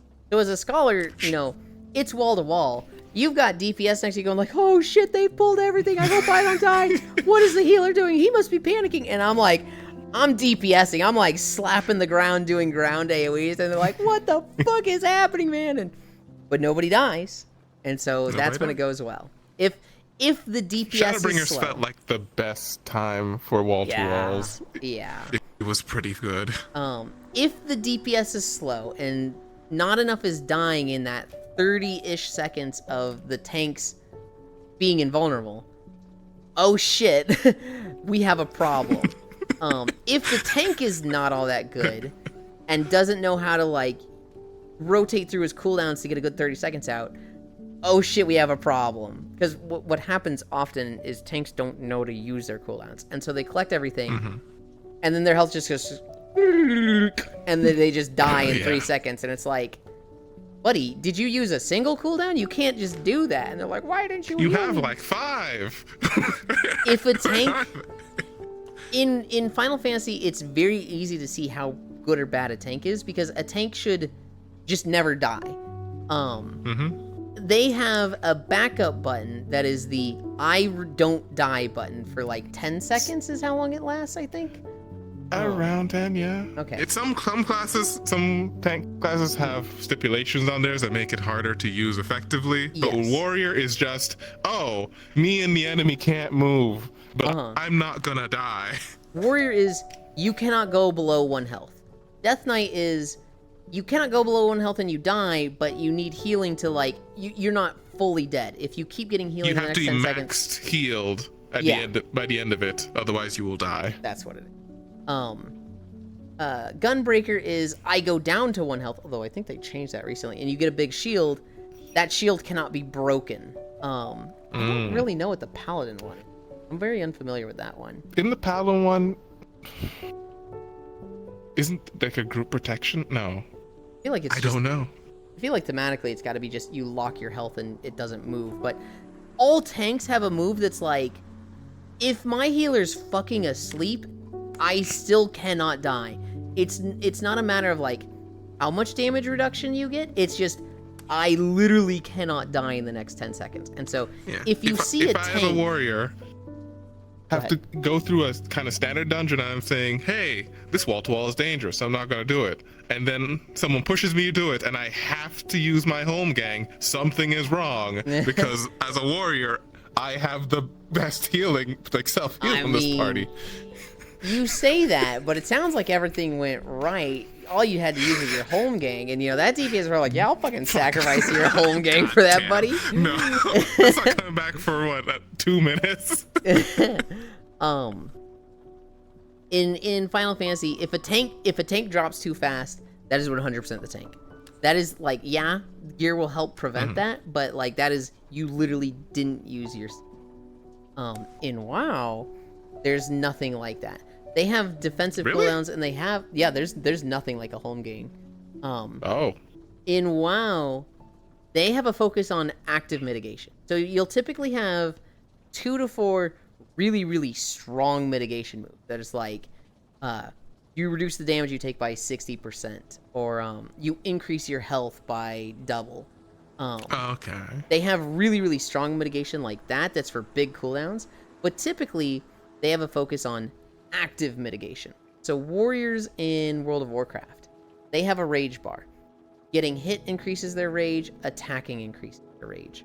Where the fuck did this narwhal come from?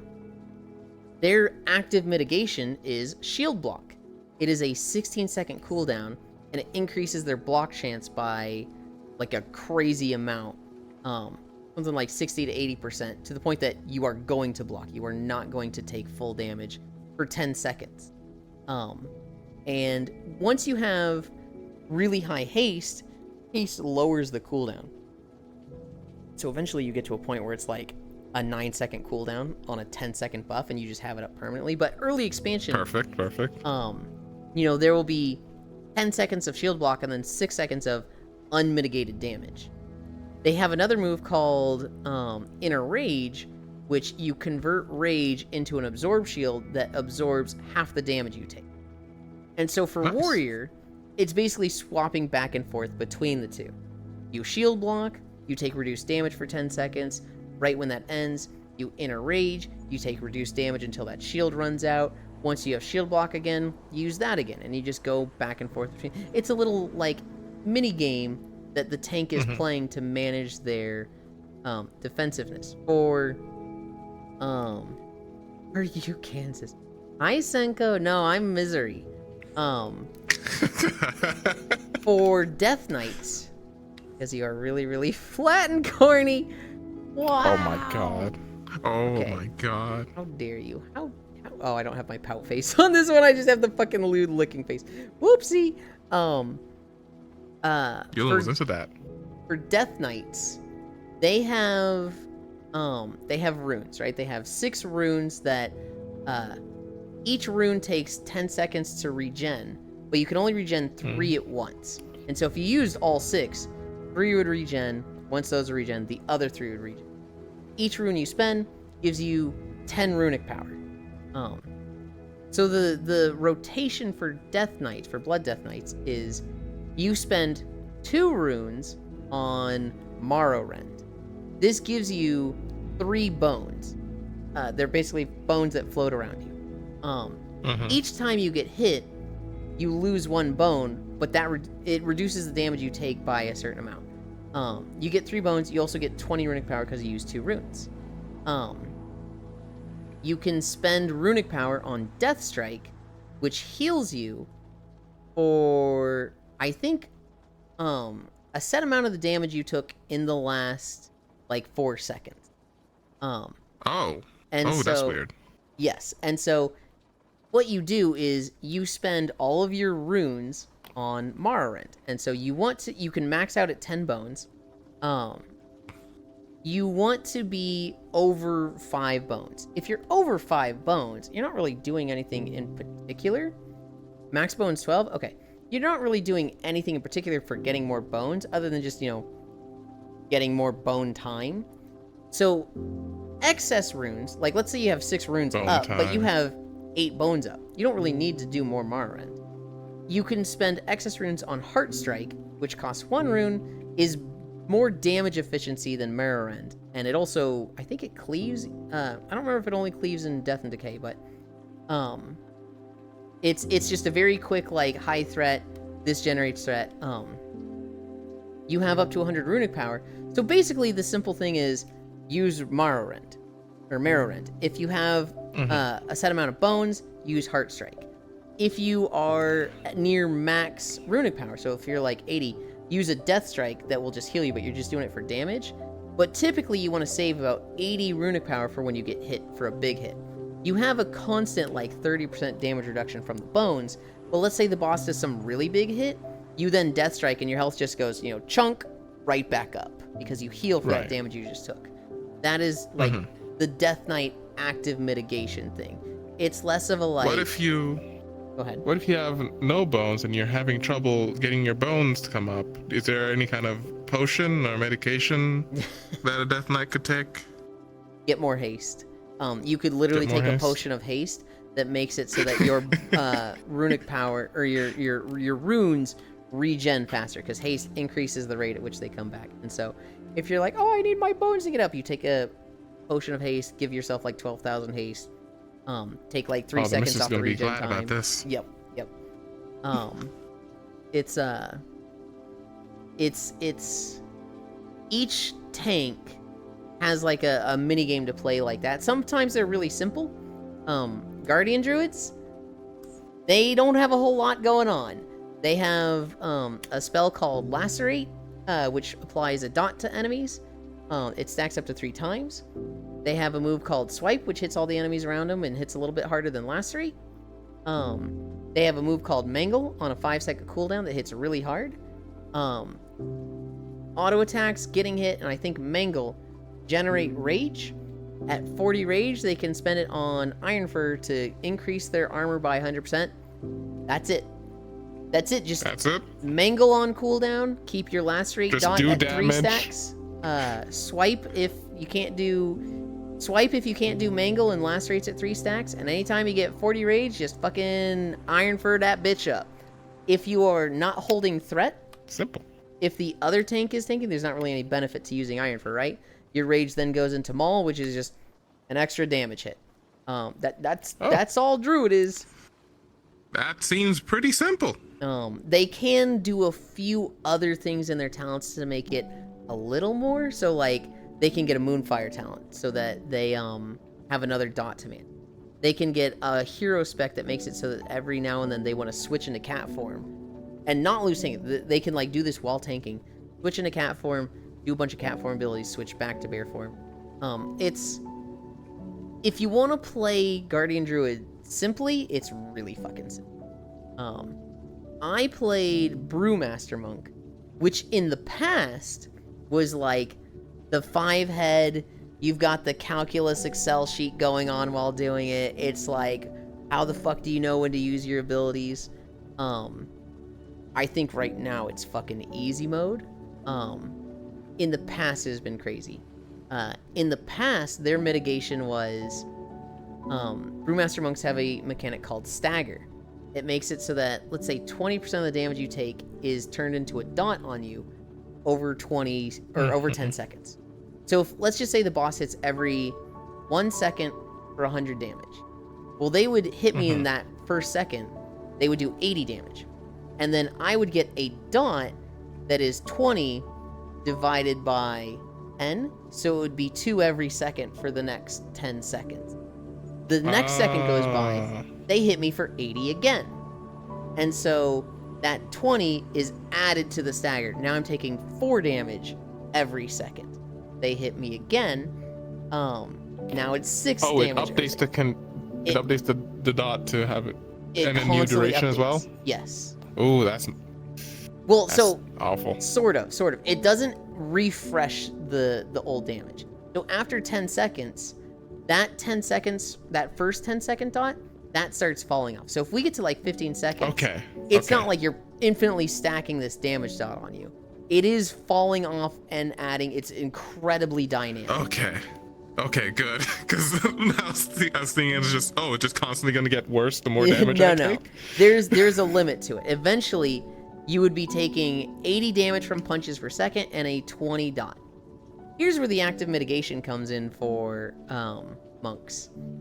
And they've changed this, but in the past it was Iron Skin Brew and Purifying Brew. Iron Skin Brew makes it so that the stagger is increased. So instead of 20%, it would be like 60%. And so let's say my health is low and like I don't want to be getting hit for 80s. I'm gonna Iron Skin Brew. High mistake. Okay. God damn it. Mistake. Here's the thing. I didn't check how far I walked today. And I didn't want to get up because I was very comfortable in my beat. I walked like 6.1 miles. I'm sorry. I should have put like 6. I'll do it now. I'll do it now. God. You should get there's a cheap like $40 Logitech Bluetooth keyboard that I use for whenever I just want to have use my computer, but I don't want to be the couch. It has a little mouse pad as well. It's pretty good. Well, I'm just using the virtual keyboard. But yeah, but that fucking sucks. I don't mind it. If you could have a little keyboard with a trackpad next to your beanbag chair, it'd be pretty good. I think I prefer the virtual one. Anyway, let's say I'm at low health. I'm getting hit for 80s. 20 is going into the dot. And I go, if I can't take these 80s, I'm going to delay it. So you would use Iron Skin Brew. For the next like 6 seconds, your stagger is increased by 60%. Now, I'm getting hit by 40 and 60 is going into the dot. However, when that runs out, I have the potential to fuck myself. That's 6 damage for 10 seconds. Yes, because Right. Okay. I could go back to getting hit by 80s, but if I got hit by the whole time and delayed all that damage, now that's coming out at once, I could be getting hit harder than the boss just if I never used anything, right? Because you have this larger DPS stack and then back to normal damage. I put more into the dot, and now I'm getting back to the harder hits, but I still have the big dot from all those hits that's delayed and coming out. Now, that's where Purifying Brew comes in. What Purifying Brew used to do is clear your stagger. I think right now it clears 50% of your stagger. But it was very much like you keep Iron Skin Brew. You keep just delaying the damage and building up this crazy big dot to the point that it's like it's red. It's like this dot is gonna kill you. But like even if you stopped getting hit, your health is gonna get shredded by your stagger. But then you purify all of it, and it was very much like they used the same resource as well. You had like you can drink 3 brews.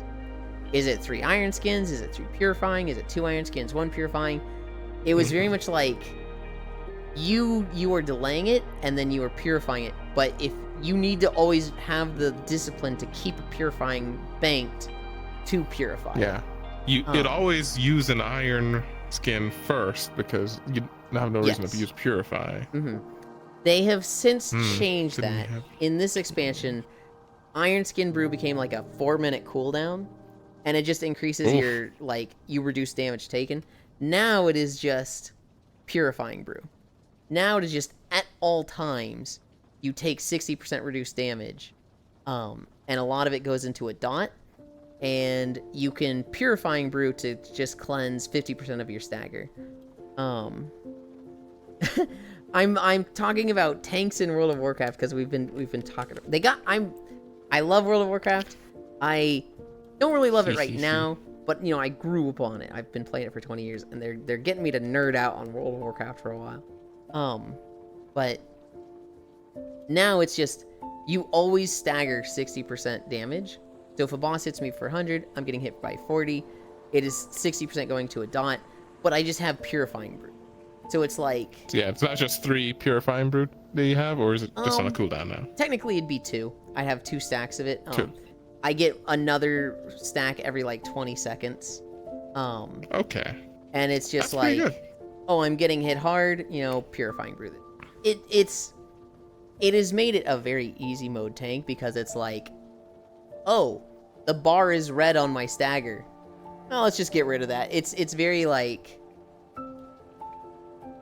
It's fucking brainless, and like it's one of those things where Brewmaster monks, they actually, when you look at the raw damage they are reducing compared to everybody, they're taking the most damage. They get hit by the most damage. However, it is so consistent, it is so leveled off that they are one of the easiest tanks to heal. When you look at Death Knights, I see.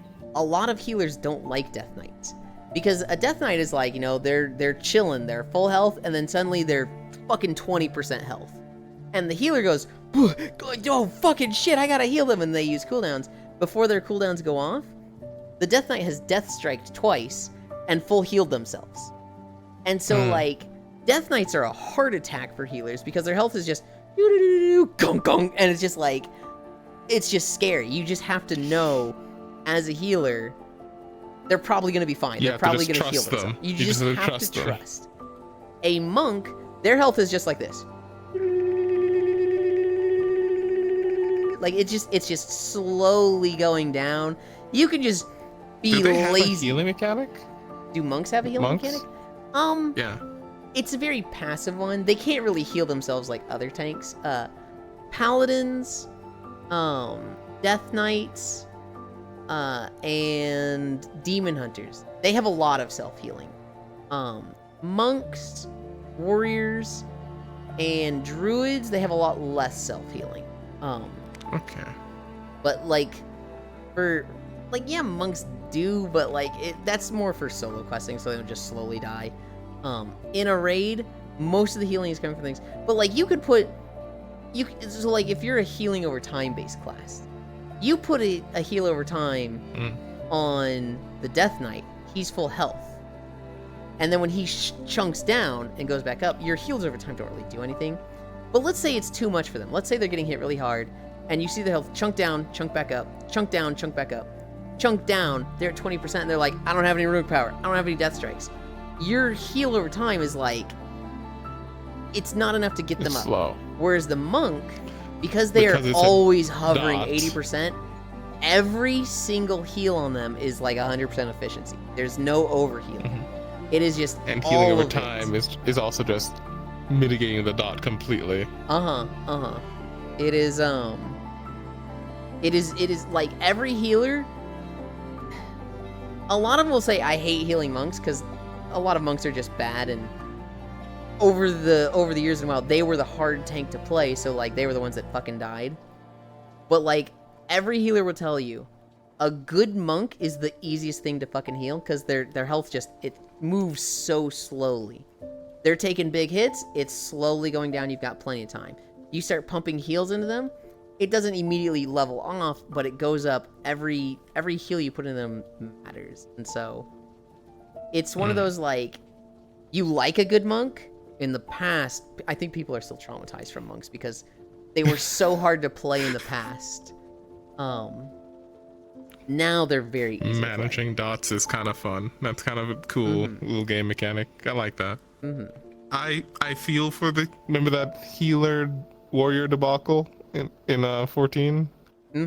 I feel for healers because warriors don't require much skill. Like the skill region for most classes is like here. Then warriors are narrower, but most people are still in the lower section where they're not doing base. Like I'm in the narrow section because I don't use nascent flash when I should. Because that's a team mechanic. Leveling my warrior, I remember getting the healing thing that's like every time you attack an enemy you heal, and it scales with AoE. So if you hit one target, you heal 1,000. If you're in an AoE and you hit 5 targets, you heal 5,000, which is like, okay, shit, so this is just infinite healing on AoE. This has got to be crazy long cooldown, like 3 minutes or 5 minutes. It's like 30 seconds. 25 seconds? What do you mean the cooldown on this thing is 25 seconds? Okay, what? Warriors are fucking busted, and it's like, Yep. you get a warrior in your dungeon, and it's just like, oi, healer, go red mage. And they just run. Oh my God. They just fucking leave. And it's like, if you're a healer with a warrior, it's just like, cool, I just get to DPS this run. And that is... But then you're expecting that, but there's just a lot of bad warriors. So you'll be like, wait, why is that warrior's health? Oh, God. it's like, you need to know this is the level they get the heal. Once they have this level, they should be a god. They should be they should be the last person in the party to die, and they'll not restart the fight because they want to see, can I beat this by myself? It's... I want to know. Dude, there was a big problem. How many times have you done it? with- How many times have you done it? I've done it like twice. There's like, it was more of a thing last expansion. They gave every tank so much tankiness and enough healing to sustain themselves that tanks were just unkillable. It was all the mechanics in dungeons were like more mechanics for the DPS and the healers. And tanks weren't used to this. Tanks were used to, like, having to worry about their survivability. So tanks were going into all these dungeons and literally pulling wall to wall. They were doing the Final Fantasy wall to wall, which doesn't work in a game like WoW. Because you would get these Were they just rooms. thinking the warriors were just the healers just amazing the whole time? So they were thinking all the damage was going to be at them. But, like, that's not the way the dungeons were working in this expansion. It would be things like, oh, here's a mob, and there's 2 mobs in this pack of 4 that every 10 seconds they put a 15-second dot on someone in the party. Could be the tank, could be the healer, could be a DPS. This is a dot that's going to do like 500k deep damage, and everybody in the party has like 1 million health. The tank has like, let's say, 3 million health. And you pull 2 of those, right? That's a death if both of those dots go on the same person. And there will be times where there's 4 of those dots out because it lasts 15 seconds, and they do it every 10 seconds. Well, these tanks were going in and, like, pulling wall to wall. So they're not getting 2 of these. They're getting fucking 10 of them. And it's not like you can only have 1 dot. You'd get moments where, like, this rogue... Actually, I shouldn't say rogue, because they'd actually be able to do... This warlock, with 1 million health, gets 4 dots put on him. And so it's gonna do 2.5 million damage. He only has 1 million. And the healer can cleanse him, and that would take all of the dots off. But again, there would be 10 of these dots going out. Yeah. And, you know... Every couple seconds they're going out. If this guy got 4, you can cleanse every, like, 6 seconds or 8 seconds or something. If this guy got 4, this guy got 3, this guy got 3, this guy got 2, this guy got 2. Those people with 3, like, you need to fucking pump them, right? And so it's like... It was just like, all these mechanics are going out at the DPS and healer, and these tanks are just, like, they're the only ones left alive, right? Obviously, all the DPS and the healer die, because they can't handle mechanics like this in such an overwhelming amount. And these tanks are just like, every group I get sucks. They just die every fight, even though I'm holding threat on everything. What are they doing? And it's just like, you did this. Why is everyone running away? I'm just holding a critical ball of uranium. Oh god, it was so frustrating to not be a tank at that time. Druid best class for real. Wrong Druid should be removed from the game. Join stream, looks titled day 699 walking. They are sitting. I know. No chat, yap good. No you. I want yap time though. I'd get on to nap, but my legs are still jello from the other day. I'm trying to guess the topic right now, but I'm too stupid for it. No, you're fine. It's just deep yap, Yuland and wow. Wow, amongst your master civic, 30 squats. I'm very out of shape. All at once, dang. God, I love being a Death Knight. Paladins are severely limited by mana now. Warrior has a 90% shield and the ability to heal half their HP every 30 seconds whenever they get a killing blow. My 7 TV is still dead. Monks and Warlocks should not be at 100% HP. Then why are you not resting? Tanks become unkillable. Can also be applied to Overwatch 2. I am not resting now because I'm having a lot of fun. Oh my god, it's almost 2. Oh. I need to trim trees in 2 hours, so I need to fall asleep now. Alright. I need to get food still, so I guess I'll head out. You stayed for Nice the 20 I requested. Very much. Yes. Are you gonna Good night, get everybody. food and come back, or are you gonna just get off? I'm probably gonna get off because I also need to cool down because the weather's getting fucking hot. Dude, I do not like how hot it's been. Yeah. Getting kind of sweaty even on easy walk Oh days. shit, where'd you come from? Again, I has didn't been know here for a someone little else bit. entered. I didn't know. They're very sneaky. They're very ghostly. Look at their hands. They're part ghost. I see. Behavior. Look at me. I love this, guys.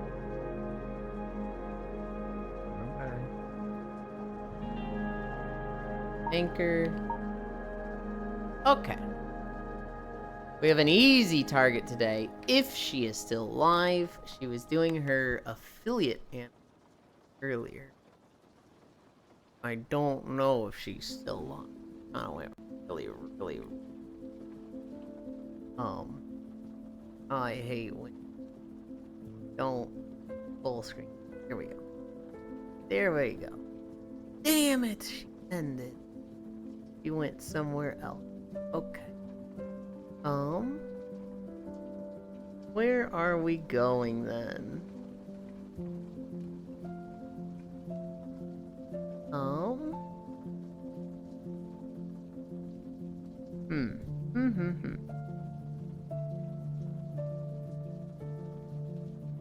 There's a lot of good target. There's a lot of target crud. I hate when there's too many good targets. Blah.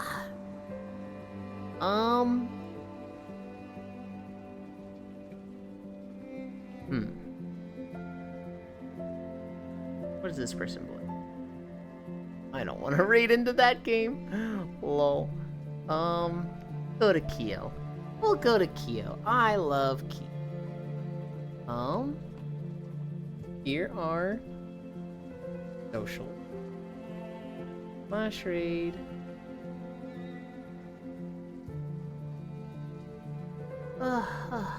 Almost a 5-hour stream, I know. Good yap, good night. Have a great rest of your... Oh, that's Siri bot. Thank you everybody for keeping me company. Day 699. Tomorrow's a big one. We're gonna do our walk. We're gonna do game trailers. After the walk, we're gonna go into Super Mario Sunshine. I'm gonna try and beat it in one sitting, but it's probably not gonna happen. That being said, say hi to Kyo. They're playing Helldiver. I don't think I have any stream plans until later. I don't think Cairo's streaming tonight. I do think we're doing Tales tomorrow. I love you. Bye.